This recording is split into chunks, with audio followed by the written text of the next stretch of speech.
this is sort of one of them that is a little bit more like Rogue One. It's like a side story that sort of is jammed in from the side, and it takes place somewhere between 3 and 4, I guess. Okay. So kind of like Rogue One as well, but slightly more back in time. Okay, very good. It has a sequel screaming all over it, so I'm assuming that there's going to be another as well. I'm looking forward to seeing Donald Glover as Lando. I'm very much looking forward to that. Yeah, Childish Gambino. Yeah, absolutely. No, he did very well. He was very good. I liked him. Yeah, I liked him a lot, actually. I think that he was definitely one of the high points. I like the guy who plays Solo as well, and Emilia Clarke is always nice seeing, of course. Boy, if you get that role, you want to play young Han Solo, you do, but then you're like, oh man, I got to do this as good as Harrison Ford? How in the world is that even humanly possible? He qualifies, I think. Wow, that's high praise, at least in my world. You know what I mean? But I was buzzed as well, so I don't know. Oh, that's awesome. But it's a highly entertaining film. I suggest everyone you go see it. It's fantastic. It's good entertainment. Very good. Well, we thank you so very much for coming in today, Tobias. It's been an absolute pleasure to meet you. So looking forward to this show tonight and what Ghost has in store for us in the coming months and years. And I was very excited, and you talked about it a little bit with those big arena shows at the Barclays Center, and I believe the Forum out in L.A. is where you're playing out there. Yeah. I mean, I would assume that just lets you bring that production to even a bigger level than we'll see tonight, which I can't wait for what we're going to see tonight. Tonight is very good as well. Well, no, I see. I didn't mean it to go there. I was the one that undersold it earlier. So no, but definitely, it's two different things. I mean, when you go into a theater, you're basically presenting everything through a proscenium, which means that whereas if you go into an arena, you need to adapt your show so that it can be seen from like 3 different angles in a completely different way than you do through a proscenium in a theater. And when you go into a theater, you also have to consider that all people here in town, what have they seen here lately? Oh, it's Muse, it's that, it's this, and you need to put yourself on a level, production-wise, that is not even possible in a theater. But it would look ridiculous if you didn't do it in an arena. Sure. So there's a lot of things that you need to sort of step up, and everything needs to be done 10 times bigger. Oh, and I even read too that with the in these theater shows even that you've been able to make the band bigger, backup singers. I think you might have even said something about a little less like of the sort of tech stuff and more like Oh yeah, it's way more organic now. Everything seems better with backup singers.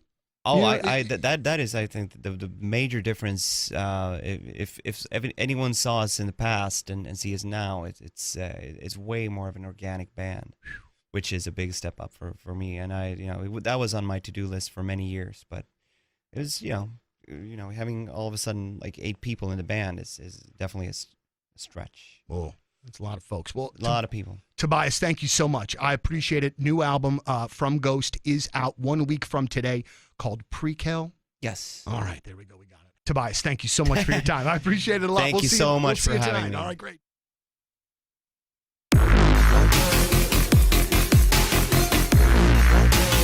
Backstage at Point Fest, our first interview of the day is a gentleman that the first time that we met was in the restroom. And we wasn't doing drugs. No, not at all. Jelly Roll, you got to clear that up in this area. Somebody be like, I wonder what they were doing in the bathroom together. They're just going to assume that for sure. Even if we say we didn't, they're going to assume that anyway. Well, I'll tell the story that I was stoned and waiting on a commode that was open. I didn't realize the door was closed, and I thought somebody was there, so I sat there for like 15 minutes with my butt puckered, waiting to use the bathroom just to find out nobody was in there. While I'm going, you're directed traffic in and out of the bathroom. I'm telling people, I'm like, oh, you're good that way. That one's open. That one's clogged. Somebody's in that one. I'm waiting too. And it was, that was my morning. Well, we got to start out. I mean, there's a lot of things that we could talk about. But first, man, Dead Man Walking goes #1 at rock radio. And for you, and in kind of watching your path, you seem genuinely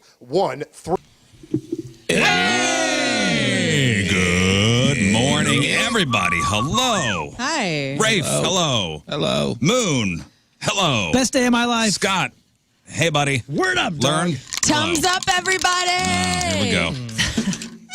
You gonna spray paint a car? That's what it sounded like. Yeah, this is at the end of the week. I'm all out of Tums, so I spray paint cars with the can. Learn walked in the office this morning. I go, hey, how you doing? And I forget what sound you made. You were like, well, and I'm like, here we go. I really.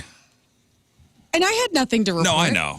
But you had that tone of you were about to unload something, and I just wasn't there for it. Well, see, there you go. Yesterday you were asking me like, hey, how are you? And I keep it real, you know? I wasn't in the mood for like, goody. We're at work. It's freaking 4 a.m. Cool. Warm outside. Come on. You're not happy to be here? I'm happy to be here because Thank you. it's Friday. It is Friday. And Let's we're going to land get this it plane. done. Yes. Let's land this plane right side up. That's right. My wife flew out of Lambert yesterday. She flew to San Diego. And she's at the gate, and she texts me. She goes, we're delayed. I go, what's going on? She goes, they said they have to replace the windshield on the plane. I go, what? Oh, great. They got to replace the windshield. So you're going to get on the plane after they replace the windshield. Don't things have to dry? Yeah, the glue's got to dry. I'm all buckled up, and the seatbelt sign is on, and Safe Light just pulled up to the. Safe Light repair. Like I would think, like, don't things have to set? I don't know. Kirkwood Glass just pulled up on the tarmac. What? Huh. Yeah, I'm getting off that plane. No, they didn't even board yet. Oh. Like they were still like as she was waiting at the gate. She's like, well, the plane's here, and they just said they have to replace the windshield. I wonder how often that happens, though. You're getting on that plane, and I'm sure it's fine. Yeah. Was it cracked because of a rock I don't know.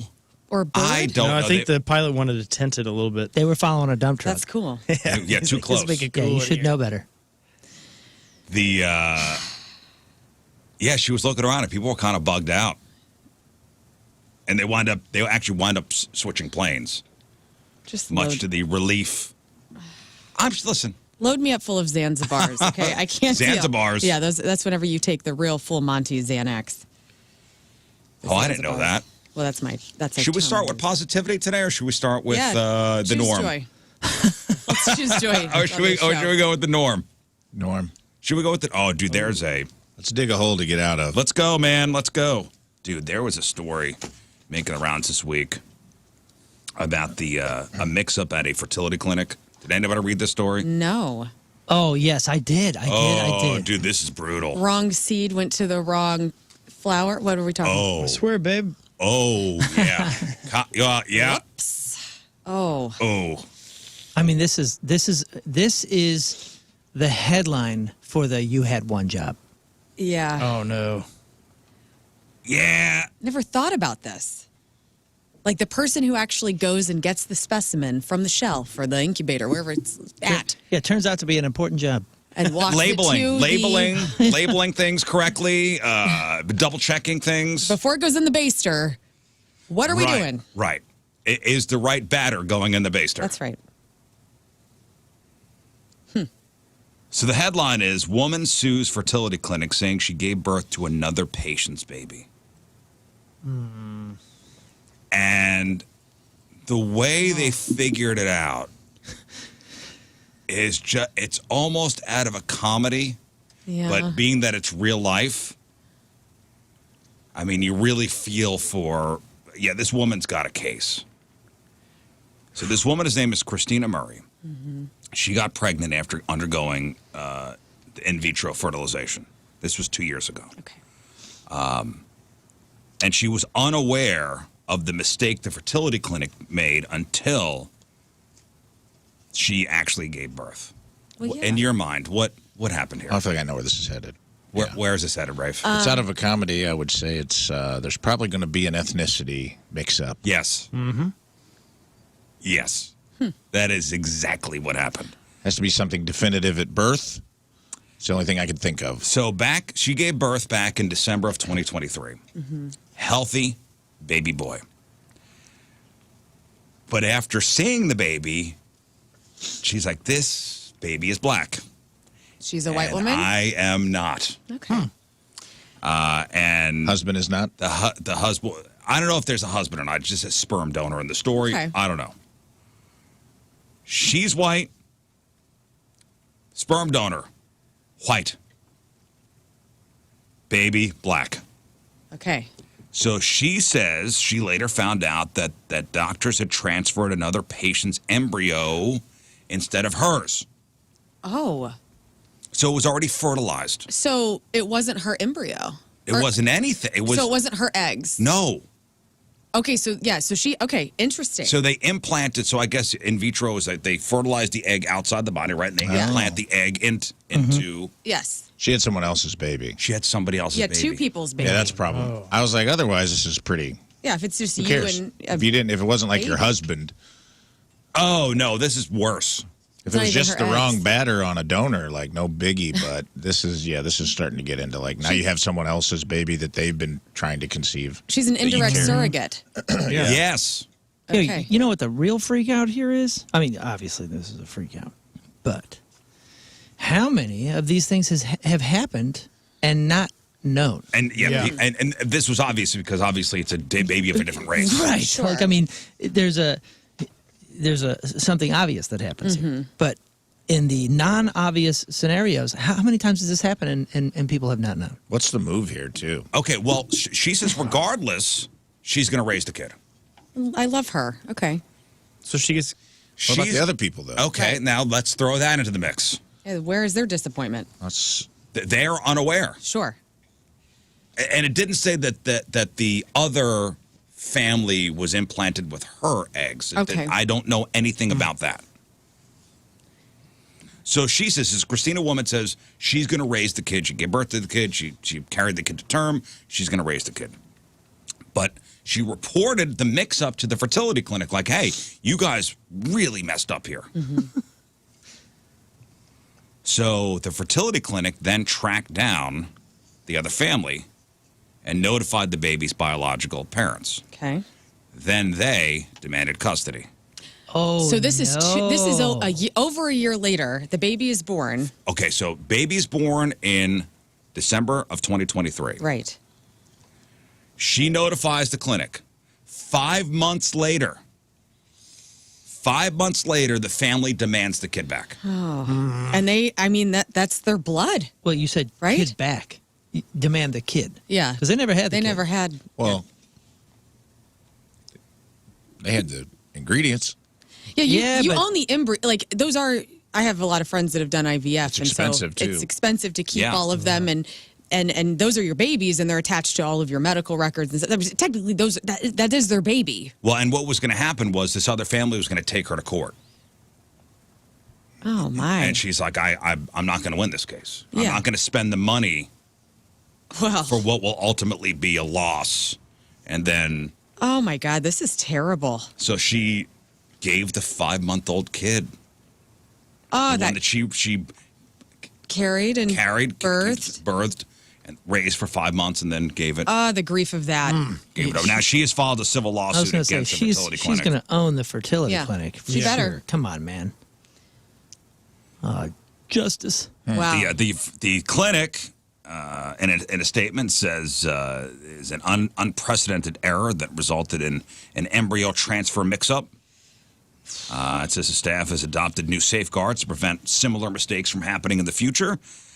This was an isolated event that we know of. We're living in unprecedented times, you guys. So this makes sense. That's what I'm saying. I don't think this is an isolated event. You think it happens more commonly? It has to. I mean, if it happened once, it's happened more than once. Aren't people Well- checking that though? Unless you can't, like You would assume. the babies I've known who have come from IVF look exactly like their parents. Like, I mean, there's no. Well, yeah, you know. because it's their ingredients. Right. Well, I'm not saying it's a great percentage of times. I don't want to freak a ton of people out, but I mean, this was a mistake that was only caught because of something obvious. And I hate to say it, but doesn't that suggest that this is not an isolated event? Maybe it's an isolated event in this particular clinic. They got caught. Oh, and here's the other question, and Christina here would like to know what the hell happened to her stuff. Like, so she said she started these treatments in 2023. She did injections to to stimulate production of eggs in her body, which were later harvested and fertilized in a lab using sperm. She said she got pregnant the second time an embryo was implanted into her uterus. What happened to her embryos? Right. Where are they? Are they still in the fridge? Well, you know, and I told you that story about my friend who, you know, this was early 2000s during college, was putting himself through college and was donating to Sperm Bank and, you know, made decent money. And he kept going back because they kept saying, hey, you're sought after. He's a tall, extremely handsome, very, very smart Greek guy. I mean, he's basically, you know, God's sperm. And so he was. Is that what you called him, my friend? God's sperm. My friend, yeah. He was in demand. He was in demand. And it turned out, when he found out, you know, a decade later that he had something like 20 or 30 kids, you're not supposed to have that many. But what? Yeah. Dozens and dozens. Well, in this story here, so she says, you know, the day she gave birth, you know, obviously there was joy, and then it quickly gave way to confusion, and then fear. She's like, if this kid is not mine genetically, whose is it? Whose kid is this? And are they going to come take him away? Right. And she says the fear kept her from posting pictures of the kid on social media, even showing him to friends and family initially. This is awful. It's awful, isn't it? It's awful for everyone. Yes. Like my black baby. Well, it's like, it's like What? she's wanting to have a child, and she did, and it's not even her baby. I can't even imagine what that feels like. I have friends that have been surrogates who get attached to the children that they birth. Like, there is a psychological thing that happens, obviously, when you're carrying a child, and so for her to go through that and then not be able to be excited at all. Well, yeah, and especially if you're a white mom and you gave birth to a black baby, and then the questions there would be. Well, I don't think the questions are the problem. Like, I mean, who's to say that she didn't choose a black donor? No, I know, but if both the parents are white, and then you have a baby of a different race, Sure. there's a ton of questions that would go. Well, the father has a ton of questions in the birthing room. Right. I feel like he's the only one that deserves any questions. Like, No, everybody else is family kind and of friends just got to would shut up. Family and friends would question as well. We'd have that scene from Me, Myself, and Irene. Yeah. Yeah, exactly. Yes. Daddy. That's amazing.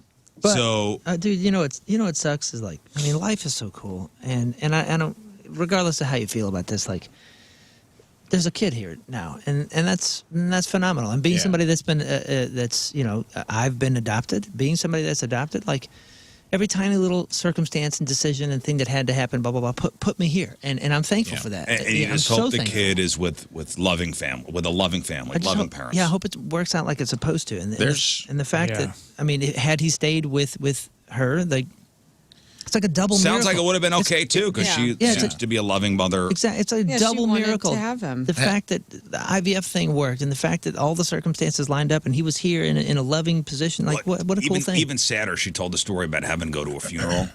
So she gave birth. The kid was, you know, a month or two old, and she, just to avoid questions at the funeral, she kept the baby covered in a blanket.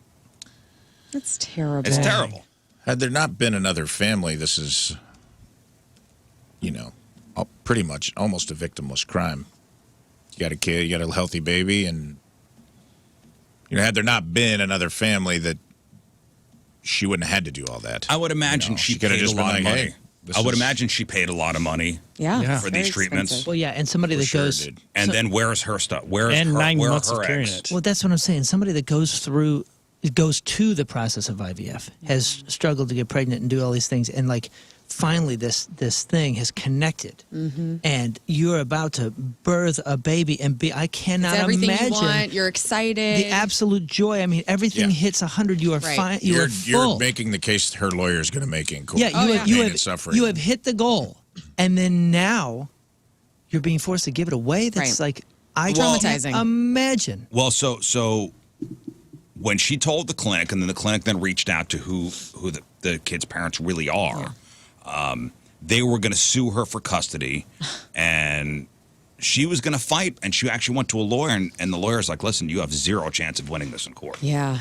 And I So- understand the other side of it. Me too. I get it. Like that is your blood, that's your baby, you know? And Yeah, but they had no part in it. I don't know how the law could protect you just because of something's blood. well, and then what do they In do this to circumstance. pay out the surrogate? You know what I'm saying? Like, I mean, she did all the heavy lifting for this baby Man. to be You know what? here. The more I'm hearing this and thinking this through, should have got a better lawyer. Ooh, she says that she had 0 chance of winning the case. That's what that lawyer said.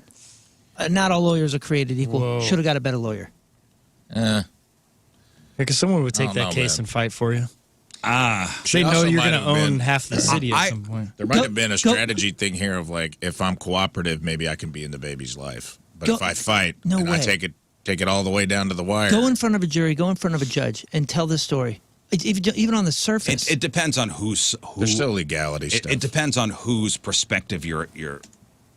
You know how many You're papers seeing you it sign from- at an IVF clinic, like of property, of you owning those embryos and samples? I bet there's like airtight. So not only did this woman, the woman who wound up giving birth, she she had her eggs and her her donor sperm, and then the other family had their eggs and sperm. Did they have a successful pregnancy? Do we know anything about that? I don't know. You know, it doesn't matter. Regardless, like this is not her goof. She carried a baby for 9 months But she unknowingly. got a baby of somebody else's DNA. I understand, but dude, again, This is like and maybe this is sensitive to me because I was raised by people that aren't my biological parents. But like, dude, bro, come on. Like, I mean, that's Yeah. Remember when we, not that it's the exact same, but remember when we did the story about the dog? It got away, like when it was a puppy and got raised for like 10 years by a lady and then the chip got activated. Yeah. And the lady had to give the dog back. and She fought she basically raised this dog. but that's a dog. That's property. I agree, but in this case, so are embryos and sperm. Yeah, I guarantee. I mean, Man, it's such a gray area. Anyway, it's wild, Hey, but should have got. there a has lawyer. to be. It's so expensive, man. Like I have a couple friends that have done IVF. somebody just had $30,000. Yeah. At least. at least, Yeah. At least. and that doesn't even guarantee. No, because we had a That's friend. to have 3.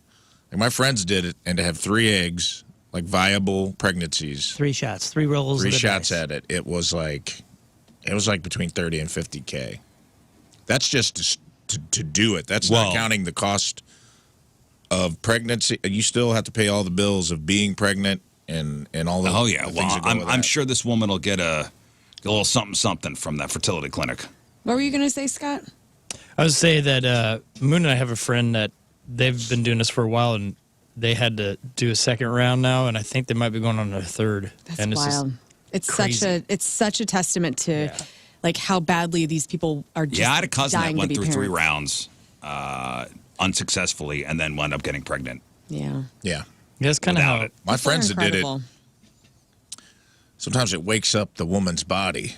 Like they had an IVF pregnancy, and my friend got a little loose with his pull-out game because he's like, "Yeah, we'll have another baby when we feel like it." Yeah. And boom, back-to-back kids, Irish twins, and I go, "Uh-oh, you done messed up, AA Ron." Yeah. All right. With that being said, here's a dilemma somebody's having on the interwebs, and they've Okay. of course taken to social media to ask this question. So this person writes, "We have a steady babysitter for our 4-year-old daughter. The babysitter's a 16-year-old honor student, been watching our daughter since she was 2. This weekend, my husband has a work function, and he needs me to attend as well. We called our babysitter, who is unavailable. My husband told his boss, who recommended we use his 18-year-old son. Now, I've known the boss's son since he was a little boy. Nice enough, but he's a man. Plus, he didn't go to college, and he's doing odd delivery jobs in between doing some temp work for his dad's business.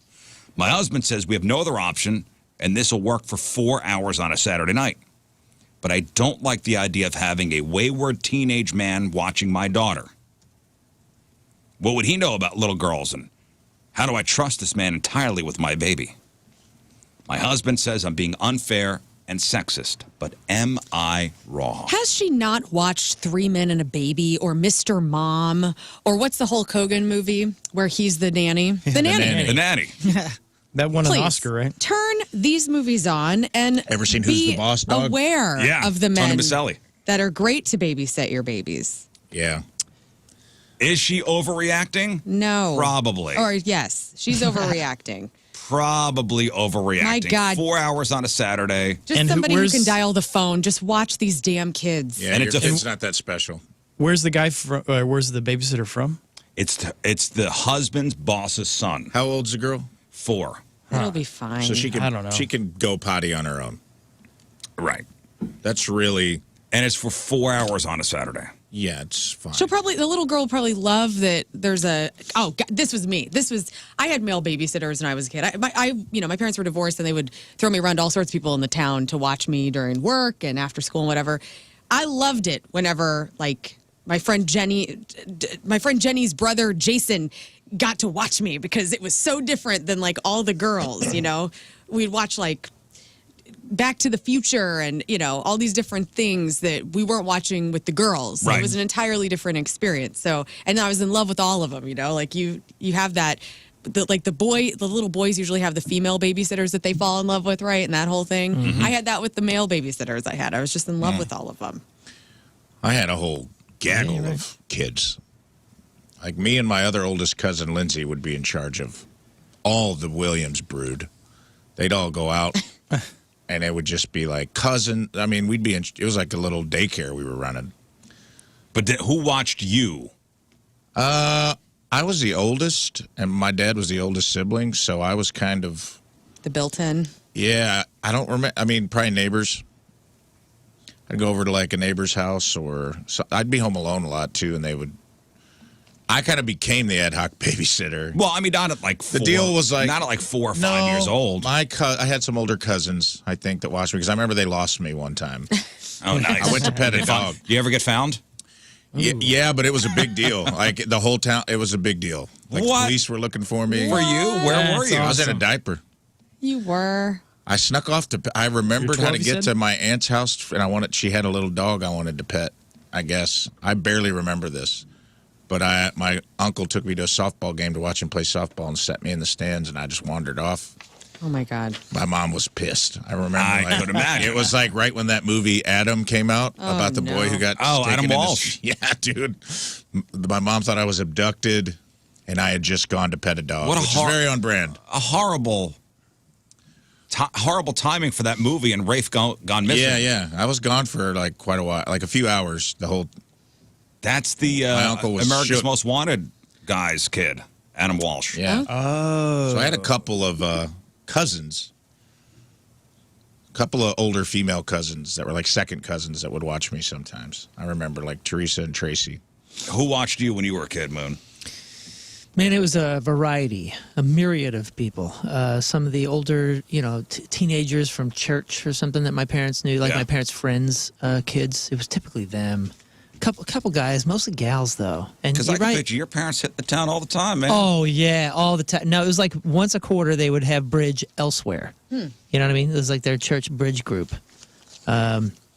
Taking it on the road, huh? Taking it on the road. It was a Why are tour. you using bridge? Why are you putting quotes? But that's what they would play, dude. It's a key party. because Bridge. Swinging they would Eiffel do it at Tower. our house. Bridge, London Bridge.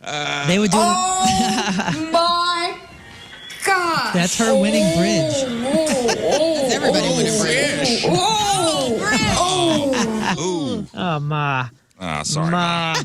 Sorry, Ma. I would have to listen to it. My dad would have quartet practice probably once a quarter at our house. I would go to sleep listening to them sing, and then yeah, they would have all the gray hairs over for a bridge tournament. And my dad's barbershop quartet, and my mom played bridge. Wow. Well, no, they both played bridge. Crazy I parties. grew up in 1941. Yeah, I did. I mean, I really did. That's how it was. Other than that, my parents went nowhere. Hello, hello, hello. Hello. They've never gone anywhere without us, other than what was the school, like parent-teacher conferences. So when we were little, they would have to go to those, and we'd have to get a babysitter or something. But our next-door neighbor also was kind of like our nanny, before and after school. I will say, defending the mom here, if the mom's got a weird feeling about it, Yeah, if you're going with your gut. Yeah, trust your gut. Yeah. you got the mom instinct. Sure. I understand that part The of it. dad says he knows his kid, though, right? It's the boss's kid, and they've known this kid since he was younger too. Oh, so they know him. Right, they know him. okay. The mom is like, oh, I don't want an 18-year-old who hasn't gone to college, Well, that's okay. who works odd jobs. If he's an odd kid, okay, that's a reasonable excuse to not hire Odd jobs him, doesn't mean but- odd kid. Yeah.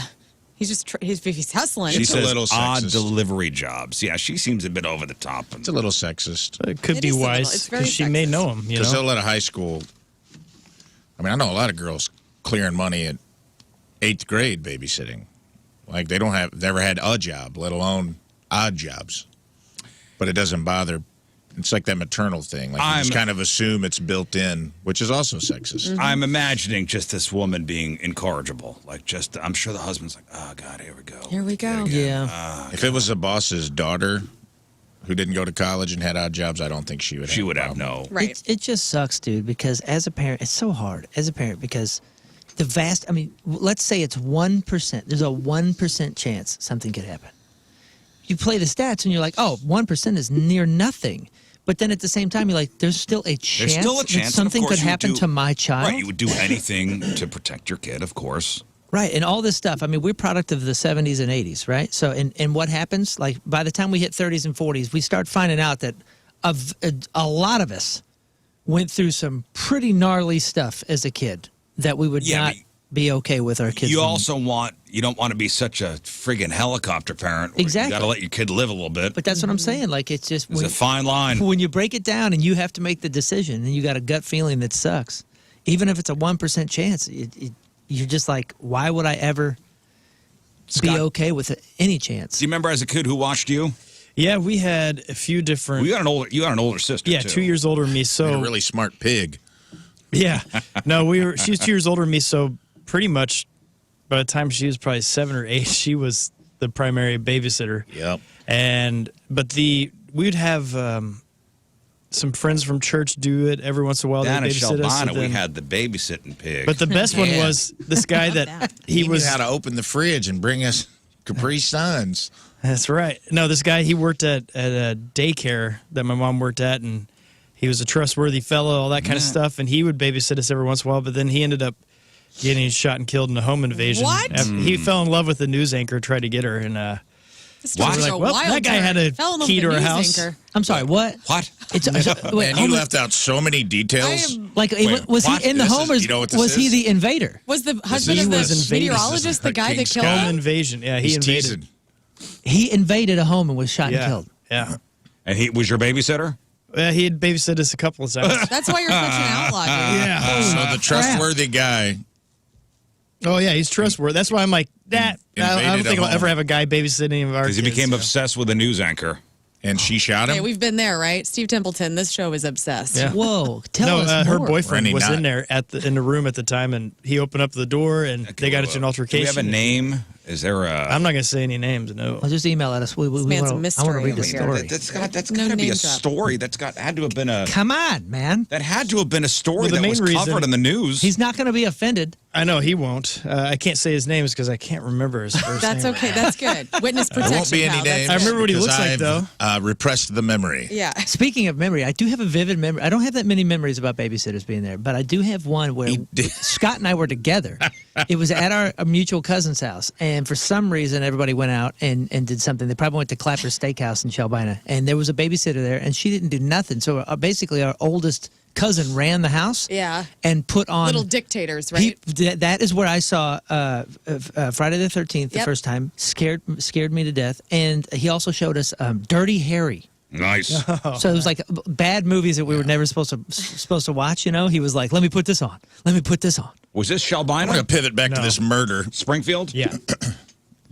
You're like, he was a really cool babysitter. He did make us do like news.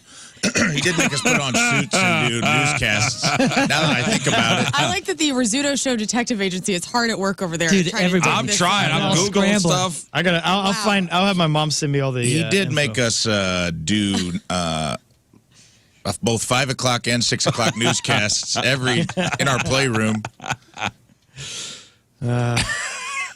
I can't He find had it. us carry the Wow. rope and the shovel and stuff he had in the car. And Yeah, it's a wild story. yeah, that Scott. one's crazy. That's a sweet one. Didn't expect it to take that turn. Yeah, Yeah. we just had a. That's we just why had I a- won't have boy babysitters. We just for had the a. kids. What year was it, We just Scott? had a girl up the street watch us when we were kids, and she was in high school. Nothing too exciting. All the No. guys that watched me had mullets, and it was awesome. Well, that's trustworthy, but Yeah. this guy didn't. Business in front, party in back. Yeah. All right, well, Scott's an onion, man. There's a lot of layers to this guy. I know. You all are. It's What pretty year was this, fantastic. dude? It would have been like 87, maybe 88. Trying to find it here. Yeah, I looked up Springfield news anchor, home invasion, murder. A lot of We'll get to stabbings this. down there. They love stabbings down there in Springfield. Love it. It's fun. They're old school. Love it. You said he was shot, though, huh? Yeah. Holy smokes. And they found like his car had all the generic, all the jokes that we always said, in the trunk of a car. It Like had all lime those and a things in shovel and it. Yes. Are you for real? Yeah. Wait, he was gonna- like generic bad guy. He was gonna- 80s. Oh, now I feel like there was a setup. I call really? shenanigans. Well, let me guess. I had a burlap sack, what do you mean a setup? a brand new. He was looking to kill the. He was looking to kill the anchor, right? Duct Or he tape. was looking to kill Or the boyfriend. Get her to fall in love with him. let with me a little guess. fear tactic. And a note signed in 2 different handwritings. You know what, Moon? You might have opened this up. Get out of here. Hey, if this is a cold case, we need to open it back up. Yeah. New evidence has Guy's arrived. dead. Was this guy just a bumbling idiot? Not that I recall. But then again, I was a little What kid does that and he matter? was. Even Well, if you're 'cause I don't- bumbling I idiot, you don't don't buy need to be murdered. What? No. I'm saying like, unless you're a total fool idiot, like you don't have a car, you don't drive a car to the murder scene filled with a burlap sack and duct tape and all that. Like I don't. Well, that obviously he didn't is think he was just- going to get caught. I'm just saying that always screams red flag to Well, me. you don't. You need to buy those supplies before you do the murder. Where are you going to put it? What, I don't. And if I remember correctly, buy And they he- don't make a murder pack that you just wear on your back. You got to put it No, in the trunk. you need to have all that stuff before you murder somebody. I'm just saying in the 80s. Where are you going to put it? How many? Aren't you Well- watching these docs, dude? All this stuff that happened in the 70s and 80s, like it was so easy to cover it up or frame somebody else. Right. Haven't you been watching like all these people that are being what is it when you're let out of jail because they Exonerated? Yeah, exonerated. When they figure out that you just served 40 years from some bogus thing that some So actual you idiot think all this did. stuff was planted in his car? No. I'm just raising the point.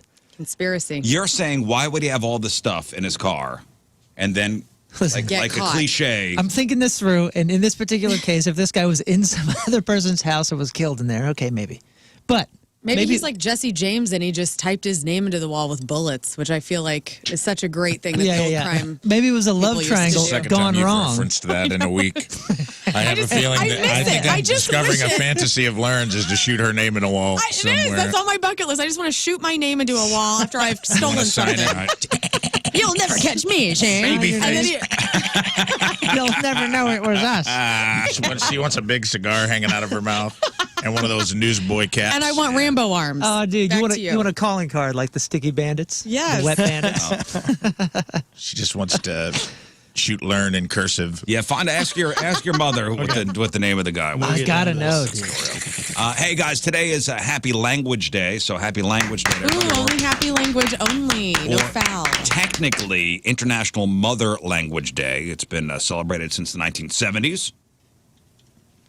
Over 7,000 languages are spoken around the world. How many do you know? Exactly 7,164. I know one language. There you go. Which one? You know. Okay. But almost half of the world's countries have one of just 10 as their official language.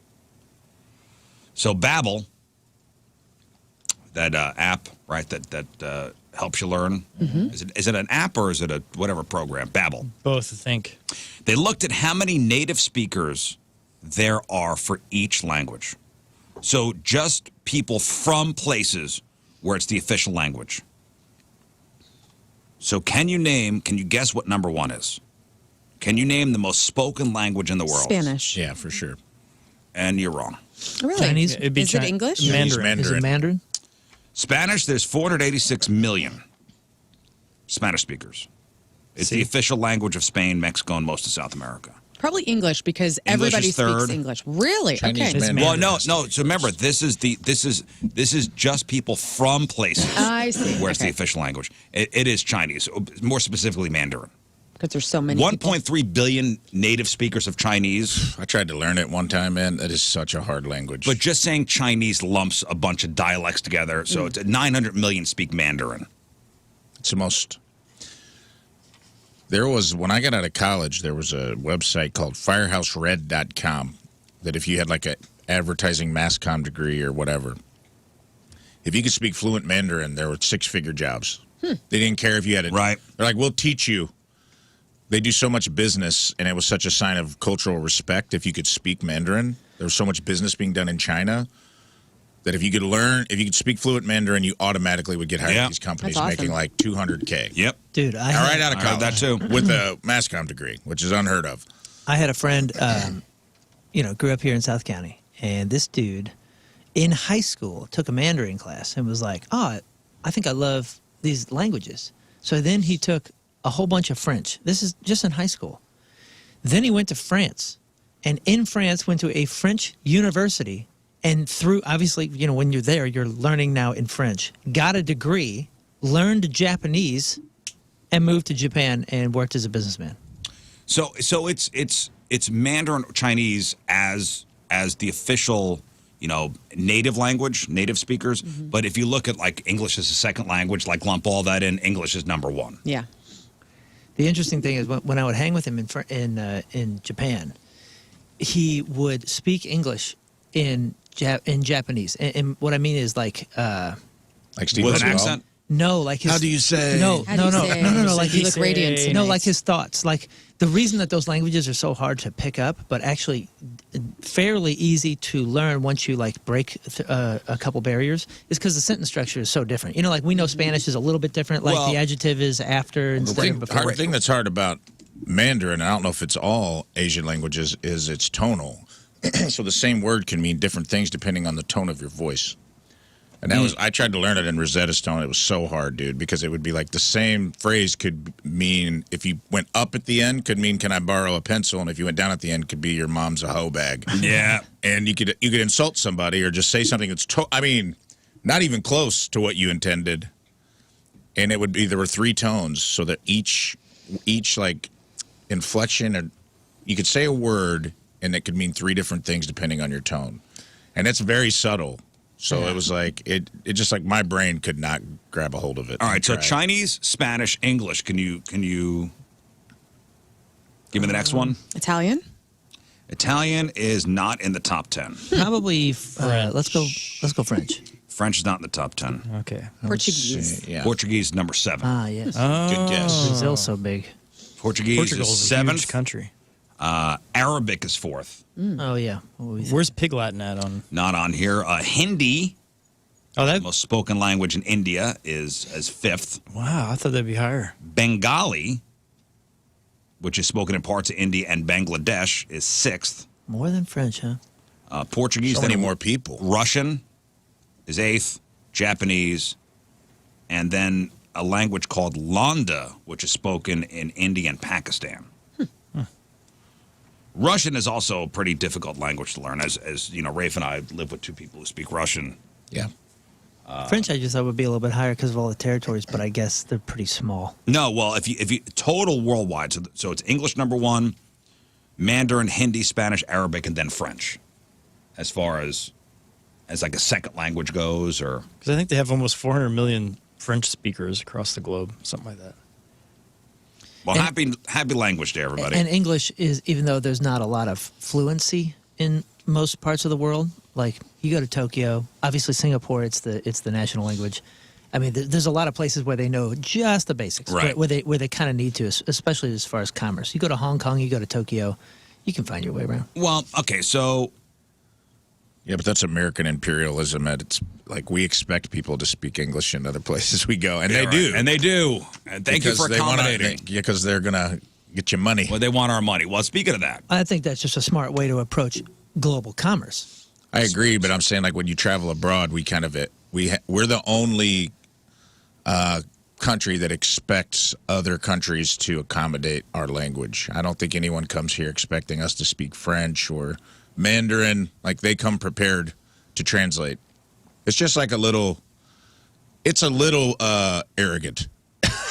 You really think that? Because every time I've ever gone across anywhere on the planet, you're excited to hear non-English speaking people. It's exciting. Well, and then it gets annoying when you're trying to do something. Yeah, but so. then Not really. It's not exciting tough. until There's you're signs. trying to find somewhere and you're like, library. Go Not back that to anyone's All going right, to the well, library. with that being said, okay, so how much money, and this was a question that was asked to 2,000 Americans, how much money would it take for you to quit your job, drop everything, and travel the world? I'm going to need $500,000.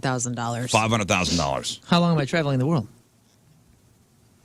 I don't know, just travel the world. Just that's the question. What the heck does that mean? Is that open-ended? Yeah, is it like forever and Quit ever? your job, drop everything, and travel the world. Like you have it, I look at this and I go, okay, in my bank account, I have saved this money. It's not my 401k that I'm pulling out. It's none of my retirement Roth and all that. It's money I have saved up that I can just quit my job and just go until the money is gone. I'm going to need $500,000. Yeah, because I guess you have to plan, because you quit the job. So you You have quit to your plan, job, you have to, no income. Right, you have to plan on returning to something, or nothing, I guess. Yeah, and then you're taking 5 years to travel the world. You say $500,000? Mm-hmm. Yeah, I think that's a good answer. I'm going to go $500,000. I'd probably need a little more. I like to travel in luxury. Yeah. That's Well, I'm not smart. going to travel for long. This is going to be like a sabbatical that lasts, I don't know, 3 years tops. Are we Oh, talking I thought private this jets? meant rest of our life. I mean, I'm going to go back to work. Oh, I guess well, I mean, eventually you'd have to. Because Well, hold $500,000 is not What's enough. The, I'm going to spend that money to find myself in some palapa in Thailand, and I'm going to find a job that what's more than covers everything and just Exactly. up here. My question is, what's the return on what's a safe investment return? Just like a little thing you could put like $1 million in and get a percentage of a year. Like, what's a CD that's safe that you could just skim the top of? That's a good What's the idea. return on it? Is it like 0.06? Like a Roth IRA? Yeah, is it like 6%? What is it? I don't know these things. Well, Someone tell me. it depends on the markets, but I think it's a Is 6% Well, safe? the average couple average answer was $288,000. $288,000. Yeah, 18% said they take off for less than 50 grand. 32% said they need at least $500,000. And the last group either loves their job or hates traveling. 17% said no amount of money could get them to drop everything and leave. If you got 2% of your back on $3 million and just skimmed the top, never touched it, it'd be $60K a year. $3 million. All right, that's good. And 2% is low. That's lower than That's CDs what I right think. now. I think if you could get if you got 6% back, it'd be $180K. Hey, you go to Thailand on $180K a year and just skim it, Oh, Yeah. You're good. you're good. You're right. You're Yep. good. That is that's the Pay way for to your go. health care. You could buy your own health care and Now- live in a palapa and chill. The poll also asked what you would do if you suddenly had $1 million. Like they put $1 million in your bank account, like a travel budget, $1 million. You have to spend it. What would you do? Travel. Oh, this is that. What's that movie that you had me watch a couple years ago where the guy gets $1 million but he has to spend it? Brewster's Brewster's Millions. Brewster's Millions. Oh, yeah. Dude. What a great great movie. concept. Oh, Love man. that movie. So, That's Richard Pryor. Great movie. so you gave me $1 million and I have to spend it. Yeah, you would. I know you would probably take your family and friends on a dream vacation. Yeah. Right. To all my favorite places, starting with Tokyo. Yeah, so you would have a combo of like take your family and friends on a dream vacation, go on a really long trip, visit as many famous landmarks as you could, visit the 7 wonders of the world. No, I don't know. I don't know about that. There's a couple I could probably skip. do you know the 7 wonders of the world? Honestly, I don't. Because I know there's ancient world, there's modern world. Well, this is I mean, the Bass Pro ancient, and the Springfield. 7 wonders of the ancient world. Great Wall. Ancient world. Pyramids. Okay, wait. The Great Wall is not. Get that out of here. Well, I've been to the Great Wall. The Great Wall is not. That's It's not an ancient. It's not. No, It's it's- not a wonder of the ancient world. Hanging Gardens of Babylon. Yep, Okay, that's one. so we got the Great Pyramid of Giza, Okay. right? The earliest of the wonders to be completed, as There's- well as the only one that still exists. So the Great Pyramid of Giza, That's the only one that exists. So that's a quick trip. not the pyramids, but the just one pyramid. Yeah. Oh, So the Hanging Gardens of Babylon, right? You got that right. So do you know where that is? Babylon. And, yep, right They there. don't exist anymore, though? South part of Babylon. How do you visit something that doesn't exist? Just a spot it used to I be guess in? you could go to the spot, to the historical site. Hey, these gardens used to hang. Trust me. Yeah, and that's a Home Depot now. It was tight. Yeah, they go in the garden section of the Home Depot. Yeah. Where's that's Persia, which is Iran? The Hanging Gardens of Babylon is present day Iraq. Iraq. Okay. Because Good luck. Yeah, I can skip we that did one. some excavation there, I think, early 2000s. Okay. So I'm guessing Taj Mahal's not in So there. we got the Giza. we Taj got Mahal's one of the Hanging moderns. Gardens. I believe that's one of the moderns. We're talking ancient ones. Come on. Come on. Ancient. Ancient. Older than the Great Wall of China? Hey, I got one. You guys jump in anytime, and then I'll go again. That's all I got. Did you say China? The wall? No, The Great Wall? no. Great Wall is not an ancient wonder. 7 ancient wonders. So we got the pyramid. We got the Hanging Gardens. What else we got? Come on, I'm going to learn you today. Is the Grand Canyon? No, that is That's of the natural world. that's a natural. So there's 7 wonders of the natural world. Niagara There's 7 of the Falls. ancient, and there's 7 of the modern. Right? Niagara Falls. Is it Mexico City? That's What was- modern. It's Kyoto- one. It's Kyoto. Stonehenge. No. I forget what Get it's the called. hell out of here, man. Listen, it's every movie and everything that always has like a giant standing guy that the ships come under. There's Yeah, there's that's one in of those. Greece. The Colossus of Rhodes. That's it. Colossus of Rhodes, yeah. Okay. Where's Colossus that? of Rhodes. Greece? In the harbor city of Rhodes on the Greek island of the same name. I'm guessing the Colosseum is not old enough. No. No. You That's have the crazy. Lighthouse of Alexandria. Right, that was The neat. 'cause it had a statue of light on it. Zeus at Olympia. Christ the Redeemer. No. The Temple of Artemis This is their ancient wonders. and the The arch. mausoleum of Hyrcanus.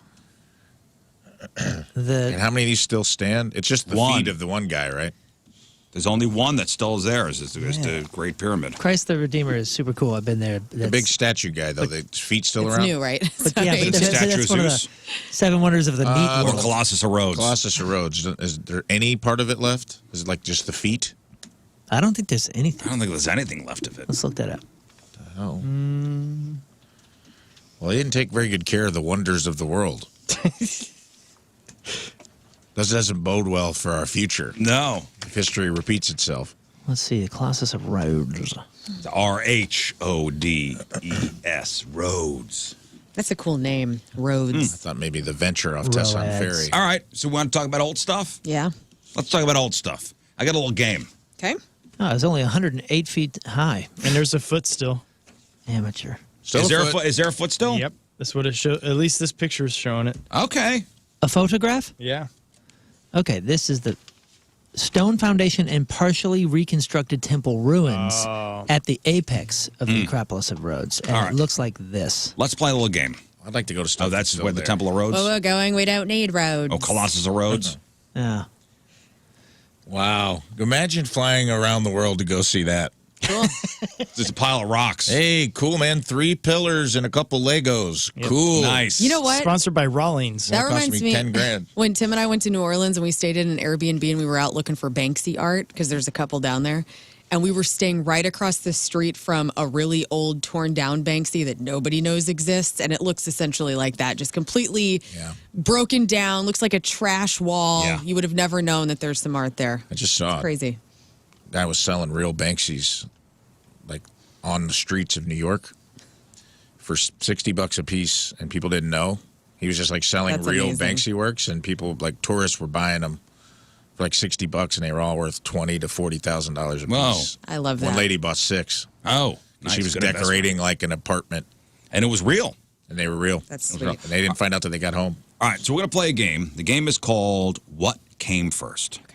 Score? So, yes, please keep score.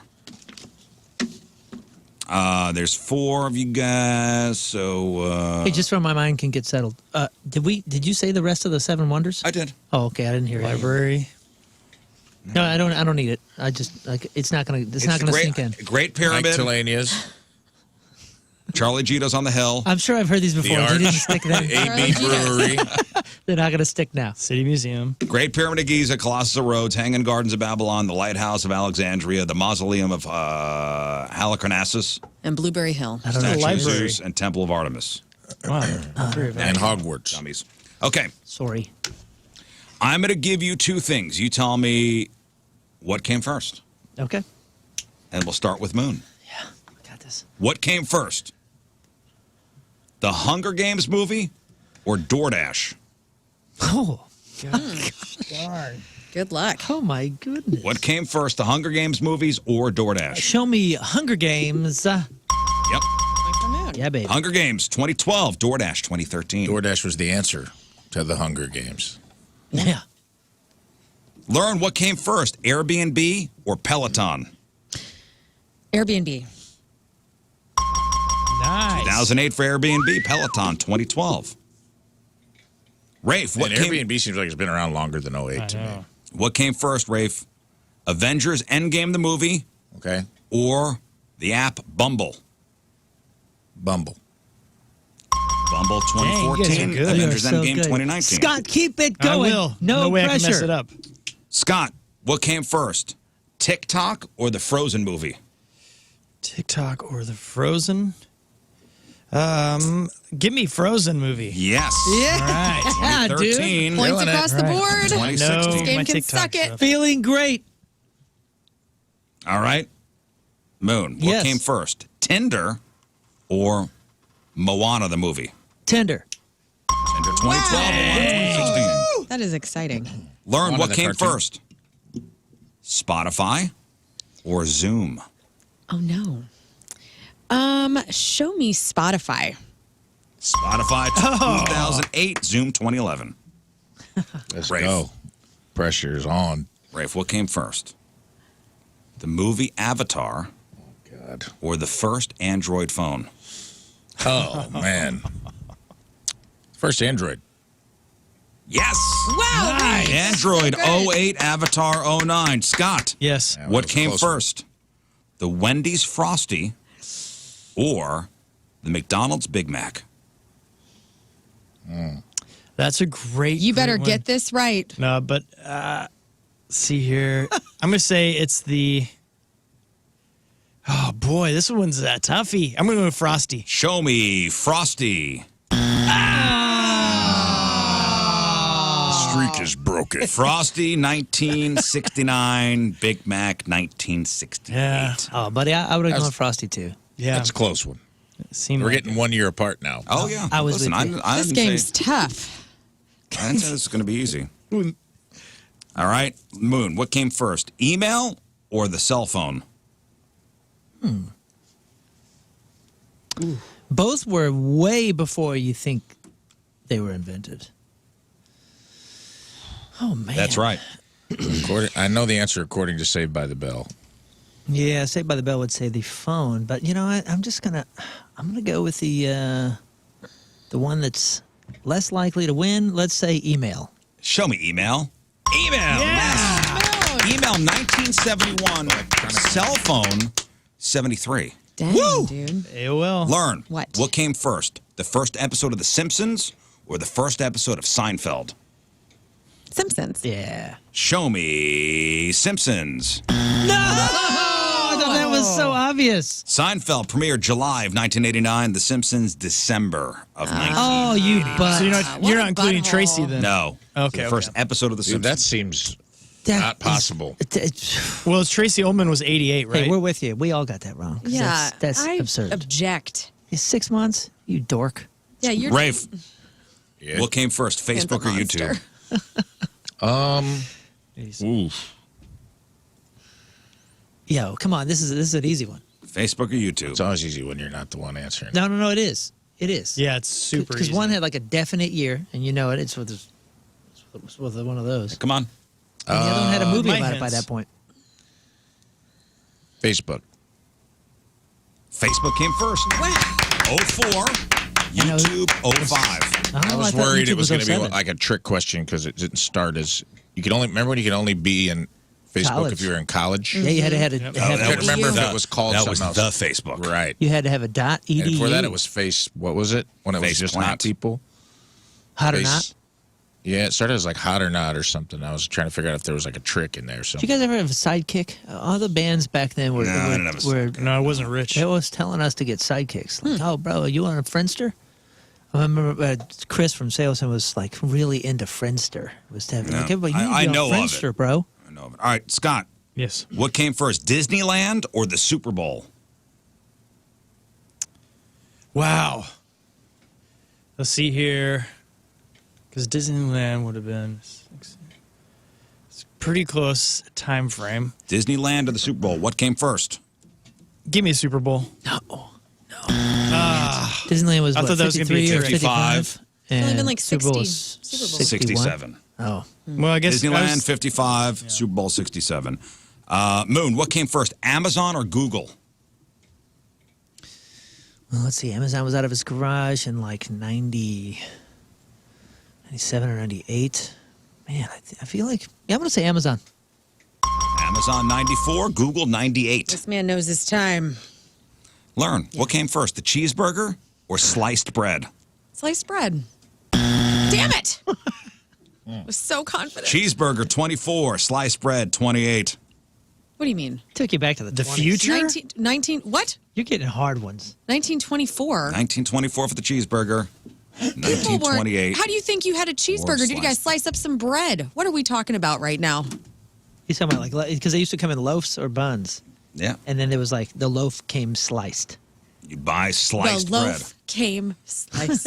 Rafe, You're what getting came hard ones, first, dude. Coca-Cola or Dr. Pepper? Ooh, I feel like Dr. Pepper is old. Well, Seems like he seems spicy. like Coca-Cola or Dr. Pepper? Dr. Pepper seems so old. He seems Oh, like Daddy is so he seems like the old. wise councilman of the soda industry. Dr. Pepper's lab is where Coca-Cola was invented. It is the best soda ever made. I'm gonna say against my better judgment, Dr. Pepper. Dr. Pepper's Nice. By 1 year, You know time. 1885. The doctor is in. 1885 for Dr. Pepper, 1886 for Coca-Cola. Mr. Pibb, 86 as well. Scott, what came first, the Empire State Building or the Golden Gate Bridge? That's a great one as well. I'm going to go Empire State Building. Yes. Very good. 1931 Nice. You know your to buildings. 1937. You know your structures. I know my structures. Moon, what came first, the first iPhone or the first Android phone? Oh, let's see. iPhone was 07. Android, I believe, was making them on those HTC things and all that. So I will definitely say Android. Dang it. iPhone 07, which you were correct. Android 08. Really? So they did Oh, copy Apple at one point. I feel like I had one before, but I guess Listen, I was the it's answer. the numbers. Hey, I was late to the game. I was not about to go into the iPhone land. I liked my BlackBerry 8860 or whatever it was. Same. Learn what came first, MTV or CNN? Oh God. See, well, MTV was like 81 or 80. When was CNN? When was CNN? I'm gonna go MTV, dude. Let's go. I think that's right. CNN it was later. 1980. MTV 1981. Damn That it! was my like, Ted Turner was like the first. Hello, Dad. That was like the first cable channel, wasn't it? Hello, Ted. You've gotten I don't know all if it the was hard first. ones. I don't know if it was the I'm first just a cable moron, channel. First dude. cable, Like, 24-hour what year cable is news. it? All those wrong too, man. All right, Rafe. All right. You think she got all the hard ones? Yeah, Rafe, what for came sure. first, the first Walmart or the first Target? Yeah. What's up? Easy. He knows The it. obvious Scott answer. is the Walmart expert. The first Walmart or the first Target? What came first? I will say the obvious answer here is Walmart. So I think it's a trick question. I'm going to say Target. Show me Target. Wow. Okay, first Race Target team. opened May of 1962. The first Walmart opened July Phew. 1962. You know what? You can Jeez. shove Yeah, these dude. questions up your bunghole because So just by a couple months, Target wins. Scott, what came first, the Barbie doll or the hula hoop? and you better get this right. This one's easy. Let me think about it. What came first, the Barbie doll or the hula hoop? Think about it. Oh, the hula hoop for sure. Did not. So I'm going to. Really? I'm gonna say Barbie then. Show me Barbie. 59. What? Barbie 59, hula hoop 58. She coached you right out of that, dude. Have you not seen the Hudsucker Proxy? With Tim Robbins? Oh my God! I thought for sure Great like film. hula hoop was 90s. You got it right though. You got I do like 59. 1959. Yeah, my mom was born the same year as Barbie. Dang it, Scott. Scott. All right, Hula Scott hoop's got such that a wrong. primitive toy. Moon, what came first, the first Super Mario game or the first Legend of Zelda game? Wow, great question. Okay, First so Super Mario game or the first Legend of Zelda game? not counting Donkey Kong, I suppose. Has to be a Super Mario Brothers. Super Mario game or Zelda? You know what? I feel like this is a question that's only a question, just like the Walmart and Target one, because the obvious answer would be Mario, so I'm going to go with Zelda. Dang it. Mario 85, Zelda 86. Dang. Yeah, and they came together. There was like a special Nintendo where they came on one. Those were the two games that came with it. That was the first. It was Mario Brothers Duck Hunt. Yeah, that's Then the it one. was I Yeah, had. that's Mario what I Brothers had. Zelda. I had Mario Brothers Duck Hunt. That was the coolest. Learn, what came first, the first Dunkin' Donuts or the first Starbucks? Ooh, okay. Starbucks, Seattle, Dunkin', Boston. Oh no, Is Dunkin' Boston? I don't know. Is it? I thought It seems like it is. I thought it was. I That's don't why know. all these Boston people are talking about They're- donuts. I mean, Boston is who they're using for their campaign. I don't know. Okay, I'm gonna say Dunkin'. Quincy, Mass.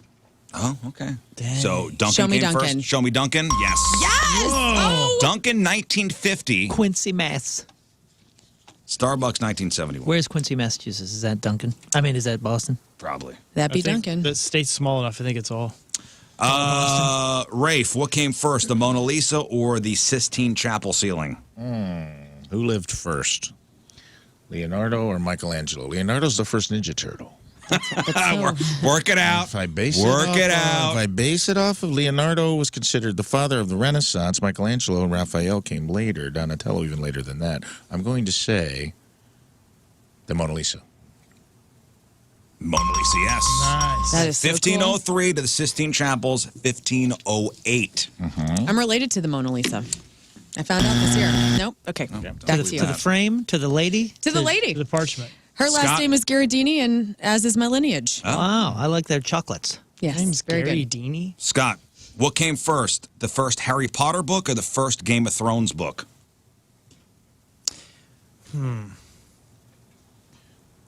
Show me Harry Potter. Really? Harry Potter, 97. I thought that was a Game of trick one, too. Thrones, 96. Wow, I didn't know that. Didn't know that. Moon. Yes. Oh, what's the score, by the way? Rafe is leading with 6, then Moon, then me, and then King. 6, 4, 3, 2. This is the final round. How much are these worth? 700 points each. That's Okay. good. This is great. This is a good. This is a big one. Give me the easy one. Okay. Moon, what came first? The first moon landing? Or the first Woodstock Music Festival? Oh, you butt. They're the same year. But what came first?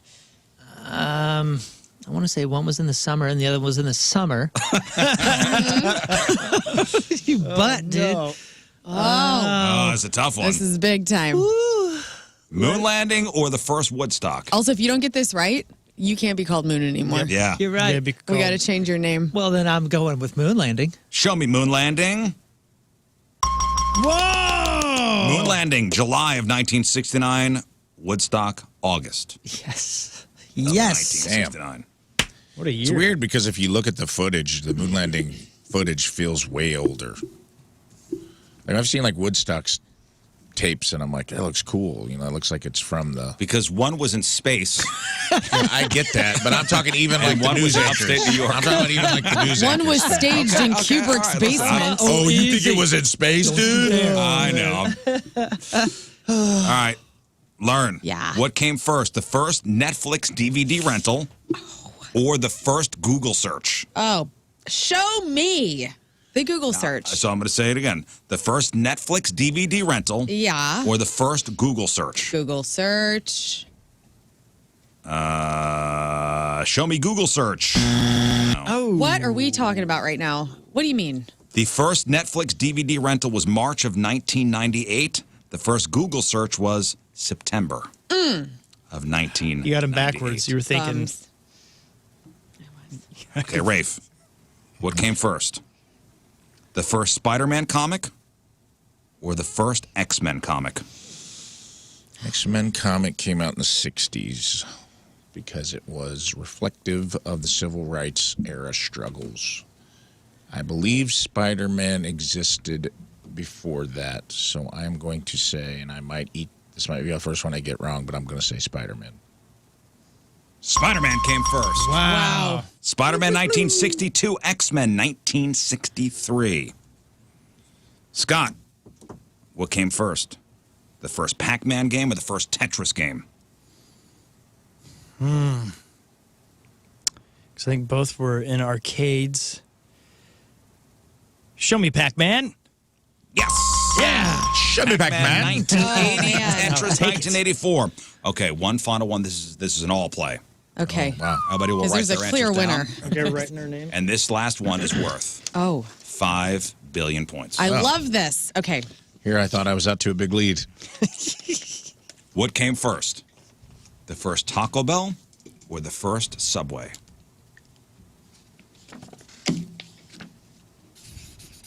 For 1 billion points.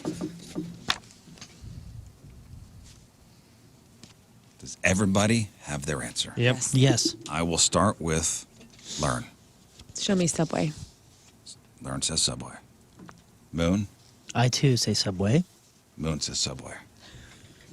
Rafe Williams. I'm remembering the taco wars of the early 90s. Yeah. And when Subway came to town, it was later. Now, this could be a trick 'cause maybe Subway didn't franchise first. But I am going to say stinky-ass, grody Taco Bell. Okay. Taco Bell. Taco Bell for me. Oh, Two tacos. We have 2 tacos and 2 Subways. Oh, dude. Yeah. I will Two tell you subs. that one of these places opened up in 1962 and the other in 1965. And the answer is...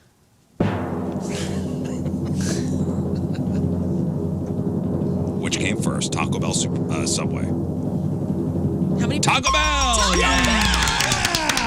Congratulations, Rafe. Dean Williams. Wow. You would Rafe. win on a Taco Bell. Hey, I got second place. Yeah, I you know did. the history You of too. that stinky, Taco Seven. fans. horrible, horrid. Final score? A final score. You said that was 7 billion, right? 7 billion points.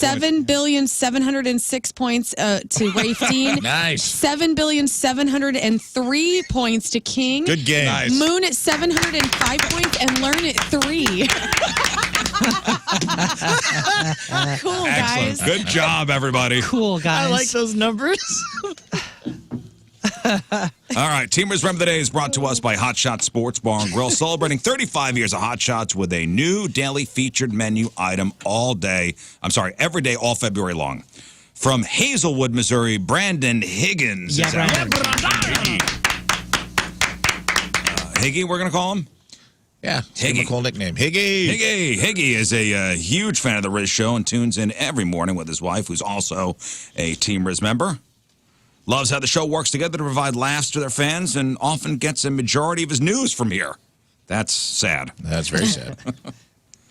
Stop doing that. Brandon Higgins from Hazelwood is our Team Riz member of the day. Get a super sweet Team Riz member of the day soccer jersey. Get yourself signed up, 1057thepoint.com/Team Riz. All right, we'll take our first break in the morning. We'll come back with Crap on Celebrities. It is 7:18. It is Friday. Traffic and weather, Moon coming at you. Traffic is brought to you by Golden Oak Lending. Do you need extra cash? Golden Oak Lending can convert your home's equity into cash in as little as 14 days. Let Golden Oak Lending cure your blues. The highways are clear. Your point forecast partly cloudy, high of 28. Right now, it is 8 at the Point Studio.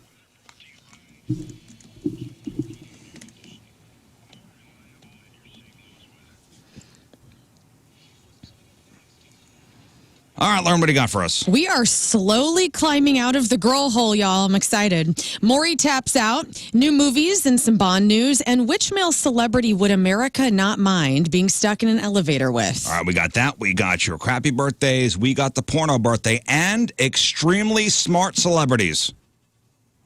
We'll talk about it all next. Stay there.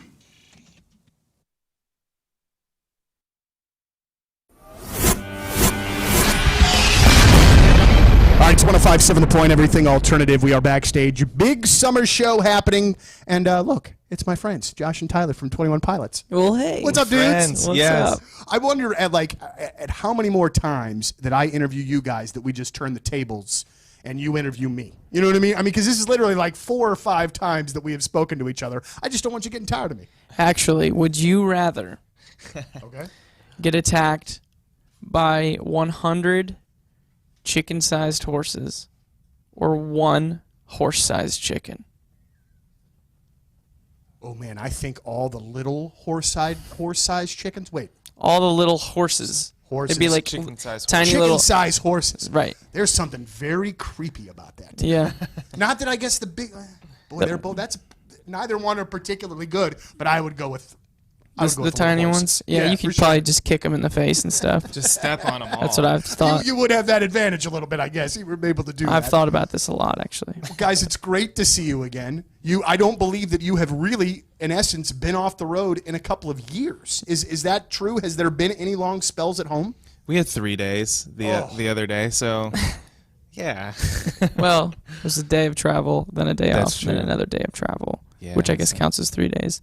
No, this is what we've always dreamed of. Sure. You know, when we first started talking about what it looked like to play music together, we thought, wouldn't it be cool to play more than 1 show in a month? Because, it just took us everything we had just to plan 1 local show as a local band. And then after that 1 show is over, you're just like, I got to wait another 3 weeks before I can play again. So this is, as much as there's difficult things like laundry and losing sense of time and relationships back home maybe lacking a little bit, this is really what we've always wanted to do. So we're not going to complain about it. Absolutely. Well, you guys, and you've got much more still to come. I mean, you get a little bit of a break, then you're off to Australia, Korea, Japan, come home, couple weeks off, couple home shows in Columbus, correct? Yep. Which I'm sure will be bonkers. 2 months out, taking care of the United States, and then you are back to Europe. Yeah. Boy, Is oh that- boy. Is that what it is? Yeah, back to this Europe. guy knows what yeah, we're you doing. know better than we do. Back to Europe and then back to go in the studio for a few months to kind of like wrap up the year, start the next year, and then the goal is to just go directly back out on the road and not like take a second to wait, because by that time, if we get more than like a week or 2 What are we gonna weeks, do? then we're just We like, don't even know what to do we with go, ourselves we anymore. go crazy. Yeah, Right. we're like, we've played Mario Kart thousands of times now, and yeah. What else is there? So you're chomping at the bit. I mean, so it does, seeing that's what the remainder of the year is, it's not daunting. It's, let's get it going. Let's do it.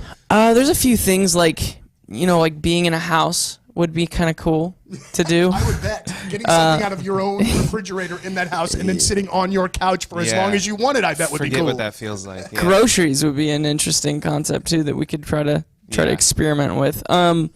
But no, we think that it'd be really, we've just worked so hard at kind of gaining some momentum, and for us to just be like, you know what, we're gonna take a break for a while before it just doesn't make sense. So you have decided to buy a home. Listen, all week you've been scrolling through Zillow looking at your dream homes. Should we call the realtor? No, you should call Kevin Putney first. First off, when you call Kevin, get qualified and approved. So Kevin is going to work out the home loan that fits your needs. Everybody's going to be different. Everybody's home loan's different. He's going to put the puzzle together to find you the perfect home loan. Then you're going to get qualified and approved. And he's going to do it quickly. And then you're going to call the realtor. And then you're going to know how much house you can afford. And then you're going to put an offer on the table and you're going to be ready to go. Next thing you know, boom, we're moving. Or maybe you want to refinance, lower your monthly payments, shorten your loan term. Or maybe you're looking to update your kitchen or update your bathroom. Access your home's equity for renovations or major expenses. And Kevin can get you the money in about 5 days. It's Kevin Putney and the 123 Mortgage Team. 314-862-0123. That's 314-862-0123. He's online at 123mortgage.com. Kevin Putney, equalizing opportunity. All loans subject to underwriting approval. Restrictions do apply. Call for details. Cross Country Mortgage, LLC. NMLS 3029. NMLSConsumerAccess.org. 123mortgage.com. 314-862-0123. I'm a fan, I'm a freaking nerd, I'm a big fan. St. Louis City has my heart, and Together Credit Union has made it so very easy for me. Not only have they dressed me well with this lovely scarf, but they gave me access to the St. Louis City SC Visa card. The credit and the debit card exclusive to Together Credit Union members, but it's gotten me 10% off food and bev in the stadium at the home opener. It got me 10% off at the team store, which is beautiful, by the way. And you know how Riz and I are super cheap with our time. We don't like to stop or wait in lines because we're prissy, we're crybabies, whatever. I got express entry because of this little card right here, so you can get it too at Together Credit Union. I love them. Go City! All for City!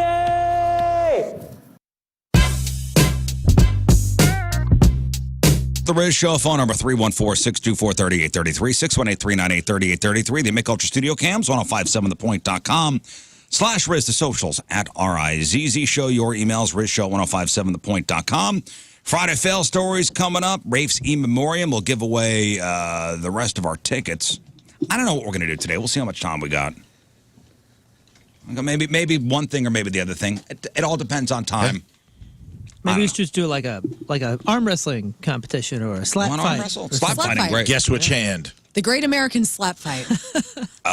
Do you remember there was a directive that came down that we could not do slap fighting in the studio? You guys were slapping the hell out of each other? No. We were planning on a lot of things. When we funny were working directive. for the other company, Emmis, we owned a station in New York City called Hot 97. It was a R&B and hip-hop station, and they did slap fights. And somebody wound up like losing their hearing or something. Huh? What? And there was I remember a company email put out, and this wouldn't have been something I even thought of doing. Right. Hey, Until then. no slap fights in the studio. Thank you. Okay. Fine. Which was wild because there weren't that many rules going on around that place. No. So when we got a rule, it When was there's like, hey, wow, you pay attention. somebody must have really got hurt. So Moon, you got yourself a BMW EV, I did. and you love it. So far. So far, so good.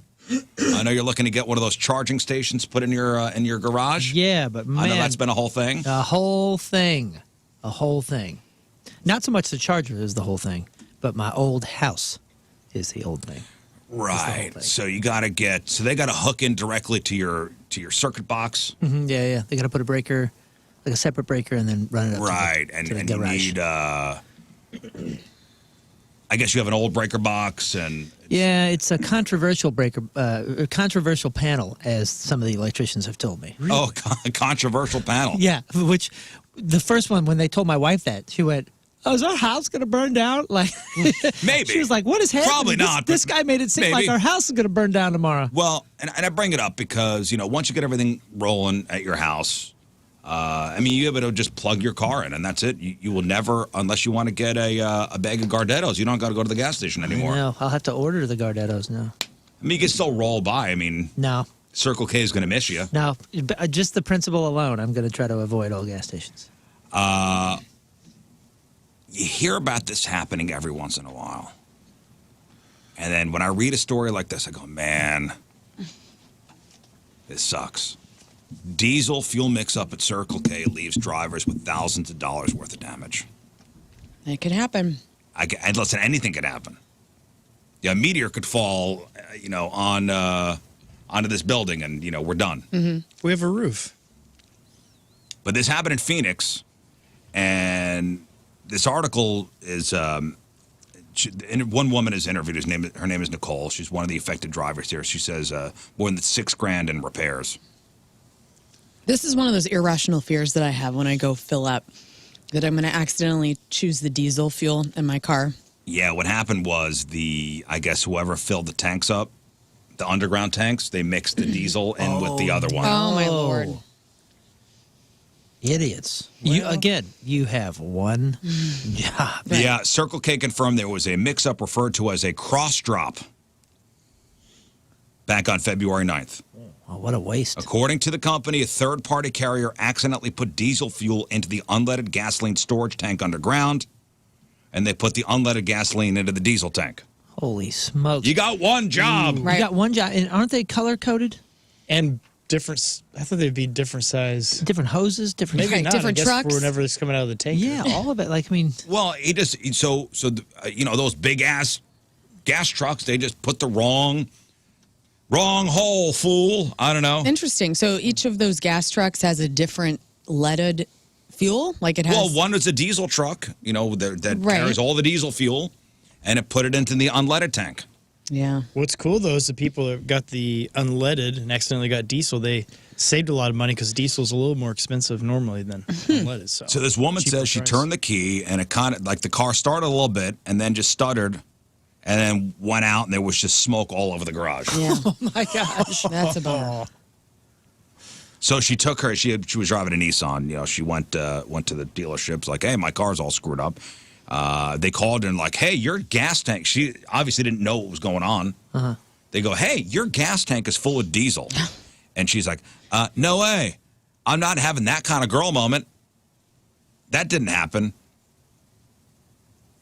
But then they asked, hey, were you at a Circle K recently? And she's like, how did they know? And I guess other people had come in and be like, hey, you got diesel in your tank too. $6,125 for repairs. Who pays for that? Circle K said, listen, well, we got you. Okay. Way to go, Circle K. Free car washes We got you. Free hot dogs, free car wash. for a month. They say sometimes issues arise and, oops. Interesting. Oops. About 25 drivers reported damage to their cars.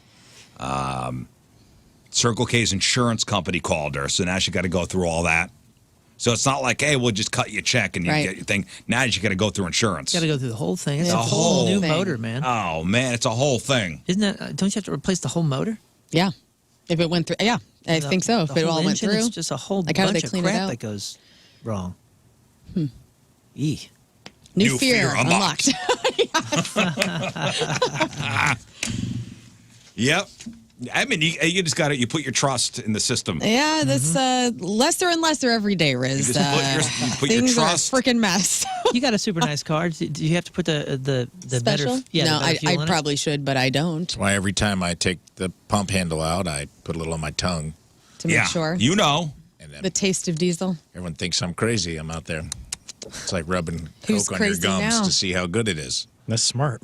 Yep, 87. Moon, do you know if you have a Federal Pacific No, none of that.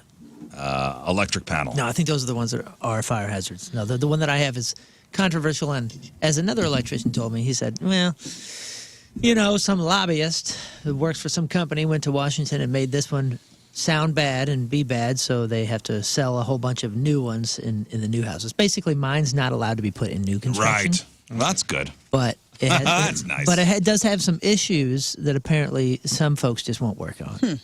So it's been a whole thing, and isn't it always with homeownership? It is. It is. That's why I can't wait to get rid of my house. That's right. Really? Go back Yeah. to A renting. future renter. Oh, yeah. I'm a 100%. future- I'm a my future wife and renter. I, we've already talked about it. Yeah, we have to. Our plan is to downsize into rental. Yeah, we're done. Okay. Dang. I will own.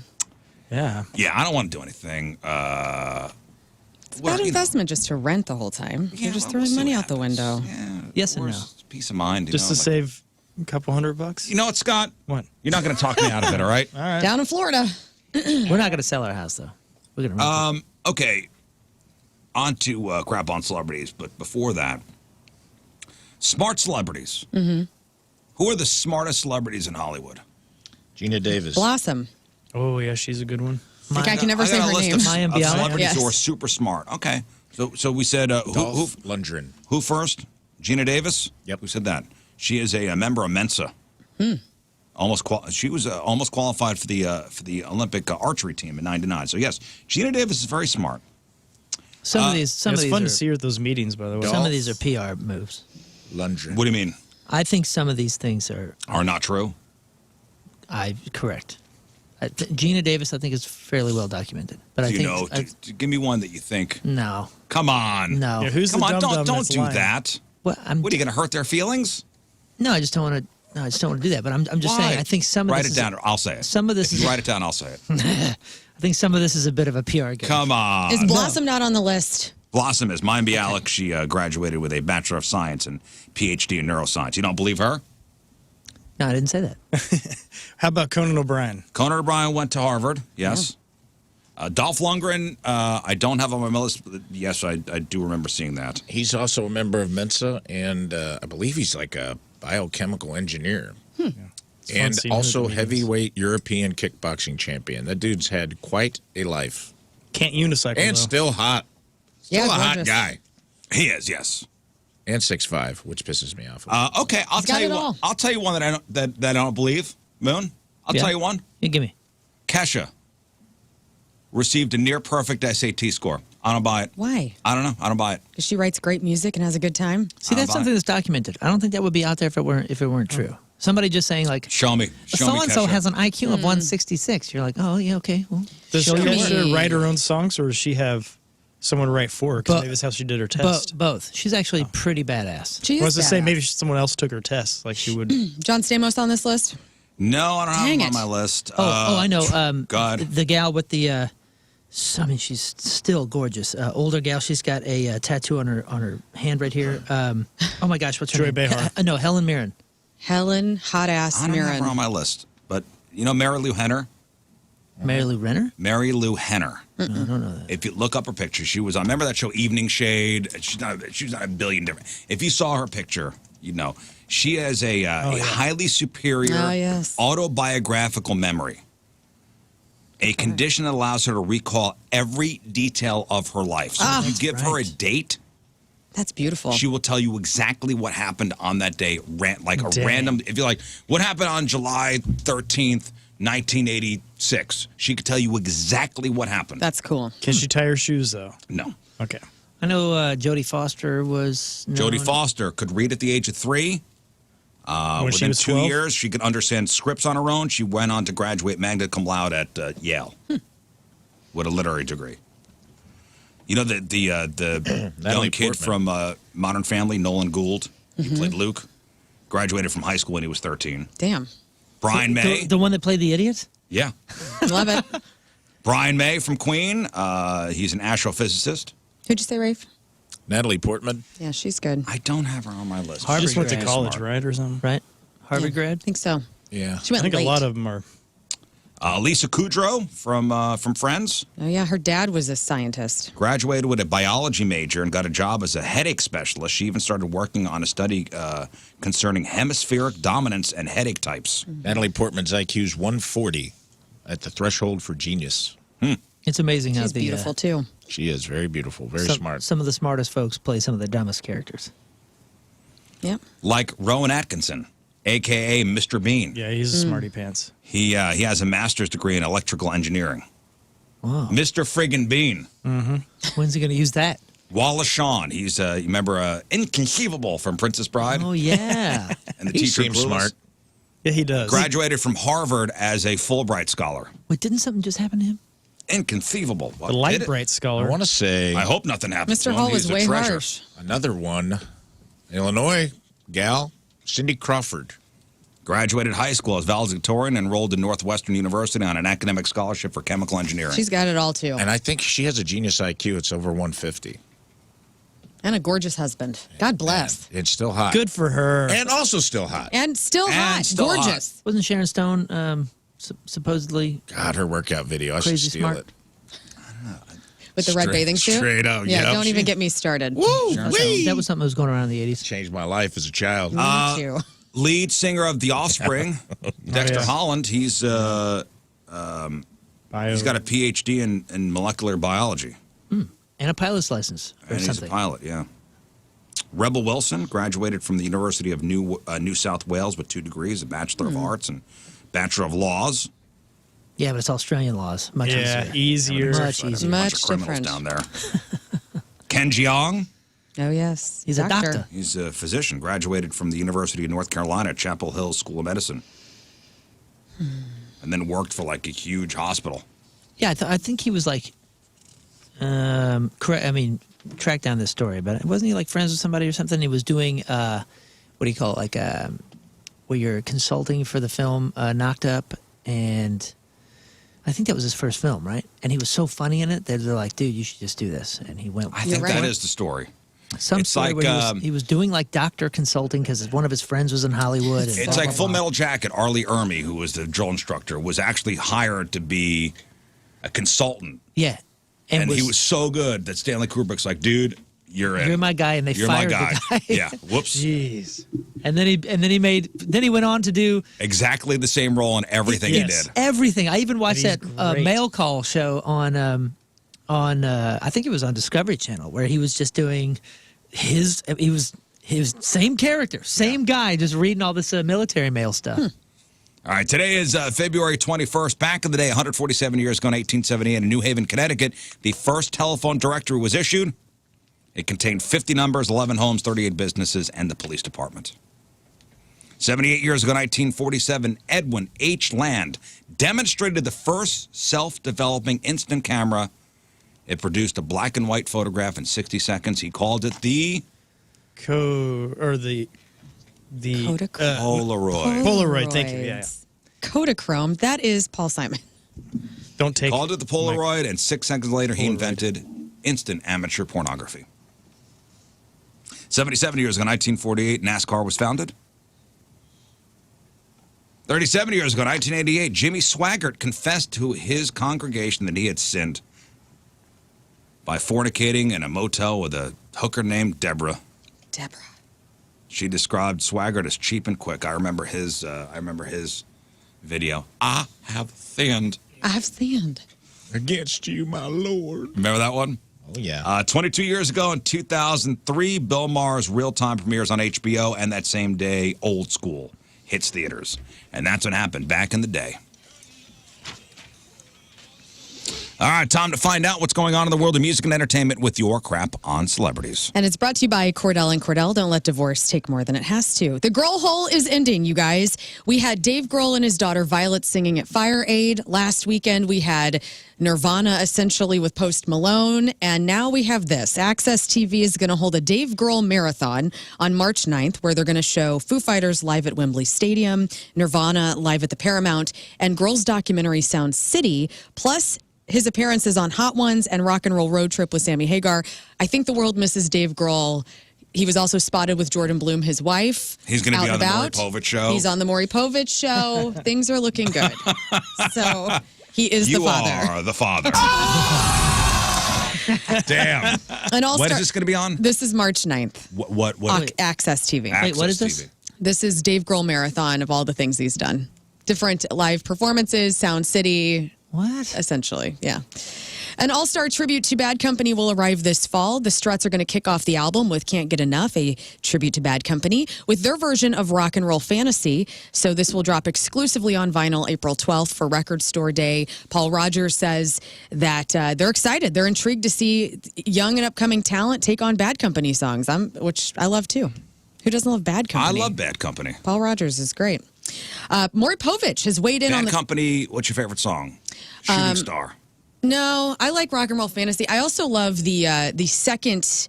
Oh God, what is his name? The second singer for Bad Company that came out in the '90s. Yes. Jim. No. No.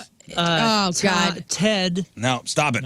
I think it was What is his Bruce name? or Bill. Because there's a song called Holy Water from Holy Water that came out in the night. Brian, what's his name? That's her. So, Smith. Brian Howe is his name. Ah. Brian Howe is his name. Brian Howe was the singer for Bad Company in the 90s, and the album Holy Water is fantastic, and the song Holy Water is awesome as well. Dude, you know Bad Company, right? Yeah, it's whatever. It's just there. Dude. Actually, you know what the song is? I forgot about this one. I mean, I like Bad Company, Bad Company. That's Yeah. a great song, too. that's some rips. Right. Feel like making love? That's got to be the number one, right? Great. It all has its place in the world for me. Yeah. I just Can you look up Holy Water? Because people remember this. And it's interesting. Bad Company, Holy Water? Yes. holy water. We used to do this in Goldfinger. It's like a super fun, high energy version of it, but Yeah. I at least hear the hook here. Because don't you compare singers?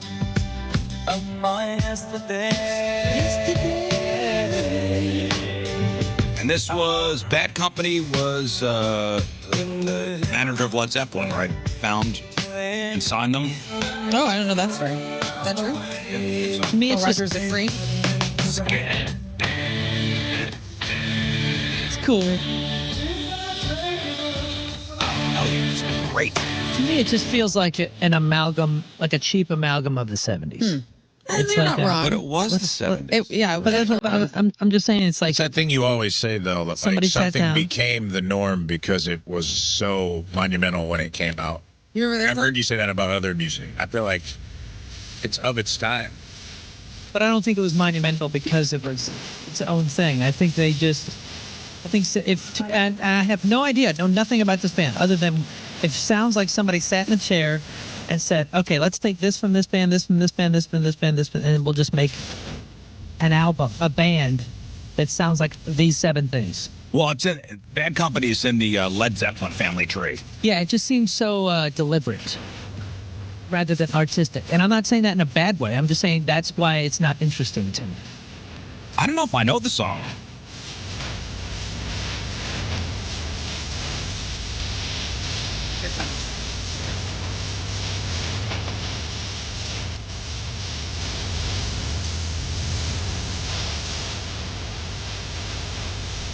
I don't know this song. This was in those Jam though. Columbia CDs infomercials. And that kind of plays my I don't point know this well. one. Brian had. Oh. Anyway. Nice. But that's cool. So the Struts and many other up-and-coming bands, I mean, they're already established, but we'll be singing Bad Company songs. If you like both those bands, be on the lookout. Maury Povich has weighed in on the pregnancy rumors surrounding OnlyFans creator Blue Bell, who we talked about earlier this week, who slept with 1,057 men in 24 hours. A lot of you tagged The Riz Show in this tweet. Povich responded and retweeted and says, I'm sitting this one out. Right, good. Somebody said the Struts are in town tomorrow. Oh. They're playing outside, Which town? They're playing outside? or they're playing before the soccer game. Oh, yes, Down at because that Energizer. begins tomorrow. Great. City SC, right? They kick off tomorrow. It's tomorrow. Oh, yeah. Here. See, I don't see, love I know the they're worried Struts. about all the snow on the pitch. I don't see any. Somebody just said, I don't know if they're Yeah. playing or not. They are playing? So what is? Let's see here. Why is it? It says 4:30, but it doesn't say. Oh yeah, 2:22 Where? at the Lufuse Plaza outside the That's Energizer sweet. Park. Outside. Bring a coat, guys. Wow. Big time coat time. Bring a coat because it's going to be cold. It is. That's weird. President Donald Trump welcomed attendees to the White House Thursday to celebrate Black history and announced the planned National Garden of Heroes, which will honor Black Americans and others. Here is President Trump at the White House announcing the Garden of Heroes. Under the executive order I signed last month, this new, beautiful outdoor statue park will honor hundreds of our greatest Americans to ever live, including countless Black Americans, icons. And so some of the people that will be part of this, Kobe Bryant, Harriet Tubman, Rosa Parks, Billie Holiday, Next year, Aretha King Franklin, Scott. You're not on the list. Coretta Scott King, Frederick Douglass, Jackie Robinson, Martin Luther King Jr., and Muhammad Ali. So that's pretty cool. Christopher Reeve's son, Will, has a new documentary where he plans to travel to all the places that his dad visited around the globe. It's called Will Reeve, Finding My Father, and it's been years in the making. So it's driven by Christopher Reeve's son, Will, and his desire to experience everything adventurous and that action-packed life that his dad lived before the horse riding accident, paralyzed him. And so here is a little clip of what is this documentary is going to be like. I've always felt my father left something for me out there.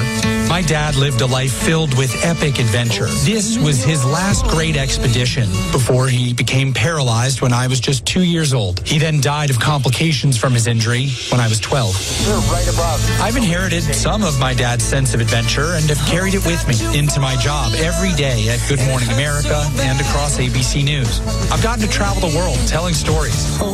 But this is the one story that needs an ending. Yeah, his son's like works for ABC. Yeah. On camera. This will be Will Reeve, Finding My Father premieres Wednesday, February 26th at 9 o'clock our time, and then it'll be streaming on Hulu if you don't want to stay up for it.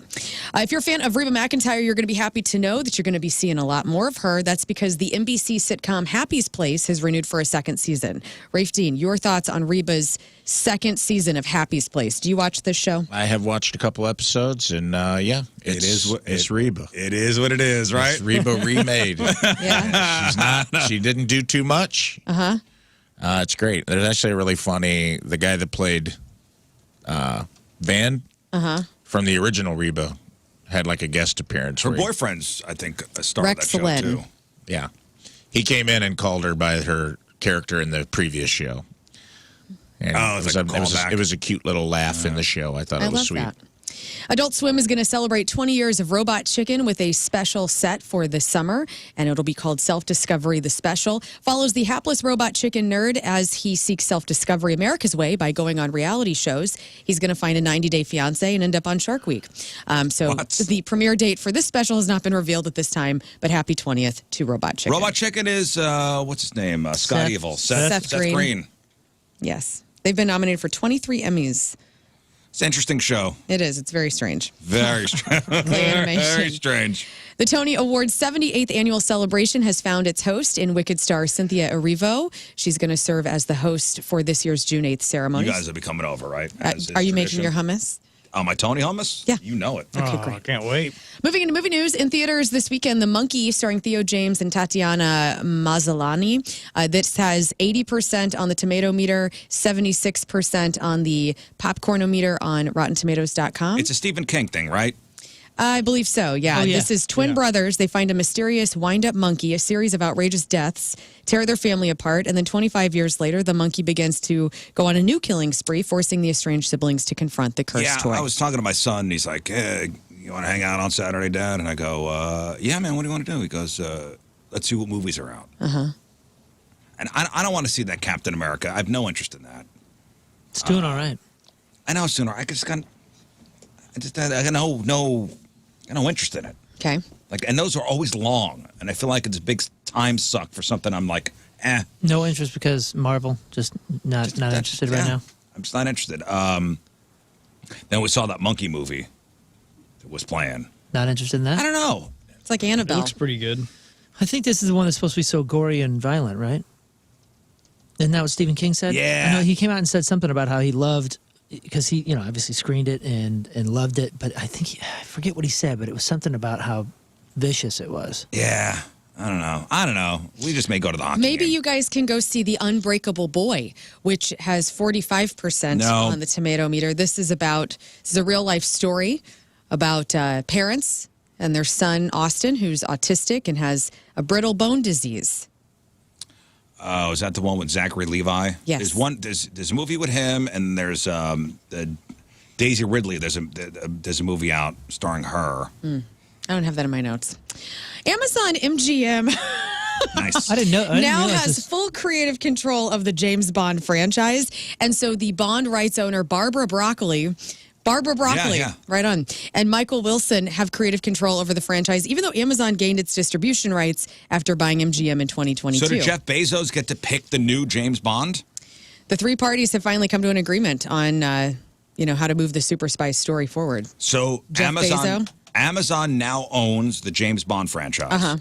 So that means Jeff Bezos could make himself James Bond. which I And he think will. is. And he will. And he will. Now let's Although talk he now about looks this. like a henchman. He looks like Dr. Evil. He looks like he's had breast implants, like the Peck kind. I can see It him doesn't look natural. I can see him closer to a Bruce Wayne than a Bruce Wayner. Who is the best Bond out of the 007. six? I have the six ranked. man. No, This the is six this is so. As long as they're good, Stars of Bond. as long as they're good, they're such a product of. It also depends of on who you time. ask. Daniel Craig was But that's what I pretty mean. ripped. Like for my dad, I'm sure he's going to say Sean Connery. He's going to say Connery. I grew up in the era of Pierce Brosnan. Pierce Brosnan. Mm-hmm. So I Timothy just Dalton. Yeah, I Timothy just Dalton I assumed. thought was good. Like, what do you think the ranking here is? Like, Best out of Bond? these?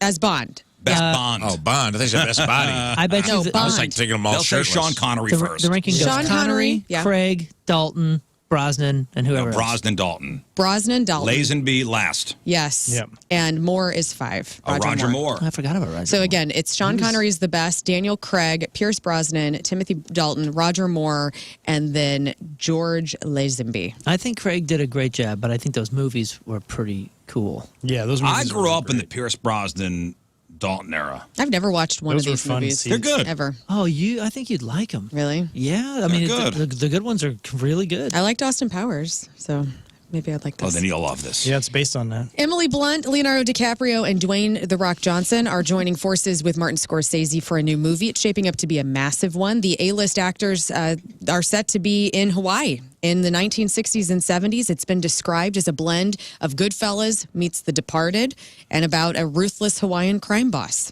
This just sounds like Scorsese wanted to go to Hawaii Yeah, and work. I'm down. I like it. Hawaii Five-0, Goodfellas edition. Recently, Will Smith shared more about the possible follow-up to Hancock. I loved Hancock. Did you guys like that movie with I liked it. Charlize I thought it and was great. Bateman? I loved it. So here he is on Twitch live stream teasing a sequel to Hancock that might happen featuring Michael B. Jordan.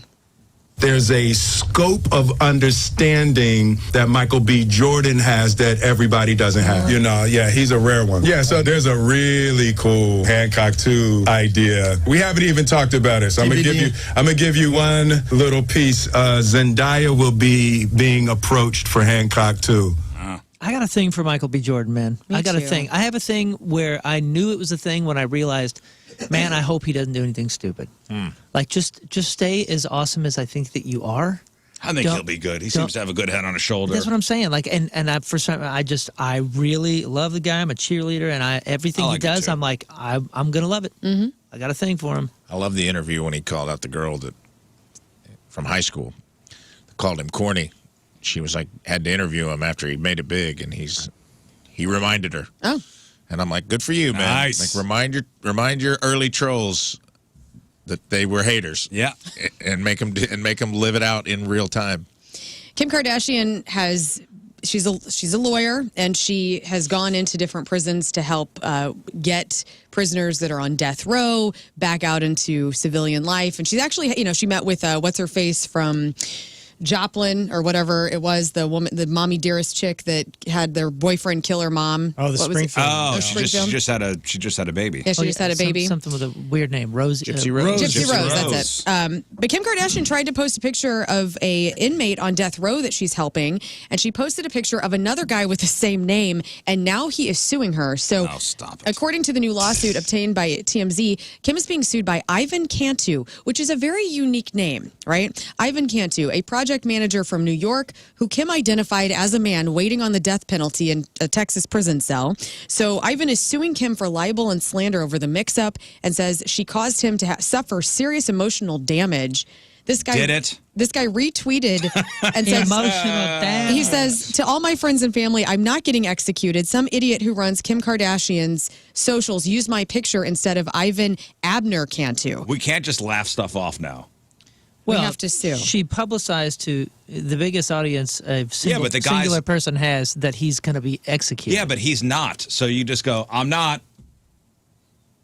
I know what you're saying, but I'm not. Like, Is it hey, I'm worthy of here. a I'm out. lawsuit, though? I'm Yeah, probably I'm not. Run a business or whatever it is. Right. It's not me. probably not. But How funny. We have the How same funny. name.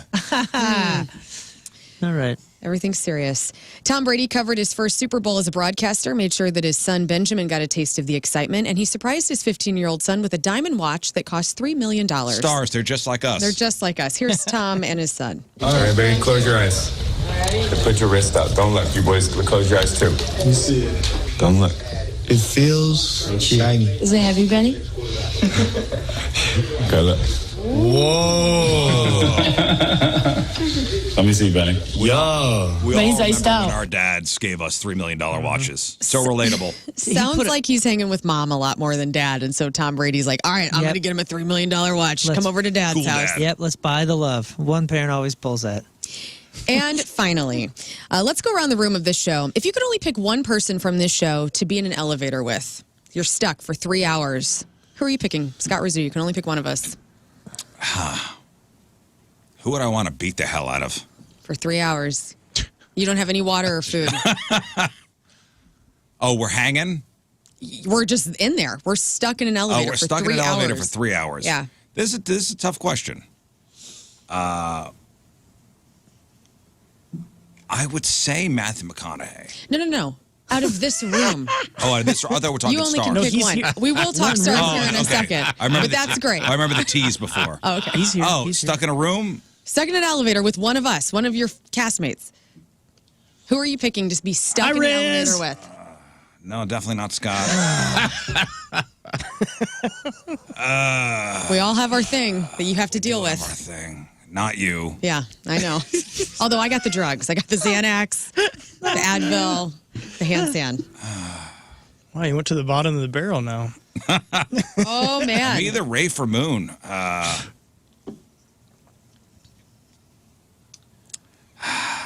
I'd probably say Moon. Okay. Anyway, let's go to this. So I think we'd have a decent time. you're the only one that gets to pick that. No offense, now Rafe, we know I'm his sorry. favorite. Yep. Thank you for checking. I've known on that. him longer. No, Oh yeah, that's Totally cool none excuse, taken, bro. dude.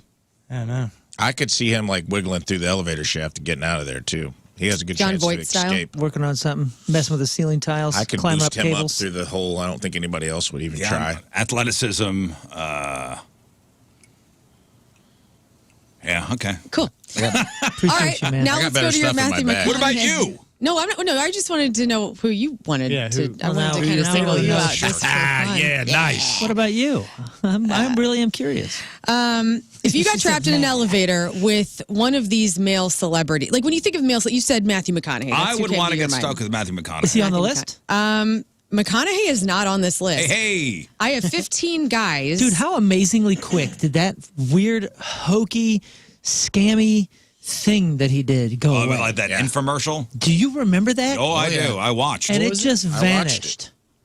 I sent you guys updates via text. I Yeah, he so was doing like a enthralled. self-help thing. It was last summer. But it was live, weird. and it was weird. It was very It was weird, and I was all Weird. about it. We don't talk about and it. it disappeared. Maybe that's why he's not on this His list. gubernatorial run kind of went away too. Yeah. So who's Well, on he was the, doing that green lights thing, which is the Which is book great. who's on the list? Who's on the list? So top 10, Andy Samberg Okay. made it. Daniel Radcliffe, Rupert Grint, and Tom Felton, all from Harry Potter, are number 9.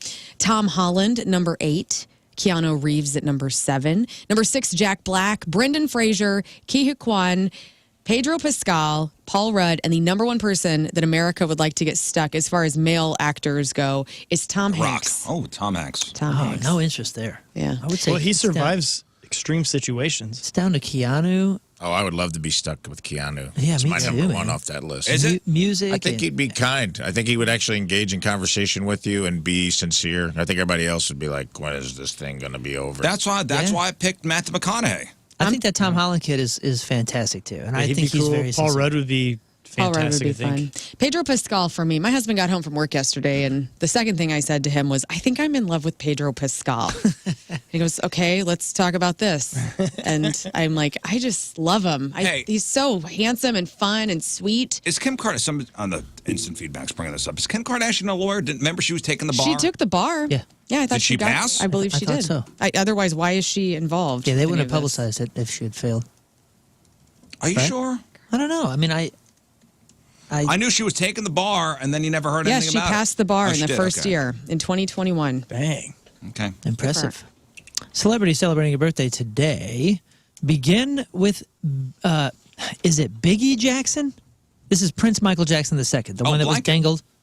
I know Blanket, but they're labeling the name as B-I-G-I. I think it's Biggie? Snuggie. I don't know. I don't know. Blanket Jackson is how old? 23. All right. Sophie Turner, Sansa Stark from Game of Thrones, and X-Men Dark Phoenix is 29. Corbin Blue, the High School Musical star and Jump In from Disney Channel stuff, is 36. Ashley Greene, that's Alice from the Twilight movies, is 38. Elliot Page is 38. Jordan Peele is 46. Jennifer Love Hewitt is 46. Titus Burgess is 46. Billy Baldwin is 62. That's Alec, Daniel, and Steven's brother. Also famous for being married to China Phillips.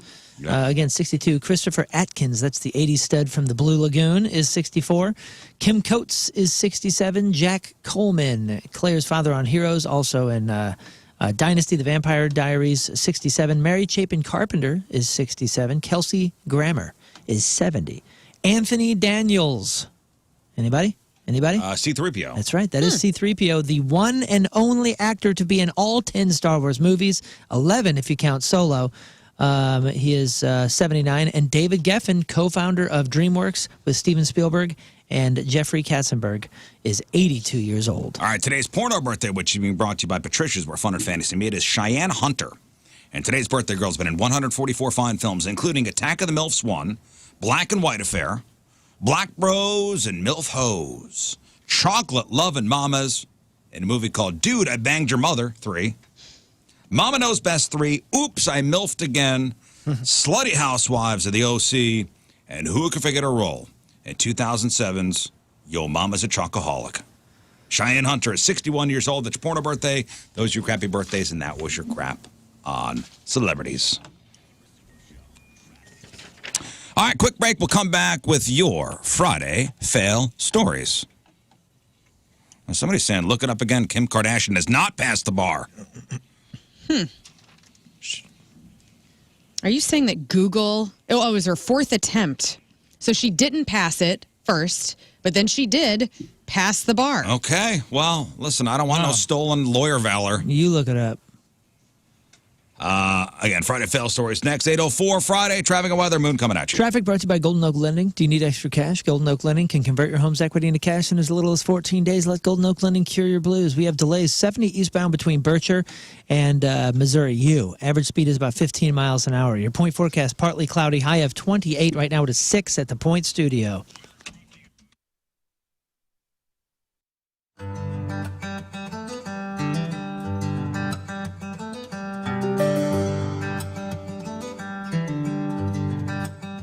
Hey, so welcome back to the farm. In the last video, you saw me on the tractor with the brush hog in the field, trying to get everything all good. Kind of a pain. So I called in reinforcements.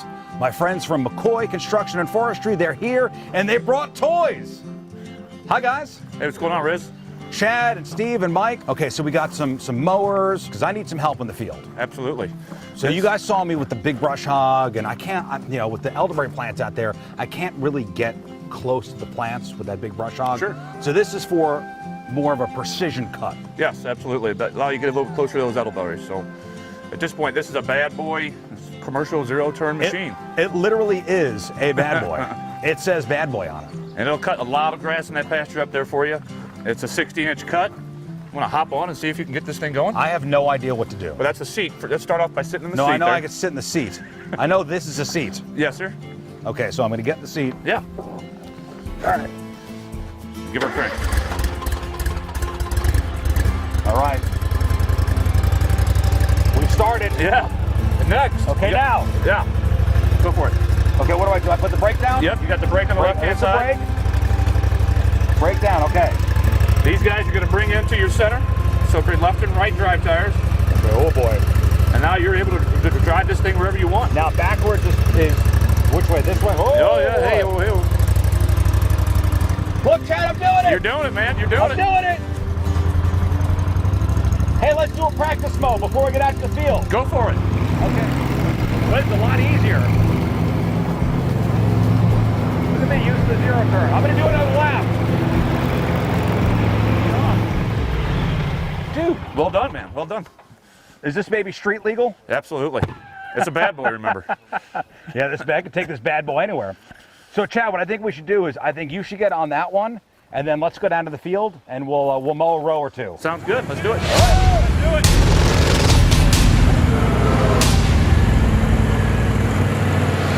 Hey, before we go, damn turkeys are on the way.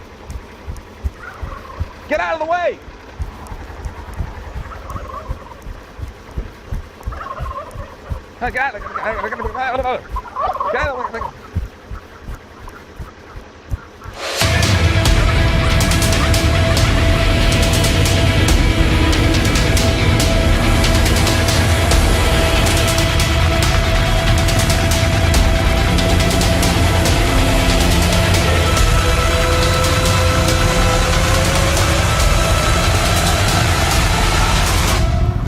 Well, I think I won. So both of these zero turns available at McCoy. You got the location in Fenton where you'll find these two, the Bad Boy and the X-Mark, but you got industrial locations too for your industrial stuff. Absolutely, 8 different locations, but industrial, Fenton, Missouri is where we're gonna have all the ag and turf stuff. So, yeah. All right. Well, next time you got to come back and you got to show me how to use the other thing you guys You brought. betcha, the tractor. The tractor. Yes. Damn it. See, I'm not fully a farmer yet. I'm almost there, but I do have to finish my row. So we'll see you next time on the farm. Thank you, McCoy. Thank you, Chad, Mike, and Steve. And I'm going to finish up.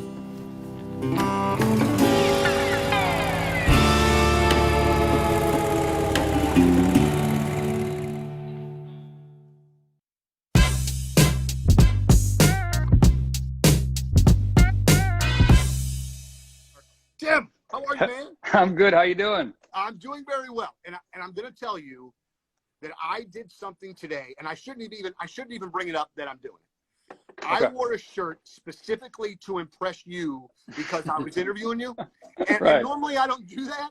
Right. But I did, but also too, and they can't see it, but I've got this awesome Masked Intruder shirt on, and I love it. Yeah, and I just figured that would be one of those bands that you would be, very cool, like that we're a band that Rise Against played with somewhere along the way. You know what I mean? Yeah, I think we have a Masked Intruder. Correct me if I'm wrong. I think they're a Fat Records band. Yep. And I still consider us part of the Fat Records family. Like that's where we got our start. That's who first signed our band. That's how we got our wings. You know what I mean? Was because that label was so much more than just a record label. It was a family. We joined that. We joined that family, and they took us under their wing, and all their bands took us under their wing. Strung Out took us out. Sick of It All took us out. The Mad Caddies took us out. No Effects took us out. That was huge. I mean, I cannot overstate how huge that was. How is it when you're a new punk rock band winning over those audiences? That cannot be easy, especially like a No Effects crowd where they're coming to see Mike and the guys, and they're probably not going to be particularly nice.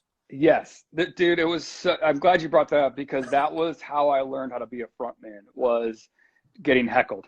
Yeah. Like opening up for No Effects in Western Canada in the early 2000s. Those people were there to see No Effects, and there to see Fat Mike. And we don't do what No Effects does. You know what I mean? And so you had to be able to stand there and sing and entertain for 30 minutes, whether people wanted to see you or not. Opening up for Sick of It All in Germany. Like in the height of like their European domination, though, like I got beers thrown at me, I got yelled at, like all that stuff. And that was moments like that. And then you'd shift to like the Mad Caddies tour, and they're a ska band. And so now we're opening up for a ska band, and those people came to see them. So you had to like figure out like, what are we going to do here? And those were the moments where you realize this is where I put my tail between my legs and I go home and I say, this is it. I'm not meant for this. Or you kind of like clench your fists and put your head down and lean into it, and that's what we did. And so those years were so important and like formative for me as a singer. I remember reading Henry Rollins' book about those Black Flag tours.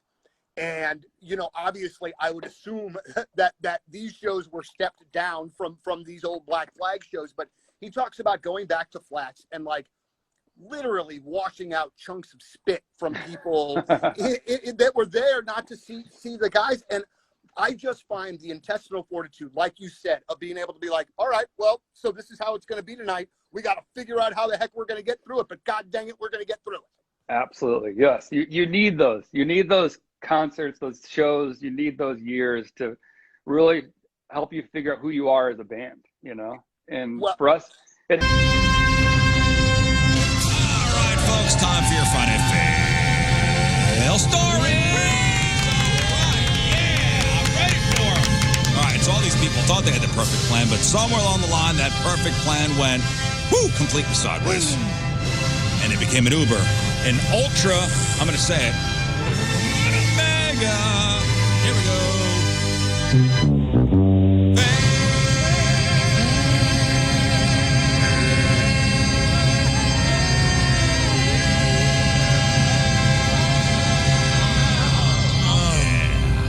Fail. All right, thank you, guys.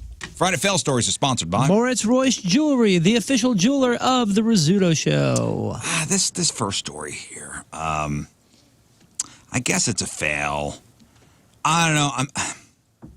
I don't know if this is real or not, but this is making the rounds. There's a report online claiming that a young woman was arrested after she got caught. She got caught filling up her boyfriend's or ex-boyfriend's gas tank with Coke Zero and pre-sucked Skittles. Why are they pre-sucked? I don't know. Maybe they were the sour they're oddly kind. specific in the story. Maybe she was going for like a Mentos-like explosion. I don't know. Oh, no. Naturally, this brings up a lot of questions, like mainly how was it discovered that she sucked the Skittles before stuffing them in the gas tank? Several sites have picked up the story, and the woman's mugshot is being spread around social media. I mean, but there's reason to be a little suspicious here. I can't find a name for the woman. That's a weird one. I can't find a location for where this happened or any info from a police department. Weird. So I guess we're going to take it with a grain of salt. Even if it's a pre-sucked grain of salt, if you must. I don't know. My takeaway is, does anybody do that? Do you guys do that? Would you just bite the Skittles and eat the I Skittles? hate Skittles. I don't like Skittles either, but sometimes I'll get like a hankering for the sour ones. And that has the sour coating on the outside. And you can suck those, you know? And you do? Yeah. You don't just bite through them? And just I mean, I do. I suck them and then I bite them. Depends on, you know, the color. Like the green ones are great. You can suck this. The green one, like a normal green one? No, like the sour green ones. Oh, okay. Skittles suck. I never really craved them. You want to really mess with somebody, put a couple Skittles in a bowl full of M&Ms. You really screw with somebody. I love Skittles, but I steer clear. I won't eat them unless I'm in California. I like buying them there now. We had a friend that was addicted to them, and all of his molars in the back were breaking. I imagine you also get sores in your mouth from like the sourness of them. I do, yeah, too, yeah. And, but he had like 3 teeth right out because of how many Skittles he was good, eating. worth it. Nasty. Taste the rainbow. They were breaking onto him. All right, as campaign strategies go, this was a bit unorthodox and, yes, illegal.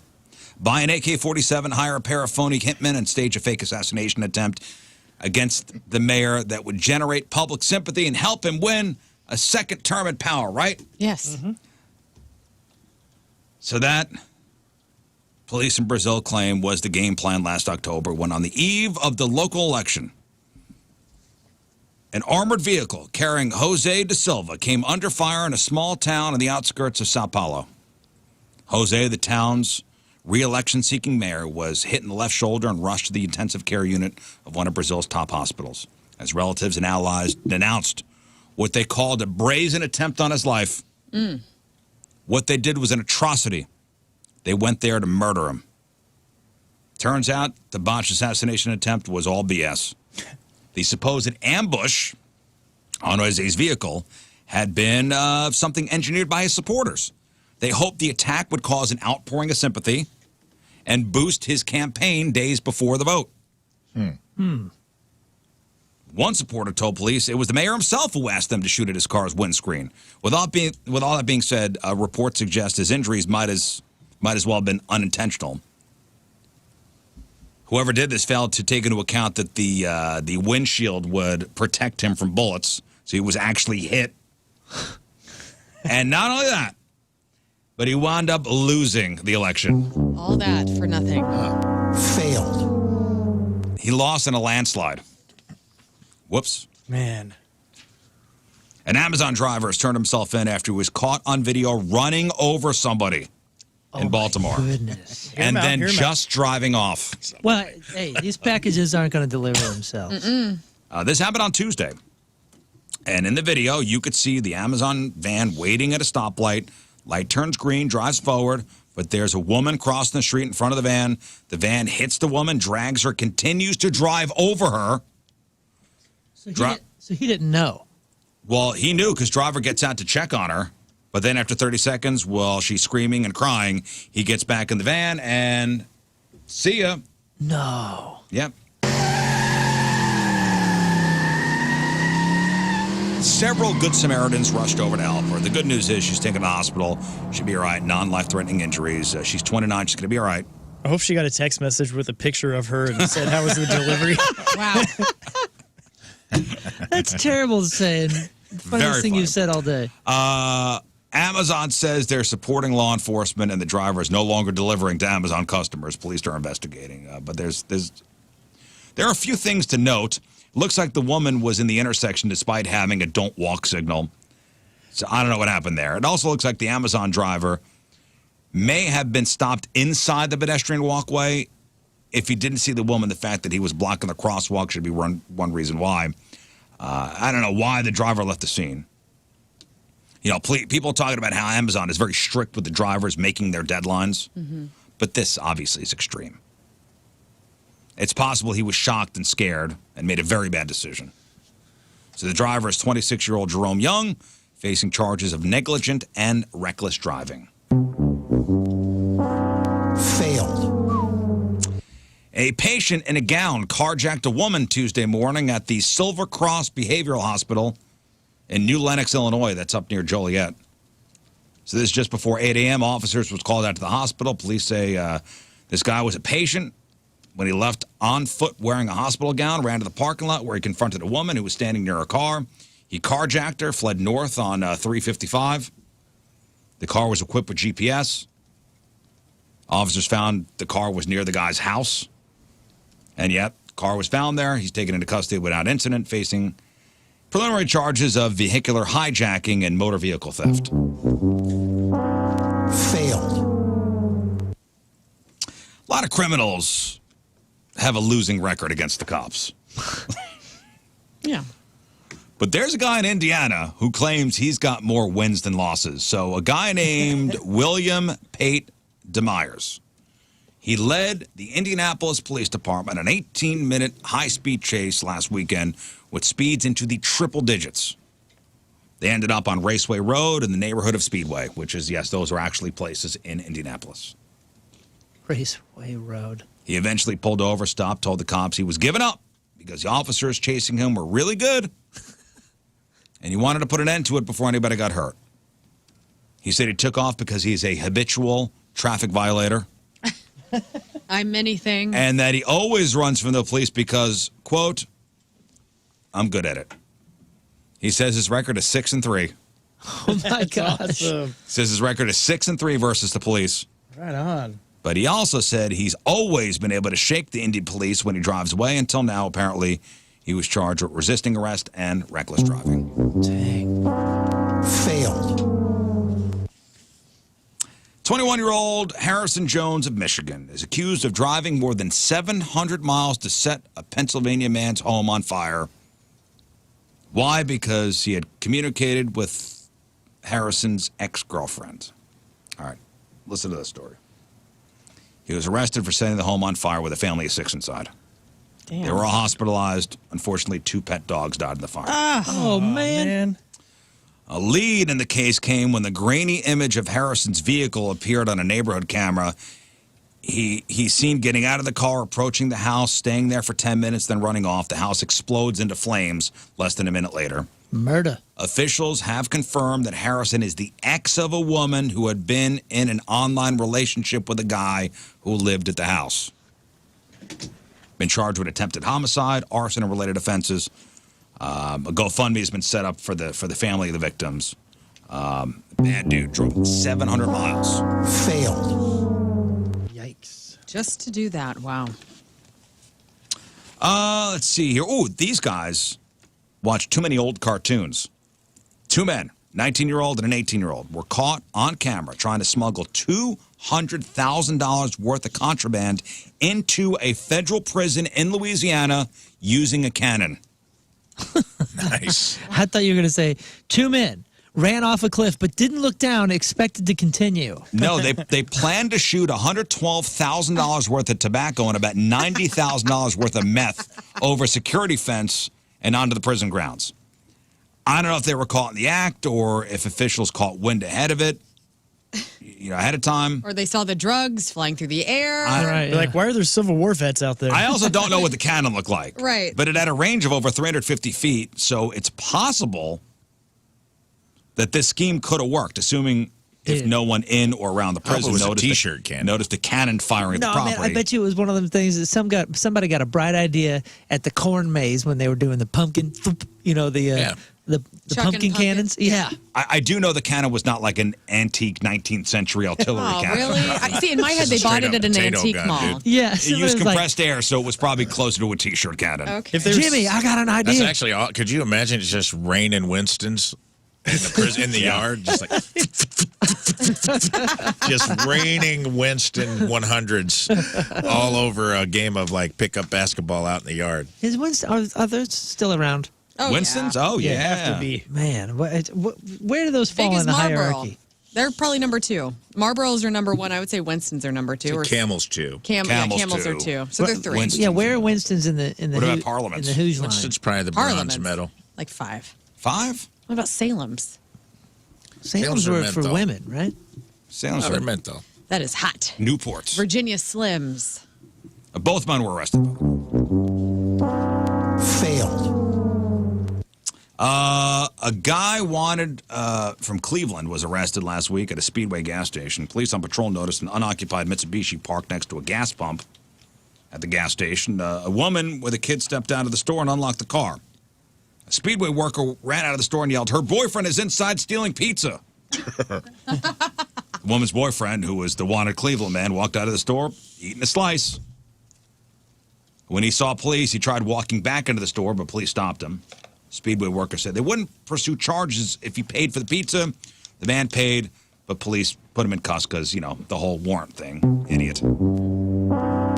Failed. A guy has been arrested after he stole a UPS truck and led Shreveport, Louisiana police officers on a high-speed chase Monday.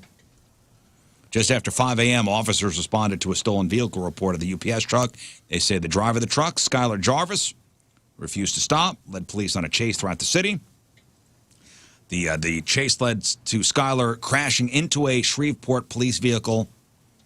And in case you're wondering, the UPS vehicle was full of packages, full of narcotics, dangerous substances, as well as firearms. Skylar arrested with the help of a canine officer. He faces many different charges, starting with aggravated flight from an officer, attempted first-degree murder, as well as theft of the vehicle. But there are further charges coming. Failed. And finally, this story, my favorite story of the week. Student in China. His story's making the international news after setting his college dorm on fire. Can't do that. Here's what happened. The student, don't know his name, don't know how old he was, or is. And this is an engineering technology school this guy goes to. Smart kids. He was in his dorm room back on February 10th, making love to his inflatable sex doll. Okay. Oh, that's sweet. His roommate got back early. Oh, no. So, in a panic, he tried to light the inflatable sex doll on fire. We don't have time to deflate this, okay? What if he poked a hole in it and have that little whistle? Be like, what's that whistle sound? Now, from what I'm gathering, this is one of these, like, silicone, like, high-end one. Huh. Why are you... Okay. So he again, I don't know what was going through. Panic set in. Right, fight or flight. His dorm mate came home early. Oh, my God. So he tried to light it on fire. The fire quickly spread. The campus fire alarm went off.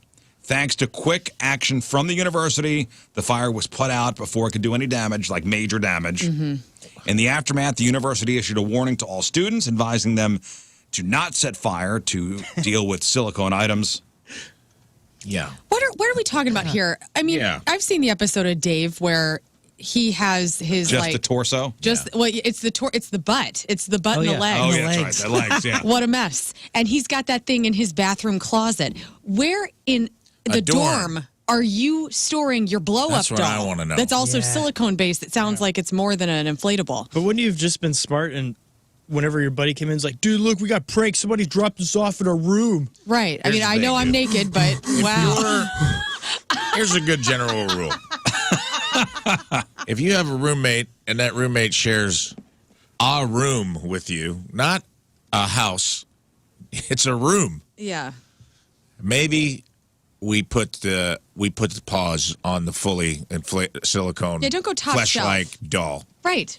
A And we just fleshlight get would us have a been great. fleshlight. Yes, put it in the your little lock box. Like, where was he keeping this thing? I don't know. I mean, Under it the was. mattress? I barely had room for my coat Right. when I lived in a dorm. We have an email, by the way, about disposing of one of these things. Well, what do they say? Oh, let me bring it up. They didn't say anything. They're actually asking our advice Oh, no. Oh, go ahead, please. on how to dispose. By the way, I'm not sure what the punishment the student's facing, but that definitely is a fail. Fail. This email says, love the show. Been listening on and off for years. What's the best way to dispose of an 80-pound life-size sex doll? I'd really love to hear about this on your show because my friend just did it. Rafe, Yeah. handle this.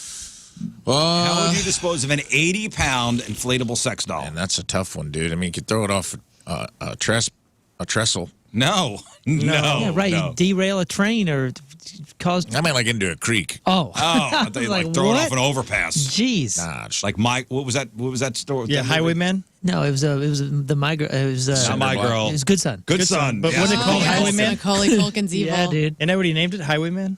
Is that what he called it? Doll? Or, How would you? You got to cut it up. Cut it up? Like dismember it? Yeah, you have Just to. fold her up and put it in the trash can for Wednesday. What are you talking about? Take There's it to the no big dumpster deal at here. work. No one will be weirded out. Okay, yeah, you pull up your car, you back up your car. Let's say the one downstairs here. Right, yeah. That I've Like never we thrown see anything Rafe in. back his car up and just take what appears to be a body and throw it a in couple pizza boxes, torso. The email did say, pretty sure disposing of it in a park would get you on some sex offender list. I think what you do is you go steal one of the boats from the lake house in Forest Park and you just throw it on there and let it sit out there in the lake for a while. You put it in a paddle boat? And ripen in the sun. What is that? Yeah, Viking funeral. Send it out to sea? In all reality, I mean, just throw it out. Yeah. Put it in the bin. Why are we involving more people's eyeballs You're on making this it thing? too. You're complicating it too much. You guys 80 are forgetting pounds. we have the best option ever, Goodwill. Yeah, They'll take everything. Throw that in the They will. Goodwill box after hours. And just Yeah. with the legs It's sticking not a bad up. idea. I don't see anything on their list saying that it's an unacceptable item. Can you recycle it? I mean, Ew. what is it made out of?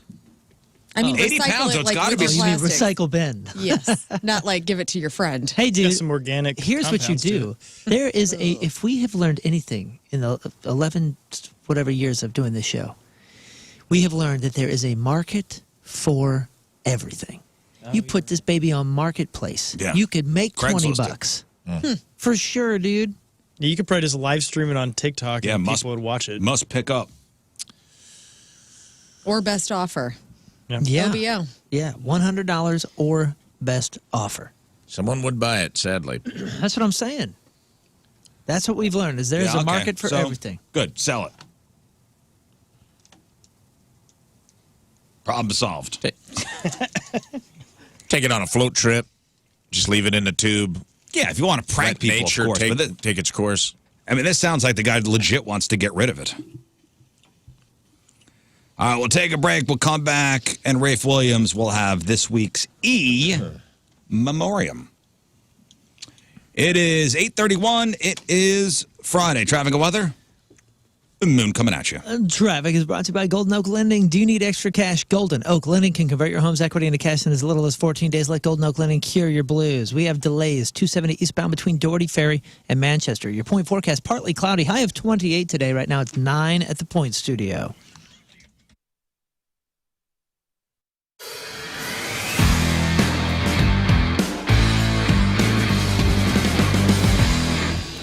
Aha! Welcome back to the farm. So today's a special day because I got Mark from Colonel Landscaping here. Hey, Mark. How's it going? So Mark brought us a gift, the gift of a tree. So Mark, what is it? What does this symbolize? What is this tree? What do we call this? So this would be kind of like a statement tree. Or a memorial tree sometimes. Moving on to a new piece of land, you put this thing in there, it grows along with you as you grow with the land. Well, memorial would be like if I died and then you plant this over me. So we'll call this a statement tree. Statement tree. So this is a statement tree courtesy of Mark and Colonel Landscaping for Riz Farms here, which will be put up in front of the house and it'll be on the farm for forever. Yep. All right, so Mark, what kind of tree is this? This is an autumn blaze maple, so it's going to get beautiful fall colors. It's a relatively fast grower, so it's going to get nice and big, give the house some shade. Oh, awesome. So we need to put this into the ground, which I've never planted a tree before, so... Oh, you're going to get your education today. Oh, nice. So let's get it off the trailer. All right. And into the ground. Yes, sir. And how much does this thing weigh? Probably about 200 pounds. Good thing I got this cart. Let's load her up. All right, Mark, let's do a tree raising ceremony. All right, here we go.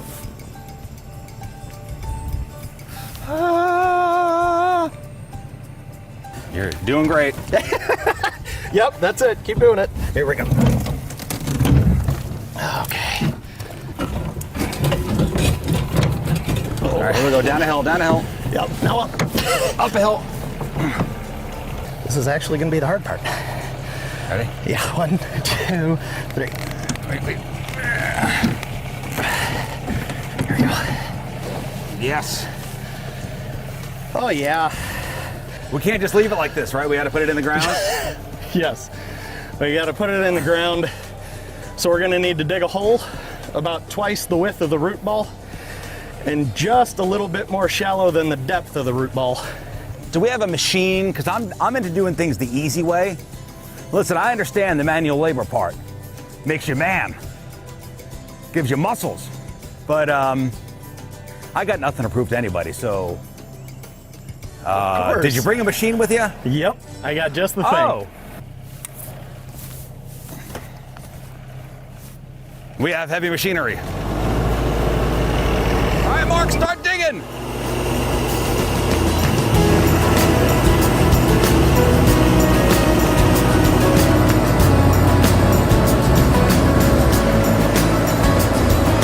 Oh boy, here you go.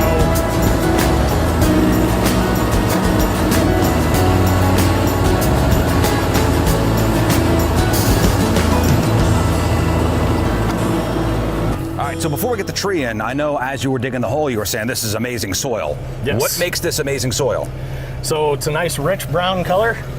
As we can see, we can squeeze it, and it's not squeezing out in between my fingers, so there's not too much clay content in it. It's moist, it's...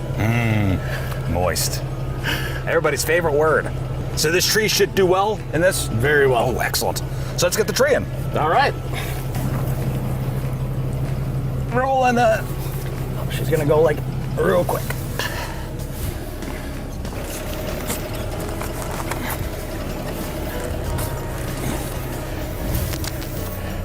Honestly, I think we've done enough manual labor. We can use a machine to do the rest of it. Oh, we can use a machine to do the rest? Great.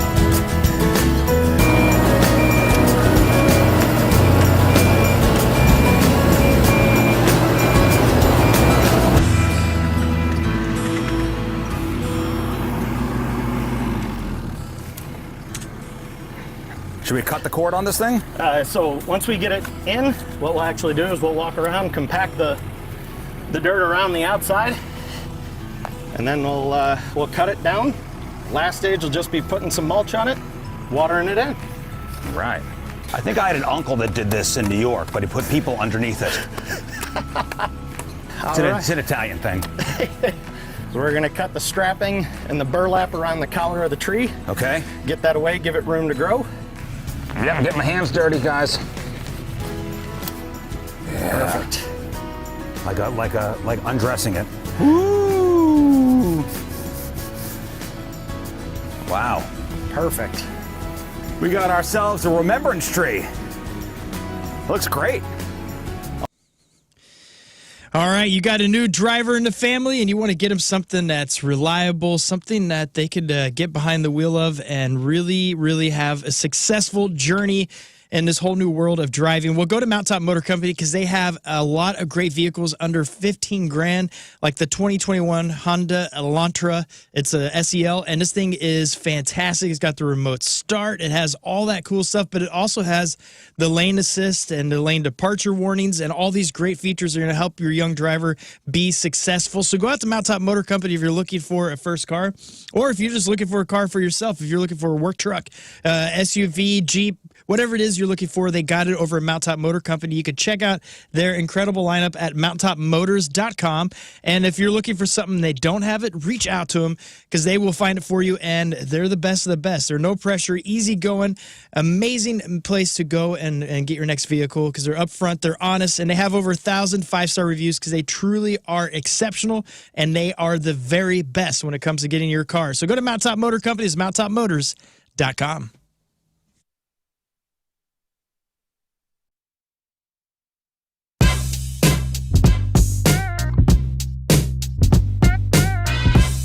All right, backstage at our big, gigantic ho-ho show with Angels and Airwaves. Mr. Tom DeLong, how are you, man? It's great to see you. I am good, and I just realized you have a kick-ass camera right there. This is like IMAX level shit you're doing. We try not to mess around, Tom. You don't fuck around. This is like real interview. This is like... The bad part is, though, with that fancy camera, it really pinpoints the ugliness. Boogers and like... I mean, anything, man. Like crazy hairs, anything. It really blows up. Raves in Memoriam here in just one moment. I do have some news, and it is about the asteroid we've been talking about. Uh-oh. You know the one. The one that's the city killer, they're calling it? Yeah. Well, and I just read this morning, because NASA has come out and said something. I should probably kill the music for this. Remember NASA was saying, and we reported on this yesterday, there's about a 30% chance of this thing hitting the Earth in 2032. Well, they've just revised the number. Okay. Now there is a 0.28% chance. The numbers went down, guys. Looks like we'll be okay, guys. Hey, looks like we're going to be all right. I'm glad they turned that fan on. It already started moving in the right direction. Thank you, Bruce. And the chances of that big asteroid hitting us in 2032 just went way down. Remember NASA saying a 3% chance at one point? Revised it down yesterday to just 0.28%. So there's a 99.7% chance it will not hit us. And they're also thinking it's smaller. Maybe 150 feet across instead of 300. I can't wait. Tomorrow they're going to be like, oh, there wasn't anything. We were... There was actually a dot. There was a speck of dust on the telescope. Yeah. Egg on our face. And this is from NASA, quote, observations made overnight, February 19th through the 20th, so just a day ago, of asteroid 2024 YR4 have further decreased its chance of Earth impact on December 22nd, 2032 to 0.28. NASA's planetary defense teams will continue to monitor the asteroid to improve our predictions of the asteroid's trajectory. With the new data, though, the chance of impact with the moon has increased slightly to 1%. So great news, guys. Great news. It's good. It's good Friday news. Yeah.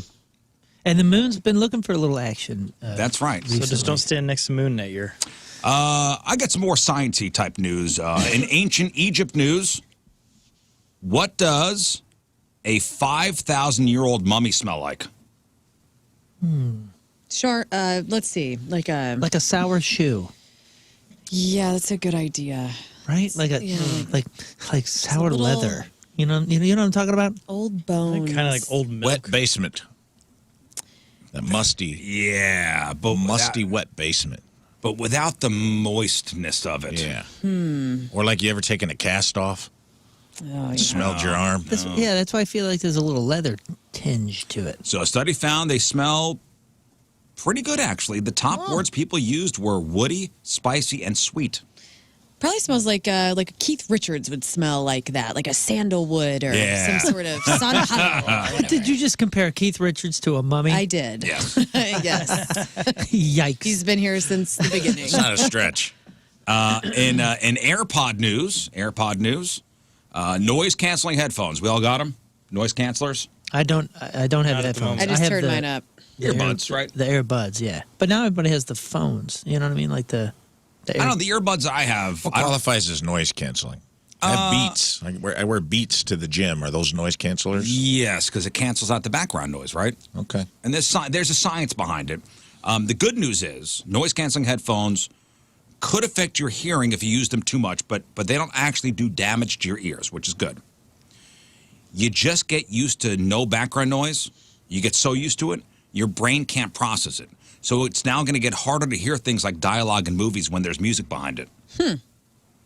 So noise canceling headphones, if you wear them too much, reprogramming your brain. No way. Wow, Maybe that's my problem then. That's fascinating. I can't hear anything anymore.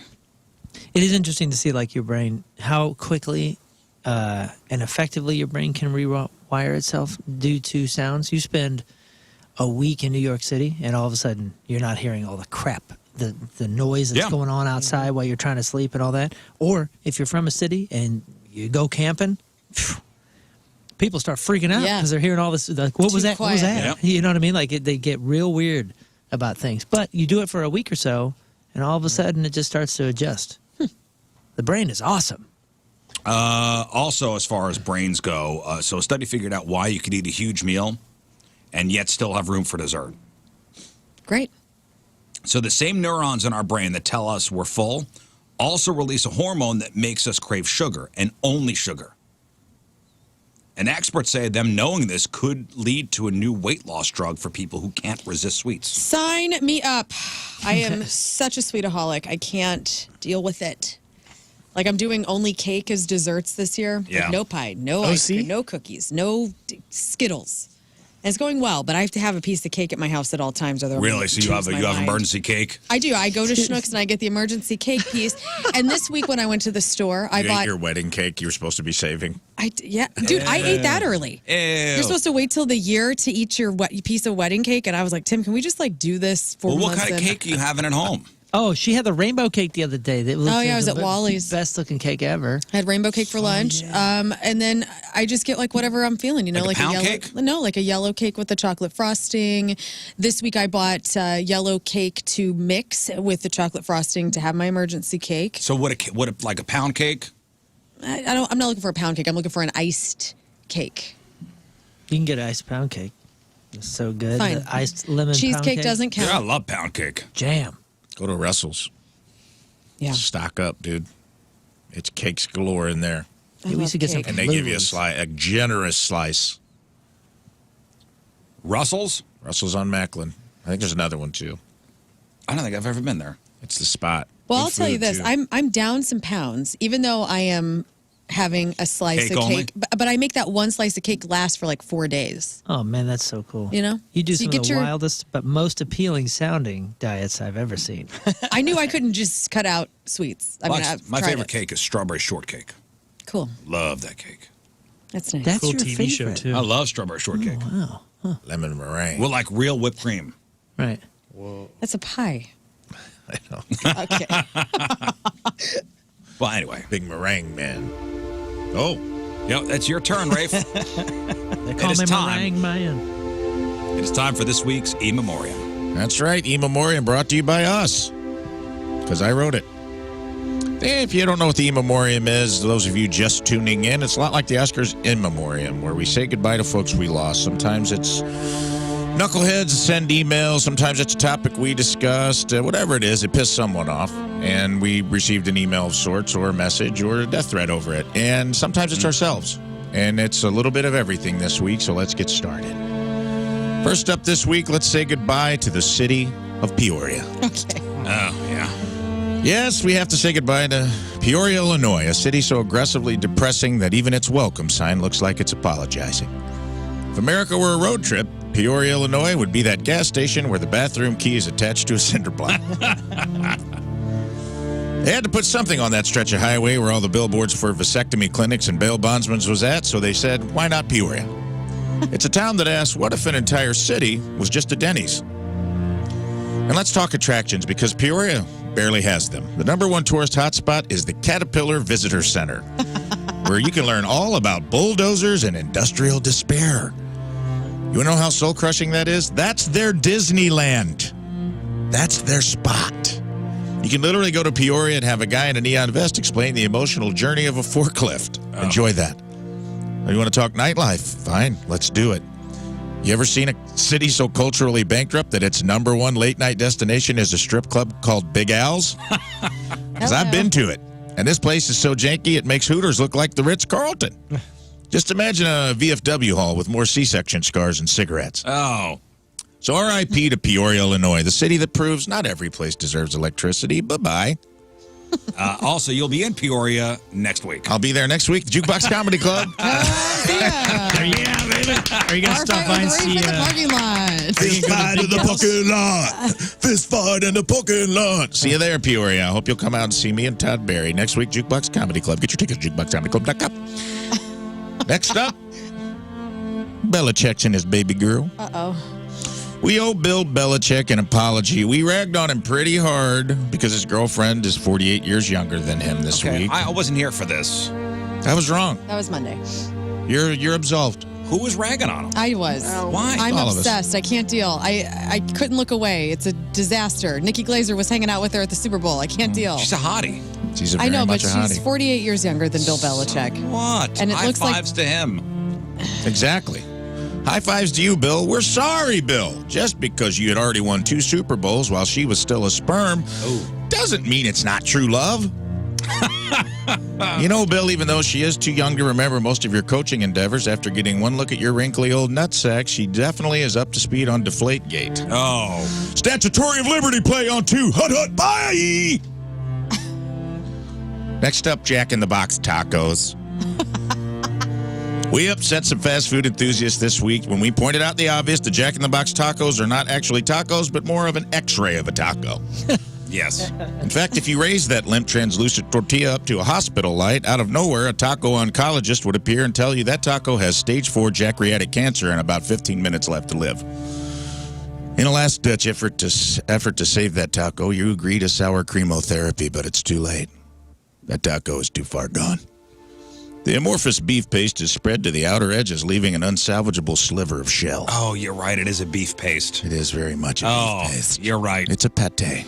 It's pate. You're right. In a fit of denial, you'll apply their signature ranch dressing to cover the fact you're eating a wet brown paper bag, but let's face it, the world hasn't seen a nasty, greasy taco slathered in buttermilk this bad since Paula Deen accidentally flashed her cooter at the 2013 Food Network Christmas party. Cute.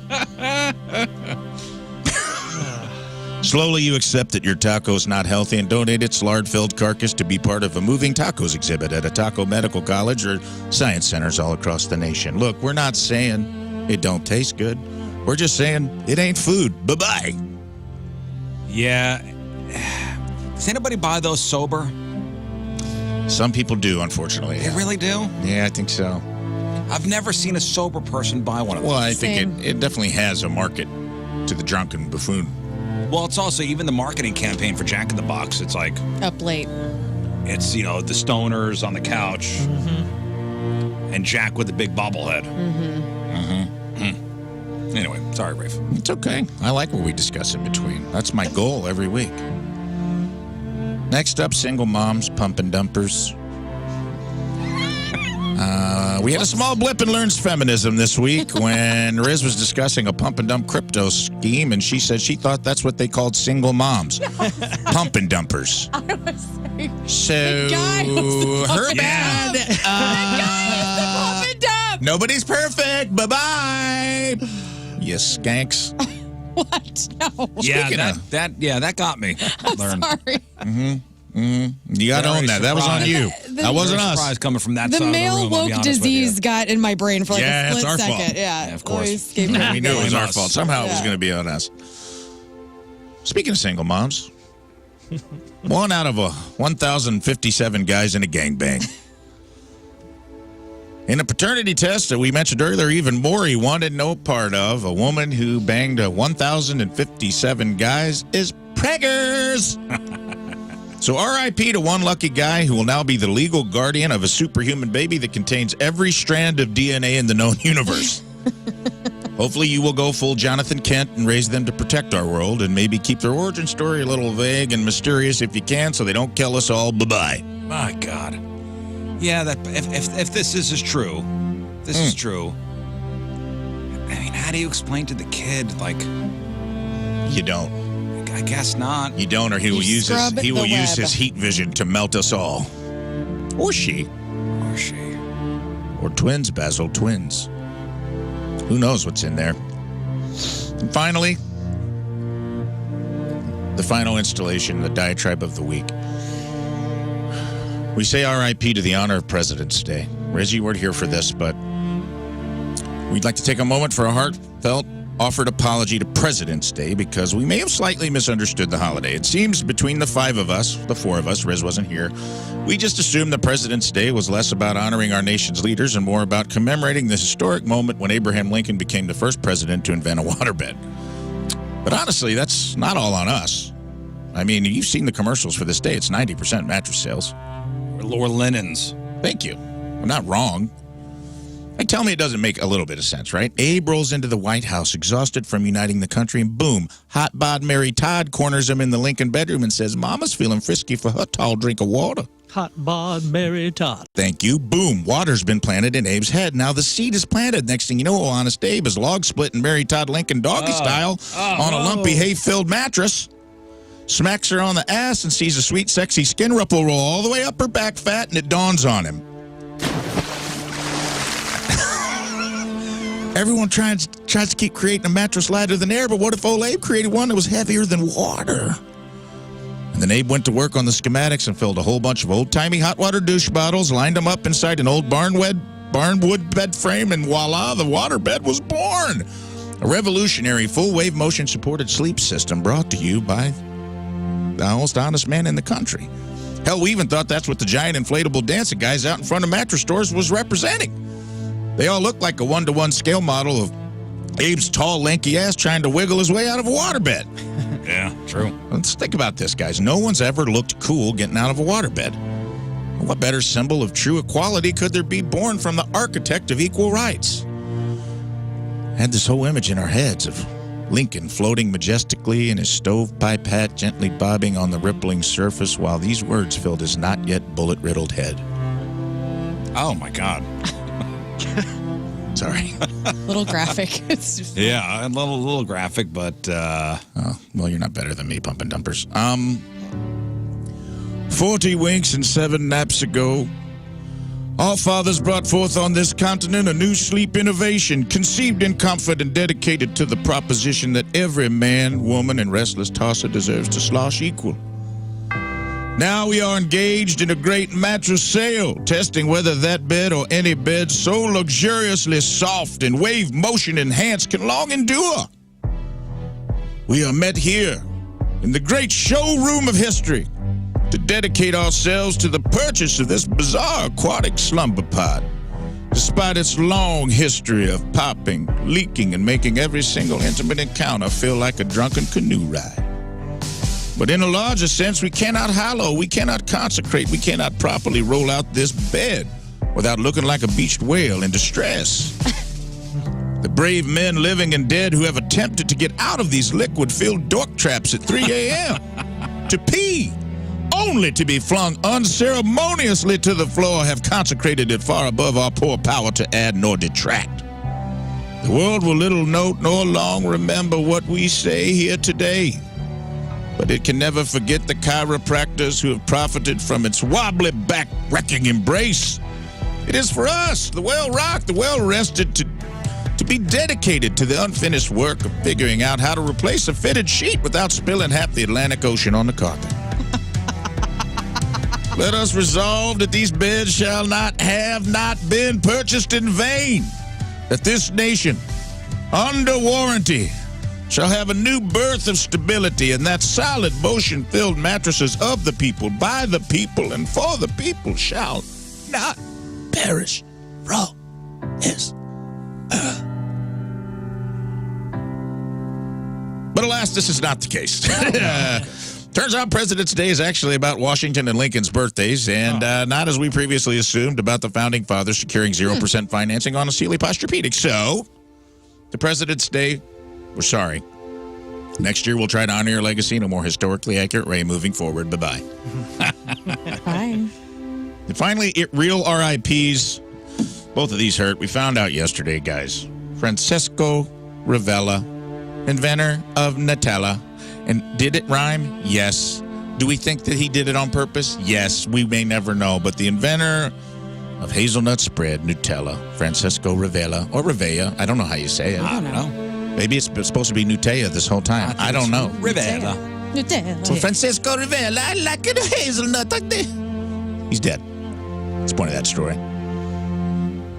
And also Ken Rosenthal, the original creator of the St. Louis Bread Company, later renamed Panera Bread, also passed away this week. We lost a lot of soccer moms, really upset this week. We lost something that gives you just a little break from the kids. And we're sorry about that. We lost 2 important people. And that concludes this week's Memoriam.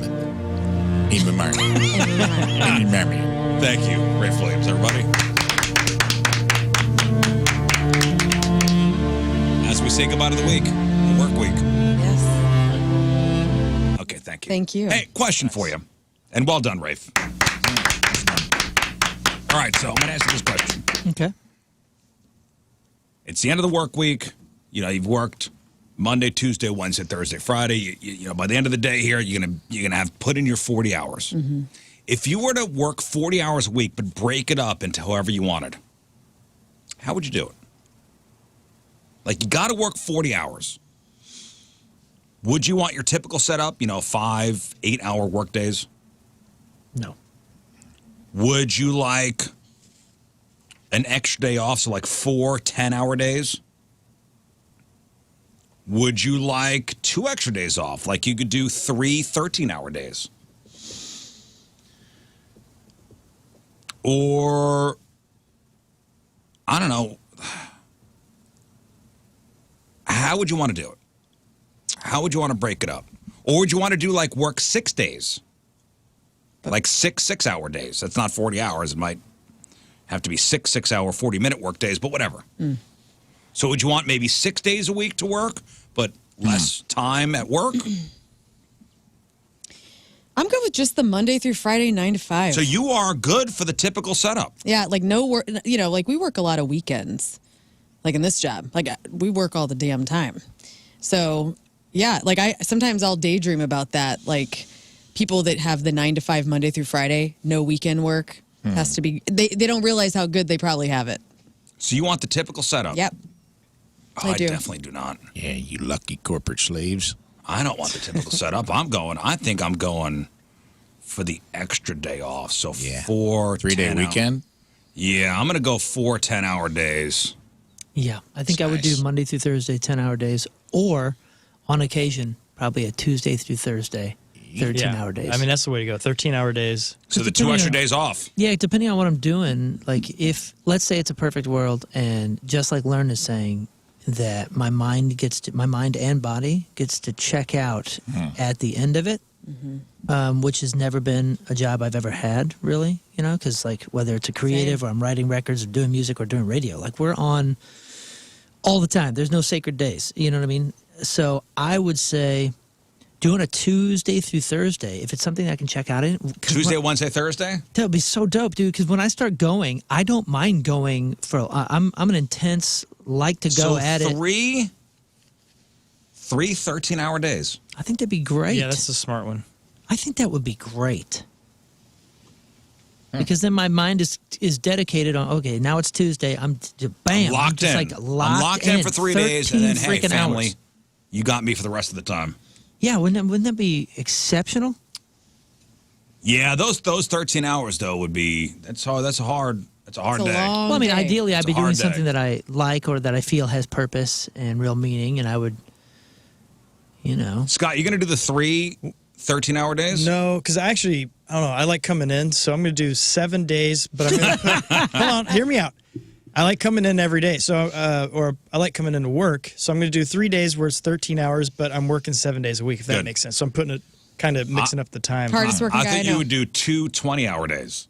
I wouldn't mind that either. I have done a 24-hour work day before, so I could handle that. So you doing, Rafe, what are you doing, 4? Are you doing the 4 days? You've said in the past on the 3-day work week, or that you take the Wednesday, which I always thought was weird. You're not sticking to that. That's a crazy. A little thing to island. say. No, I think I would. Now, You if said I you'd were, always take an island day, which I think I defeats would the take an purpose island to day. me. So you just do. I think I'm Mondays, taking an Tuesday, island day. Thursday, Friday. I would get high on Exploder, work 40 straight through. Dude, love it. Just get Once one a day. dude, just Or get once a day. week. Well, it's 2 days. get but- geeked out of my mind and just be like, this is gonna suck. Let's do Where are one you 40-hour working? day. Yeah, and 'cause I'm doing one one 40-hour shift. day, dude. He's And doing I'm done. security. Every time I get tired, I'm just gonna do a scoop of Exploder, and I'm gonna plow through some TPS reports for people. I'm sure your health will just be tip top. Yeah, but you have all the other you time. will be able to tell the back half of my work. Yeah. They're gonna be like, yeah, these What hour? reports started out good and turned into more of a manifesto around the 30-hour Later in his when you week. start hallucinating. Yeah. No, I would take the island day. Yeah. Like if I were to work 4 days a week, I think I like the Wednesday. Yeah. I think I like the Wednesday off. I understand the Monday or the Friday off, but the breaking up of the week, the middle, Monday, Tuesday, off, Thursday, Friday. I don't know, man. You're only dealing with Mondays and Fridays at that point. Or Mondays and Fridays. Like Monday and Tuesday, Tuesday would be a Friday. Wednesday, restart. Thursday's the Monday, Friday's Friday. You get what I'm saying? Because otherwise you don't have to deal with that middle of the week slump that we all hate. Everybody says Tuesday's the worst day of the week. For me, it's Wednesday because you're not done yet. You're at the damn middle. Well, what do you think America said? 3 What does days. America want to do? 4 days. Yeah, Take off 4 Friday. days. I could see that. All right, give me the order. What does America want to do in order? 4 day take off Friday. 3 day take off Thursday, Friday. Third would be 5 day a week. So, number one, extra day off, 4 10-hour days. Then the typical 5 8-hour work day. Oh, really? What Yeah. And then they would do the 3-day, 13-hour days. What was the first one, though? Take off Friday? Yeah, take it off Friday. 4 4 days. 10-hour Just days. 4 10-hour days. Because I think taking up Monday could be tight. Yeah, I mean, you finally get Sunday. Right. Sunday's not a dread day anymore. It's an actual weekend day. There's a lot of cool stuff happens but then on that- Sundays. I know what you're saying, You're but tired on Friday. I get it. I feel like I do really great work on Mondays. You'll just skip you won't have the Sunday scaries, you'll have the Monday scaries. It's just going to shift the Tuesday. day over. Which is fine. But then Tuesday's always chill. No, if you're going to take Monday off, Tuesdays. you have the Monday scaries. Tuesday's Taco Tuesday, dude. Tuesdays. I'm always delusional Wow. on Tuesdays. Tuesdays garbage. Yeah. They had to make It's up. because of Monday. No, Yeah, it's, then be- Wednesday it's would be because you're the farthest from the weekend. Monday has redeeming qualities. If people don't- Monday's okay. Does anybody actually work just 40 hours a week anymore? I mean, I feel like everybody's working more than that I in know every job ever. I know a guy who went from a creative field, which, like you said, you're kind of always in, to a 40-day or 40-hour work week, and said it was the biggest blessing to ever happen to him. Yeah, there are some people. He's I like, do. I check out at 4 or whatever time he gets off, and he's like, and then I'm just there for my kids. I'm just me. I'm just Yeah, a it's family great. guy. All right, listen, we're going to take a break. We'll come back. Let's give away some stuff. Quick game. We'll play Fake News of Florida. Okay? Fake News of Florida. All right, so Rafe will read you a headline. You tell us if the story is something we made up or it's something that really happened in the state of Florida. You have a Moon Lifeline if you need it. I'm He great good at this. You have a Moon Lifeline if you need it. He's there for you. Great. But whatever he says is binding. 2 out of 3 right, you win your choice of prizes. We got tickets to go see the Lumineers. Big summer show, July 23rd at the Hollywood Casino Amphitheater. Tickets are on sale today at 10 a.m. We got tickets to go see Killswitch Engage, March 6th over the Factory. And we got tickets for Point Fest featuring 311, The Urge, Toadie's Finger 11, Ludo, and more, Saturday, May 17th at the Amphitheater. Fake News of Florida, 2 out of 3 right, you win. You have a Moon Lifeline. If you need it, 314-624-3833 or 618-398-3833. We'll play next. All right, 9:06. Friday, traffic and weather. Moon coming at you. Traffic brought to you by Golden Oak Lending. Do you need extra cash? Golden Oak Lending can convert your home's equity into cash in as little as 14 days. Let Golden Oak Lending cure your blues. We have 2 lanes now blocked and a left-hand shoulder blocked due to a crash 270 northbound just before 64. Your point forecast, partly cloudy, high of 28 today. Right now it's 12 at the Point Studio. Joined in the Point Studio now by the mastermind behind Ghost, Tobias Forge. How are you, man? I'm good, thank you. How do you do? I'm doing really well. It's an absolute great pleasure to have you here, and the absolute ferocious fan base of Ghost has me completely petrified that I'm going to screw this interview up because they then don't. Right. Well, that's the idea. But it's one of those really great things in getting to talk about Ghost right now because you can just feel all the excitement and everything kind of not starting to come together, but just continue to get bigger and bigger and bigger. That has got to be an amazing thing for you to see on your side of things. Of course it is. I mean, I've done many records in my life that had caused nothing, you know. So it's you never know how many times you will have this feeling. So I'm trying to sort of absorb it and enjoy it whilst it's here, and yeah, no, it's a fantastic feeling. When I had read, and again, please correct me if I'm wrong, but I had read, kind of when the process and the thought process for this was beginning, that you thought that you would have a certain audience that would dig it, that would enjoy it, and that it might even be kind of like sort of an art thing that you could potentially see at like an art installation. Are you yourself a little surprised that it is grown into what it has become now? Yes. I mean, obviously everything is a gradual sort of these epiphanies of what you can achieve obviously comes gradually, and now obviously I know what took us here, but there was definitely a thousand things that I could never have predicted back in 2008 or 9 or 10 or 11. Sure. So yeah, it's mind blowing, but yeah, I don't know what to say really. I knew I liked it and the material in the beginning, and whenever I played it to people, it seemed to have caused a reaction that seemed that indicated that there was definitely a crowd for it. Absolutely. But going from there to here, it's a long way to the top. Yeah, I'm looking forward to specifically seeing you tonight at you guys tonight at Peabody, because the theater is just beautiful. Like it is completely perfect for this type of show. As the shows get bigger, I'm sure the work putting into the show gets greater as well, but the end result has to be unbelievably rewarding when you get a little bit more room and you get more bells and whistles that you can incorporate into the show. It has to be a really great thing to be a part of and see as it goes along.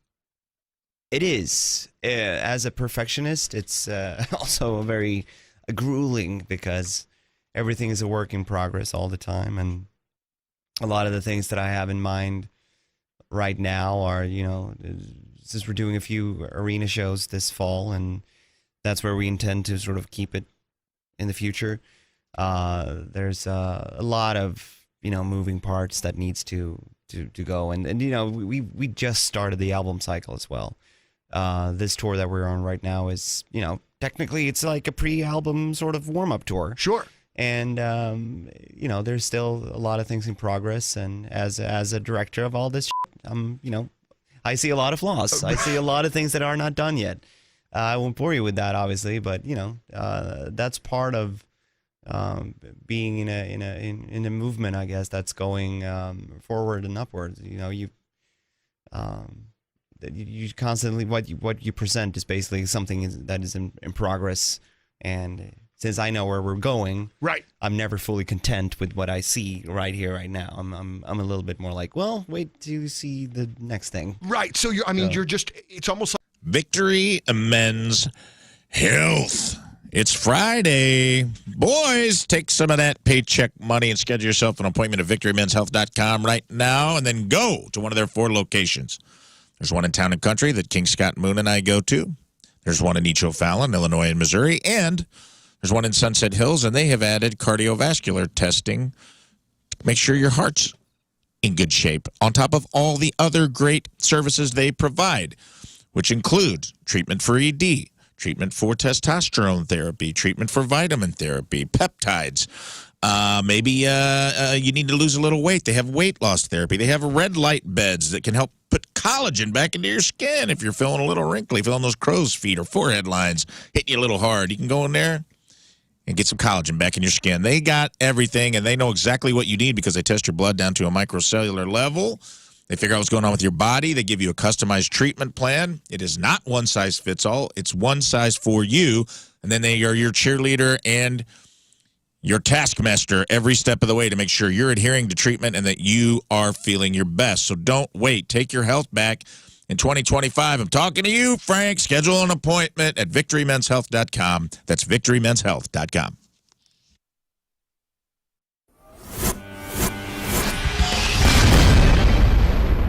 All right, so here we are, way back Point Fest, the first interview of the day. It's Real Big Fish, everybody. Gentlemen, how are you? It's great to see you. Great to see you. Fantastic. Hello. Oh. Hey. Thank you. No, don't stop. No, more, please. Anybody remember the old ad from Apple? There's an app for that. Mm-hmm. I think that was like 2009. There's an app for that. Well, man, we may have finally hit a point where there really is an app for everything. A private security service called Protector just hit the App Store this week, and people are calling it Uber with guns. So for $1,000, you could have an armed guard pick you up and shuttle you around in an Escalade for 5 hours. They're either retired law enforcement or active duty. And I looked, it's on the App Store, and it's got a 4.9 rating as far as the apps go. Should probably leave a good tip on that one. I would think. Interesting to live in a world where this is needed and reasonable. Chris and George were super. I'm reading some of the reviews here. Chris and George are super professional and made me so safe. We'll be using them for protective services again in my future. I've had this a few times in other countries. There was in Indonesia, I believe, first or second time. It was in the contract that we had to hire somebody, or that they had to hire somebody that was armed for the rides over and getting to the hotel and that kind of stuff. That happens a lot. And I knew some people that are expatriates in Mexico, and they would get kidnapped all the time. But the ransom would be like $40. It would be like just villagers. So they had to have armed certain security. roads. They had to have like escorts and stuff like that. Well, so right now, this is only available in New York and L.A. And in fact, some of the one-star reviews on the app are just, I wish this was available in more cities. Which, why would you leave a review like that and give 1 star, you dicks? I know. You're killing the ratings. Yeah, it's not available. It's never in going to St. come to your Louis yet. city if it doesn't do well everywhere else. Why do we even have a rating system for things if you haven't tried it? I mean, that skews everything. Of course. Yeah. Dude, that Black Mirror episode, I think it was episode 1, season 5. Oh, with everybody's got the All score. the stars. Oh, dude. crazy. What's her face? Bryce Dallas Howard. Yeah. So the app was announced last year, but you might have heard about it last month when they did a video showing what could have happened if that gunned-down CEO had the app. So again, only available in New York and LA for now. There's a $129 annual fee. Prices start at $1,000. You could pay more to protect multiple people or have a motorcade of up to 3 Escalades. Whoa. Sign you up. Very cool. Dude, if I was trying to impress a chick and I had some money, like, hey, I'll pick you up for dinner, at 6, and like a 3 Escalade motorcade. I'd be terrified if a man that I'm dating showed up with Would you 3 be terrified, or would you be Yes. super turned What on? the hell is this? Or would you be super stoked? And you're just like a commoner? I'd be like, So you're no. wasting your money. If I'm trying to impress a woman, You're going this far. This if I is had a the money, date? Rafe, come on, back me up on this. Okay. Oh, stop it. Thank you, Yeah, Rafe. no, I'm with you, man. Let's. Why stop at 3? Yep. I'm in. Why not a complete? there- why not Scott's presidential in, dude. detail? Thank you, Dude, Scott. I want to do that because you could roll up to like a, take her out shopping to a nice fancy place like TJ Maxx and roll up with the Hey, whole it is a entourage fancy and have the gun. Yeah, dude. Yeah, that would be When sweet. she gets in, she's like, "Why do you have all these armed guards?" She's like, "I'm protecting the most valuable thing in the known universe." And she's like, "Is it the Hope Diamond?" And you're like, "No, it's you, baby girl." Okay, that is No, kind of what you're thinking if that is- was if that was the speech that you're giving with the Escalade. No, if you're thinking, man, who is this mysterious guy? Like, he Yeah. must be somebody. Yeah. He's not He must just be a clerk. somebody. Do I want to date this guy if there's people that want to kill him? Make it about I her. don't know. He's got to be a somebody. Look, he's got a 3 Escalade Jackson motorcade. Brown starts playing Somebody's Baby. I don't Only know it's about about that. you. I assume a woman as fine as you must have men all over her, so I hired all armed about it. guards to keep them away so I could be alone with you. I'm all about it. 5 stars. All right. 1 star. All right. Didn't get laid. 1 star. Let's give away some stuff here. We got Lumineers tickets. We got Kill Switch Engage tickets. We got Point Fest tickets. We're playing Fake News of Florida. 314-624-3833, 618-398-3833. Rafe's going to read you the headline of a news story. Is it a news story we made up, or is it something that happened actually in the great state of Florida? All right, 2 out of 3 right, you win. Let's go to the phones. Oh, Moon is your lifeline. You have him. You have him if you need him. Moon, and today's contest is sponsored by CarStar, your auto body repair experts, locally owned with nationwide guarantees. See carstar.com for a location near you. All right, let's go to line number 1. Hey, Aaron, where are you? Where is Aaron right now? All right, Aaron, let's play. Good morning, guys. Good morning, Aaron. Fake News of Florida. Stoic today. Good luck, Aaron. This just in. Bradenton police caught 2 10-year-old kids driving their parents' car to McDonald's after they were ratted out by a man who was driving a stolen car. Let's go Florida. Show me Florida. Fake news. 0 for 1. It sounded Florida, didn't Aaron, let's go next. Aaron, a man was busted for abusing 911 after he called to report a stripper who refused to give him, quote, the boom boom. We'll go Florida again. Show me Florida. And we say goodbye to Aaron. Okay, see ya. He go. Could use Moon there. He knew that was fake. Moon knew. That's right. Moon knew. Who wouldn't have said boom boom? Mike in Wentzville. Good morning, Mike. Hey, good morning, learning gentlemen. Hello. Hello. Hello. All right, Mike, let's play. Mike, this just in. A Pensacola woman was fired from her doggy daycare job after being caught smoking marijuana in an enclosed playpen with a group of dogs. That's Florida. Fake news. So much confusion, Mike. Okay, Mike. Let's go. Mike, an Ocala man, was arrested after throwing a live baby alligator into a Walmart when they refused to let him in without a face mask. Let's go with Moon. Moon. You know, I'm going to play the law of averages here and just say Florida. And we say goodbye to Mike. Oh, my Bye, gosh. Mike. Didn't even think about it. Didn't even need to read it Terribly again. sorry. We say goodbye to Mike. Terribly sorry. Is gone. Debbie, hello. Happy Friday, Riz Show. Oh, thanks, You too, Debbie. I hope you have a great weekend, and I hope you win here. Let's go. Debbie, I like your energy, Debbie. Thanks. Breaking news, Debbie. A Marion County burglary suspect wearing nothing but boxers hit a cop in the face with a Bible.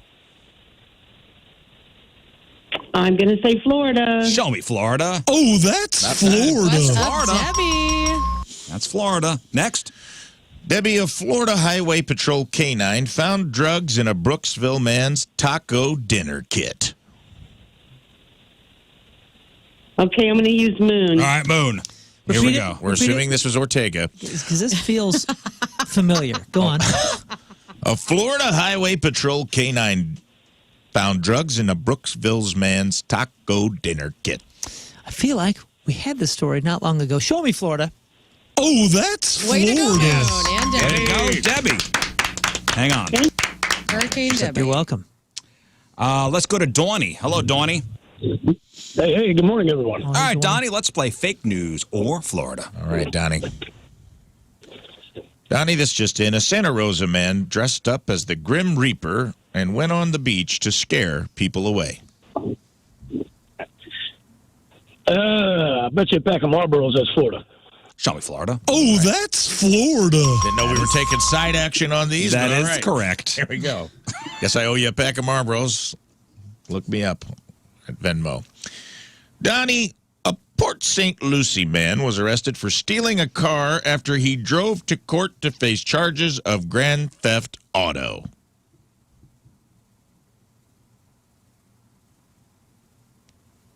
Uh-huh. Donnie, Donnie? Donnie. this is you. Hello, Donnie. Gonna need an answer. Donnie? Donnie gone Or a once. cell phone connection.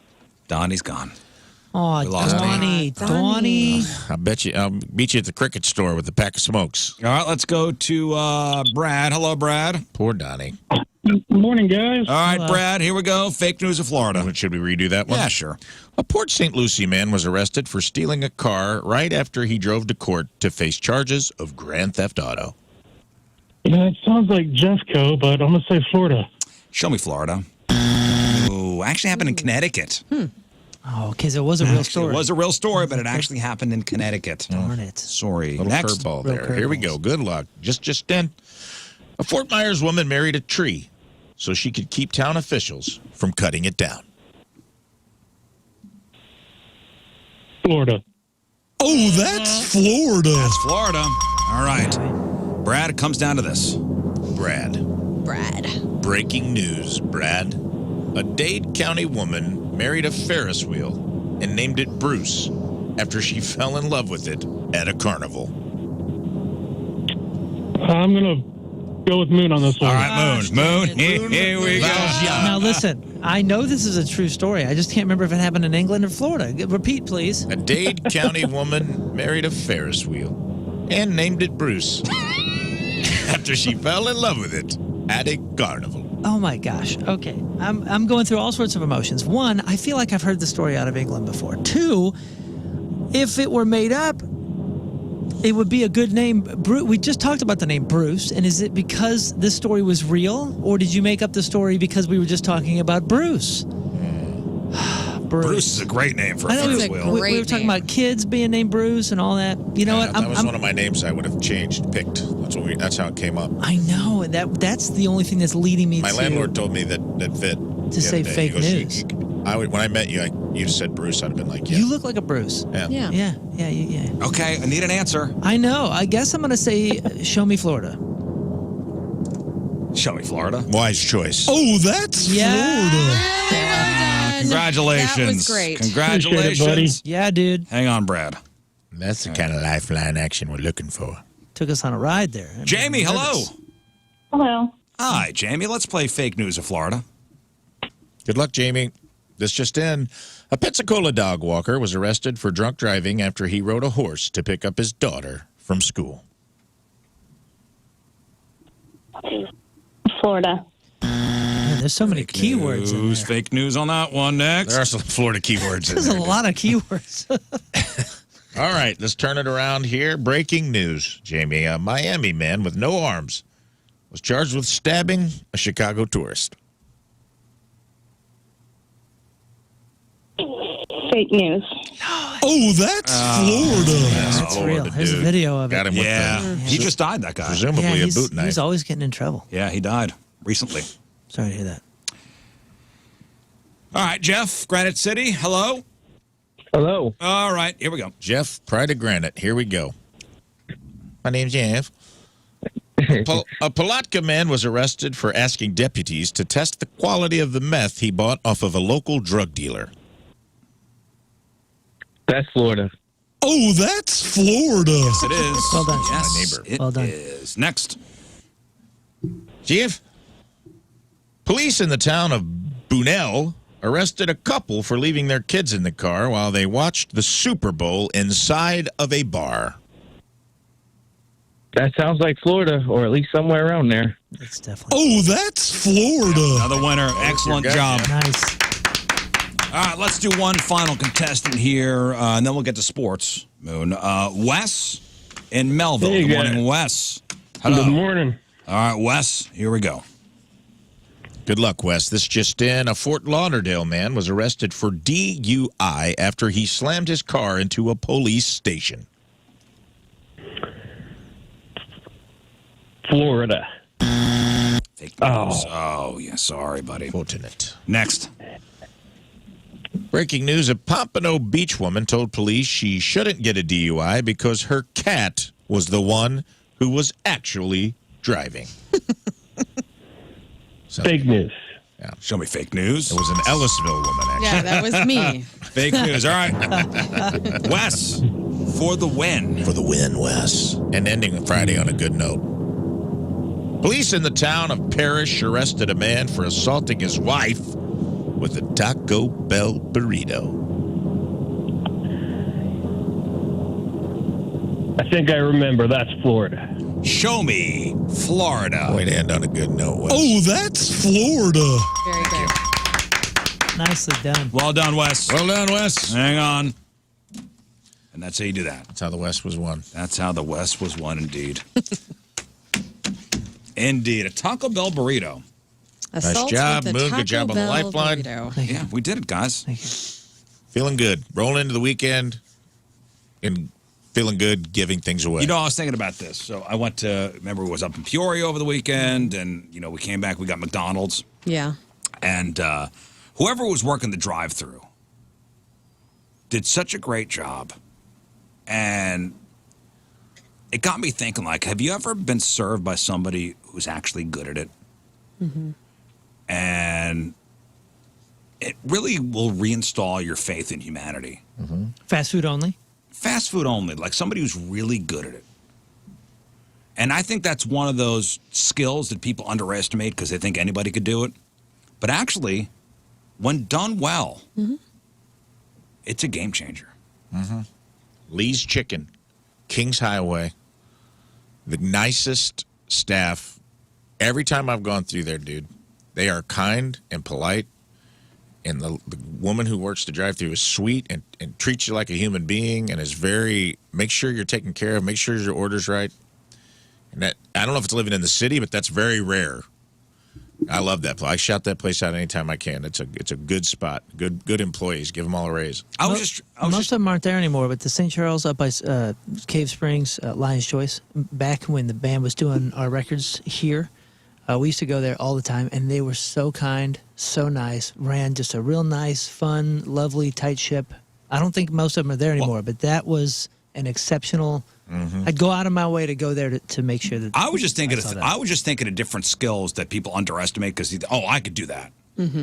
But actually requires a lot of skill. Like I was thinking like bagging groceries. Bagging groceries. If somebody can actually do it well. Oh, I could do that. No, can you? Making a sandwich. Yeah, sure, a toddler can make one, but seriously, toddler-made sandwiches are gross. Yeah, too much You get mayo. a good sandwich made from somebody, like an artist, a sandwich artist. Photography. Like, yeah, I got my phone, I could take pictures. No, especially over the past decade, a smartphone, camera has made everybody feel like they're a photographer. But when you actually see the work of a real photographer, you go, man, that requires a lot of skill. Or being able to give good instructions. Oh, yeah. I think that's a skill. Good educator? I think like giving somebody detailed, good instructions, thorough instructions. It's a skill that not everybody could do. That's a great one. Or substitute teaching. Oh, yeah, I could be a substitute. Can you? I'd love to be a substitute teacher for like just one day, You know, and I think when obviously, and you guys probably all agree, anything with a stage, anything on a stage, I think, especially public speaking or dancing or dancing or performing or even just stepping up at, like, let's say a work event or something when somebody has to present something. When someone does it well, everyone just assumes that, oh, I could do that. I could do that. It's only when you see somebody crash and burn that maybe you're like, oh, maybe that's not so easy. It's not easy. It's hard. I was weird because I was watching the Detroiters last night, and they had Richard Karn, who played Al on Tool Time. Yes. The local Detroit Advertising Awards. And I was thinking that same thing because, like, even in the show as a bit, he did a good job hosting. And I was like, he did a good job pretending to host. Right. That's a true host right there. Yeah. And it is a much harder thing than you think. And it's something when somebody does really well, you're not supposed to notice. Yeah. Also, same thing, golf and bowling. Oh, golf is the Golf and hardest thing bowling. on Yeah, earth. but you watch it, and those guys are so effortless. You go, man, you just stick at the ball and get in the hole. Or bowling. It's easy. I take the big, heavy thing and I roll down the thing and I knock the pins down. It's hard. It's hard. I respect golf so much that I hate it with a passion. I know you do. I hate it. Even cutting up vegetables. You ever watch a chef go really fast where Yeah. they have their knuckles to help them not cut their fingers off? I'm like, gosh, I that's love good, that. right? I try to do that at home and I still cut my hand Like off. home cooking. That's a thing. Oh, anybody do that? Can you? Mm-hmm. No, you can't. Shout out to all the gals, too. The young gals that, like, got so used to seeing cartwheels and back handsprings when I was a kid. That's really hard to do. A good cartwheel and a good... There was just girls in the neighborhood doing gymnastics in the yard, taking their life into their own hands. No dudes were doing that. No. When's the last time you guys did a We got cartwheel? so used to seeing it that we were just like, yeah. That's a skill. I tried one not too long ago. It did not go well. I'd like to see every one of us do a cartwheel It's not outside. I today. tried. I honestly tried not too long ago, and it did not. Is I that haven't the done one in video? a long Is that the time. video we're going to do after the show Yep. today? We're going to cartwheel down the hall. I'm going I to wanna cartwheel all have- the way down to Casey. I want to have a decent weekend and not hurt myself, so Well, come on, do it for the audience. I mean, we need to have a viral video think of this somebody week. besides yourself. a Monday for the thing. minute. I'm not dressed for it. Dude, RizExcuse.com. Get out of here. Excuse. I do. I'll cartwheel. Go ahead, dare me. I dare you to cartwheel after the show. Nice. I Now you've double, done it. I double dog. You can't cartwheel. Sports, go. You know what's extremely hard is ice hockey. Connor McDavid etched his name in Canadian hockey history with the golden goal Thursday in Boston, winning the game 3-2 in overtime to secure a tournament title that felt bigger than anything ever played during an All-Star break, that's for sure. It was it was a great game, and I was super excited to watch it, and it delivered. And, unfortunately, the USA did not win, but Yeah. it delivered everything that whole tournament did. 68 minutes of intense, high-level play. It took just one Team USA defensive laps for Canada to win it. Tomorrow is the big St. Louis City opener, and Indiana Vassilev won't be there. Standout player admired by St. Louis fans for his skill and personality, so on and off-field stuff, has been traded from City SC to the Philadelphia Union. A source has confirmed this. The transfer brings him back under the guidance of his former coach, Bradley Carnell. According to GiveMeSport.com, the deal includes $1 million in general allocation funds for City, with an additional $200,000 possible through incentives. Neither team has officially confirmed the move yet. I'm sure it's just a matter of minutes here. Hernia check. They're going to do a hernia test, and then as soon as he passes, it's all good. Turn and cough, Indiana.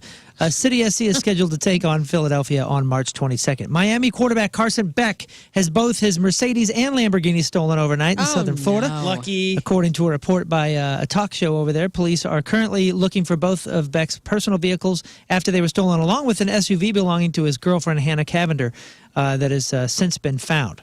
Speaking of stealing things, 7 Chilean dudes, allegedly part of a South American theft group, have been charged in connection to burglaries at the home of Patrick Mahomes, Travis Kelce, Joe Burrow, and other athletes. Now, these are the guys that posed with all of Joe Burrow's stuff, right? Yeah, you see the pictures of these guys, idiots. Idiots. But they look cool. The U.S. Attorney's Office in Middle District, Florida, announced that 7 men ages 20 to 38 are charged with conspiracy to commit interstate transportation of stolen property. Federal officials said all this on Tuesday, and according to the complaint, the individuals were allegedly part of a, quote, group that targeted high-profile athletes in both the NFL and the NBA. They would often burglarize the athlete's home while they were away or playing in professional games. So your schedule's out there, Right. and they figure your family is with you. Well, and here's even the dumber part is when they were caught, they were in a car, and they were pulled over, and the cop was like, where are you guys going? They're like, Miami. They're like, well, you're going the wrong way. If you're going the wrong direction. It could happen to anybody. They said that they made off with jewelry, watches, cash, and other luxury merchandise, a little over $2 million worth of stuff. Minnesota Timberwolves Terrence Shannon Jr. was honored by having his college jersey retired at the University of Illinois, where he played college ball. The only problem was when he pulled the ribbon to have the banner fall dramatically from the rafters, it was upside down. Here's the moment that it happened. It will hang from the ceiling of State Farm Center.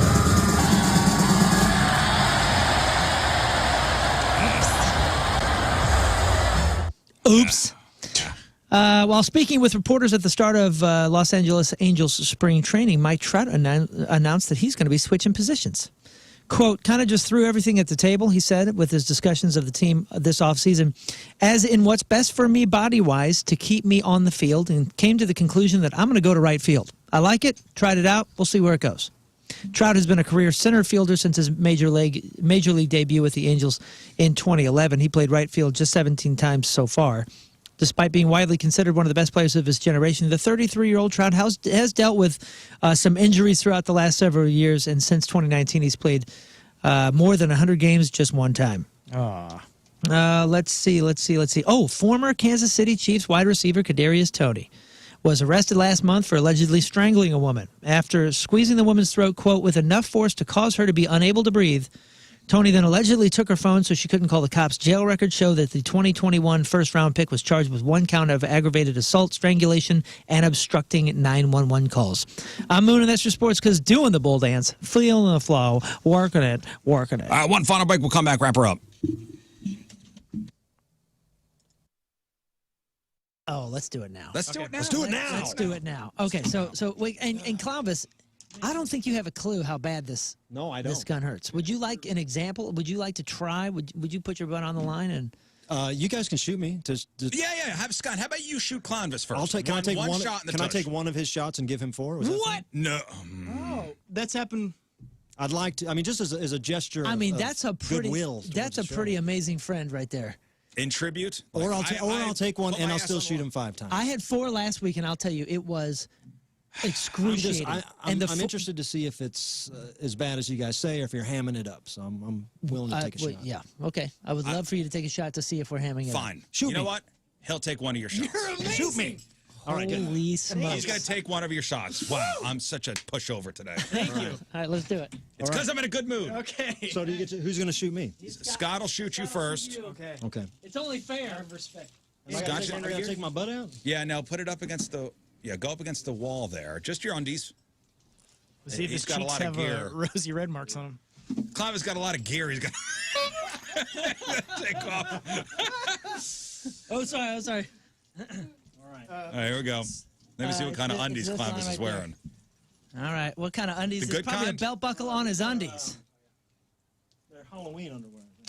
Oh, happy Halloween. Halloween underwear. Oh, yeah. Yes. Oh, those are All great. right. They got skeletons on them. Okay. Bend down there, Scott. Level out. Okay, here we go.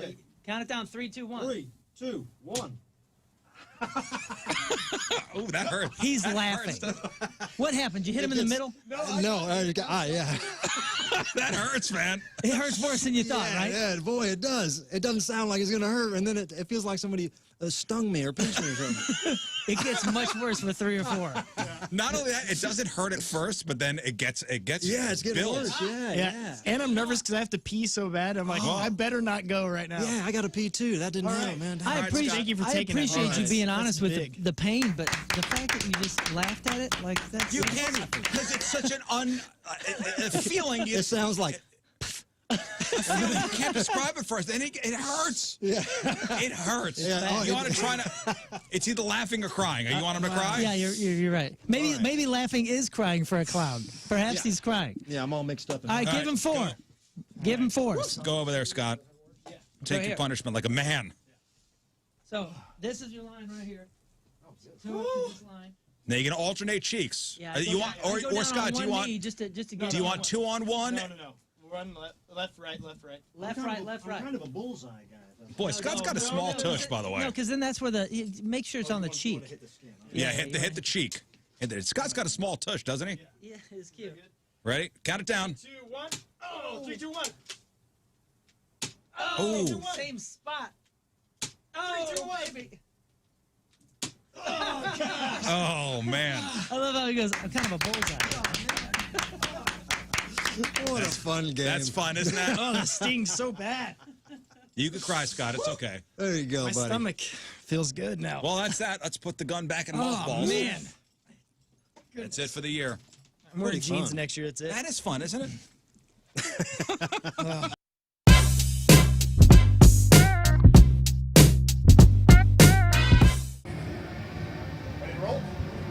We are backstage at Point Fest with a St. Louis favorite, and the great part about this today is that they're actually going to get to play.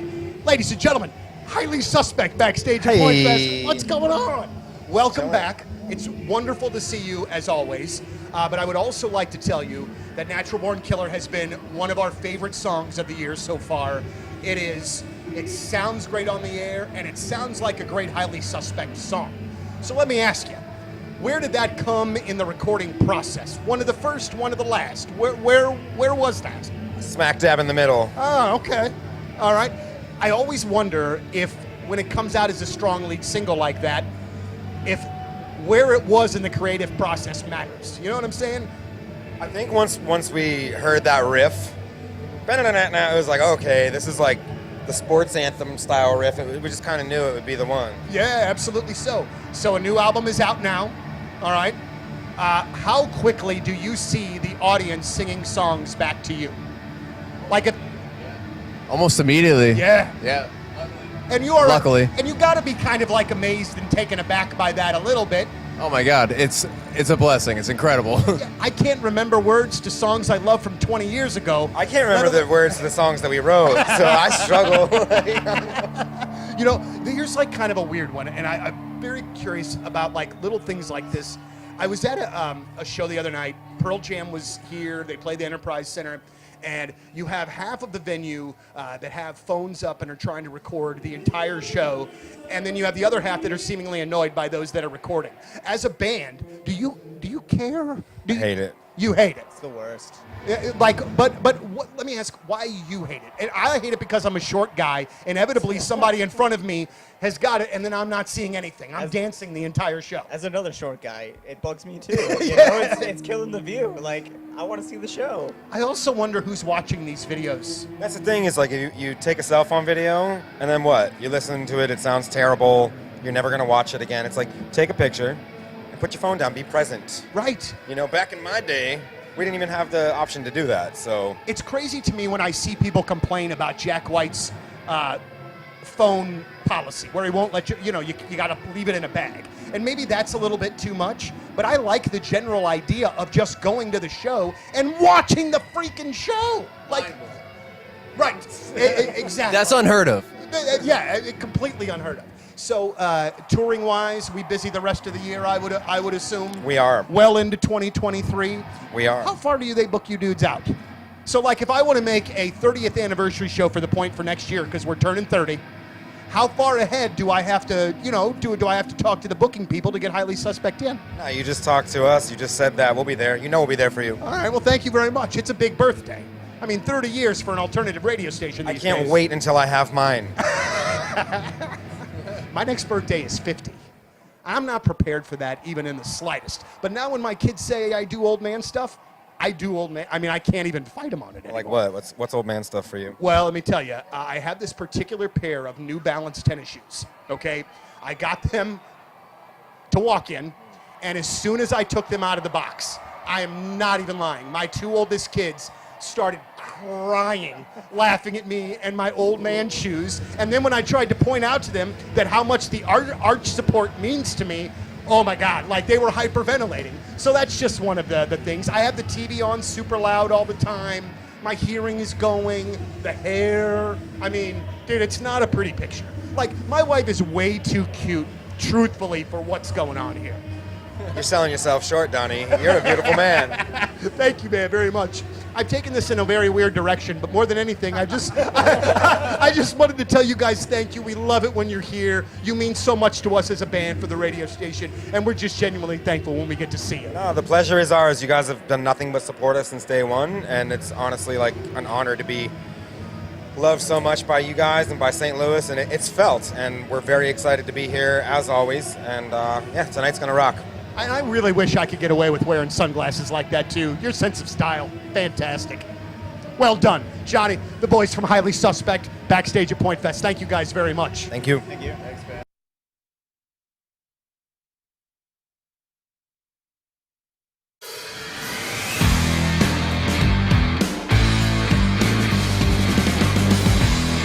So last time you saw the garage, the place was full of stuff. It was dirty, it was dingy. So this is the inside of the garage. So what we're gonna do is we're gonna keep some of this structure here and then kind of build around it. And now look, it's a house. So now we got siding, we got windows, we even have a roof and a patio. So let me bring you guys inside. Oh, hey, you wanna come in? Let's go. It's night and day for what you guys saw before. I mean, this is an actual house now. with rooms all framed at. But here's the cool part. We kept basically the frame of the old garage. I mean, that's all old garage. So this is gonna be a bedroom, huh? Can you see it? Can you see it? I'm gonna be sleeping right over here. Oh, let me show you my favorite part. The bathroom. And I'm gonna be right here, you know. Let me show you the kitchen. Yeah, washing my hands at the sink. Let's see what's in the fridge. Nothing. Pantry. This will be the kids' room. I know it's dark in here, but this will be kind of a mud room after working in the field. Come over here, take off your stuff, washer, dryer. There's another bathroom over here that if the dogs get dirty, wash the dogs off, and everybody's clean and can relax. Let me tell you about one of my favorite parts of the house. We even got a metal roof on this puppy.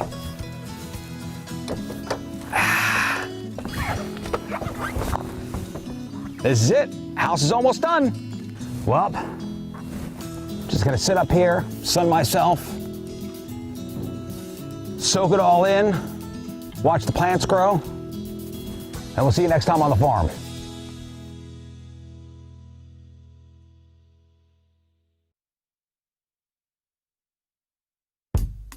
He is kind. He is supple. He is magical. He is stainless. He is sensual. He is raw. He is power. He is limber. He is untouched. He is pure.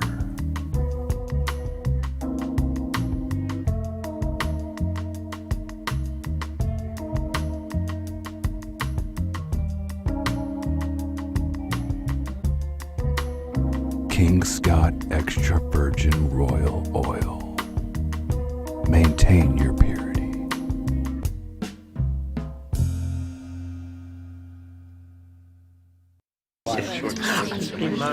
Never been sure.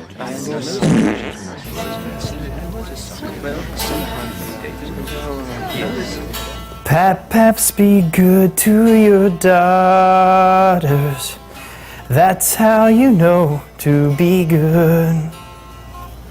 'Cause some will turn to mommies when others will be daughters and dads. That's how your brothers can be mothers too. That was John Mayer. Daughters.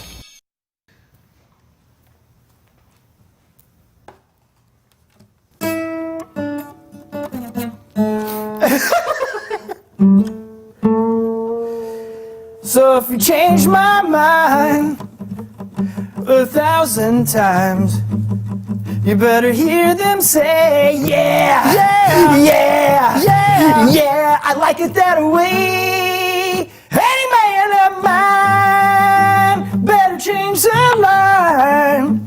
He better squeeze and a please and a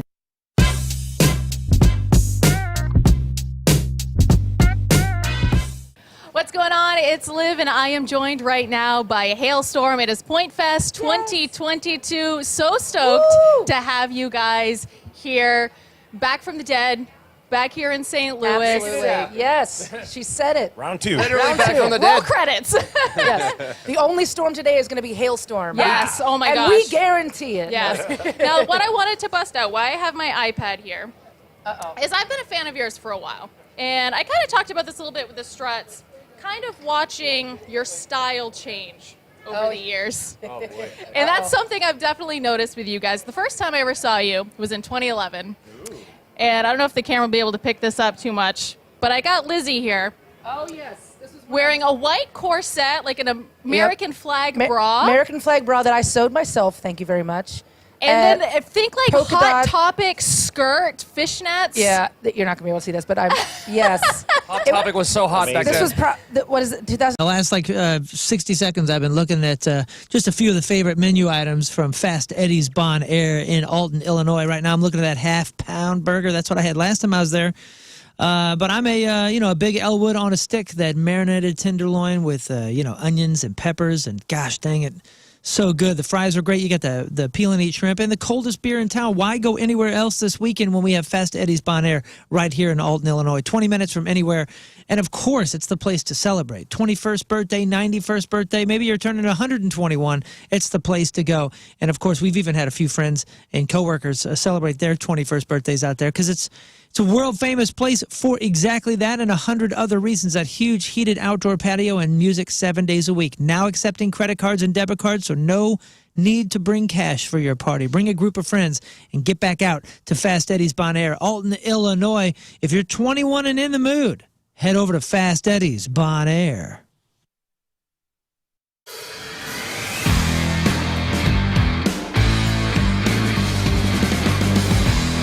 So last time you... All right, that is it for us. Hey, listen. I hope you all have a great weekend. Likewise. Have a great weekend. Enjoy yourself. Take some time for yourself this weekend. Okay. Take some time for yourself. I will. Yeah, I'll do that. Sleep in tomorrow, too. Sleep in. Get your nails done. Get your nails done. You dudes, too. Get your peds Have something done. good to eat. If you missed anything on today's show, make sure you check out the clip of the day brought to you by Michael's Flooring. Also, today's podcast, that'll be up there for you. That's brought to you by Dobbs Tire and Auto Centers. Today's podcast is titled... Listen, we got a minute to discuss. Should we title it "It's the Butt and the Legs," which came from Learn, or "Throw That in a Goodwill Box"? What do you guys? Probably "It's the Butt and the Legs" that would get my vote. Yeah. People will be intrigued more by that. Yeah, they were both from the same conversation. It's the butt Sounds and like the a legs. cigarette description. It's Nice. the butt and the legs. All right, Boone, what else you got? May 3rd, Can You Feel the Punk Tonight? That's going to be here before you know it. Make sure I think there's a few family 4-packs available for that 3 p.m. show, but get tickets while you can, thepageant.com. And then next weekend, I'm in San Diego and Anaheim. So if you are out on the West Coast down in SoCal and you're listening to the Rizzuto show, come hang out. We have some cool fans. I'm meeting up with a couple already down in San Diego. So I will see you at the Goldfinger shows in San Diego and LA next weekend. Lucky. Learn. Yeah, follow the show at Riz Show. We got a lot of cool things going on. Moon's always on tour. The number 2 show, Breaking Bands, The Spread Zone. You can follow me on all the socials at Learn versus Radio. Thanks. All right, Rafe. Follow me at I am Rafe Williams. See me next weekend in the city we all love, Peoria, Illinois. Yeah, baby. Road trip. At the Jukebox Comedy Club and Breaking. New artist, new song release. Was getting it in at the end here. Sorry I didn't announce it to you guys. Go to Spotify or Apple Music right now. Joe Exotic has released I Have Dreamed of You, new love song by Joe Exotic from Behind Prison Walls. So start your weekend off right. Go check out Joe Exotic's new hit. Thank you. Scott? Yeah, if you all have the internet, go on to social medias and follow King Scott Rules. And like she said, she brought up Breaking Bands. Go to 1057thepoint.com/Breaking Bands if you want your band to be heard on the new podcast with Columbus and I. It's going to be awesome. And we're getting those pumping in, so send it over. Okay, pump them in. Pump them in. Pump and down. All right, we'll leave you with a selection from our Team Riz member of the day, brought to you by Hot Shot Sports Bar and Grill, celebrating 35 years of Hot Shots with a new daily featured menu item every day, all February long. From Hazelwood, Brandon Higgins. Yeah, good. And Brandon wants to hear this song. Here it is. Have a great weekend. We will see you on Monday. Bye. Energy up. See you then.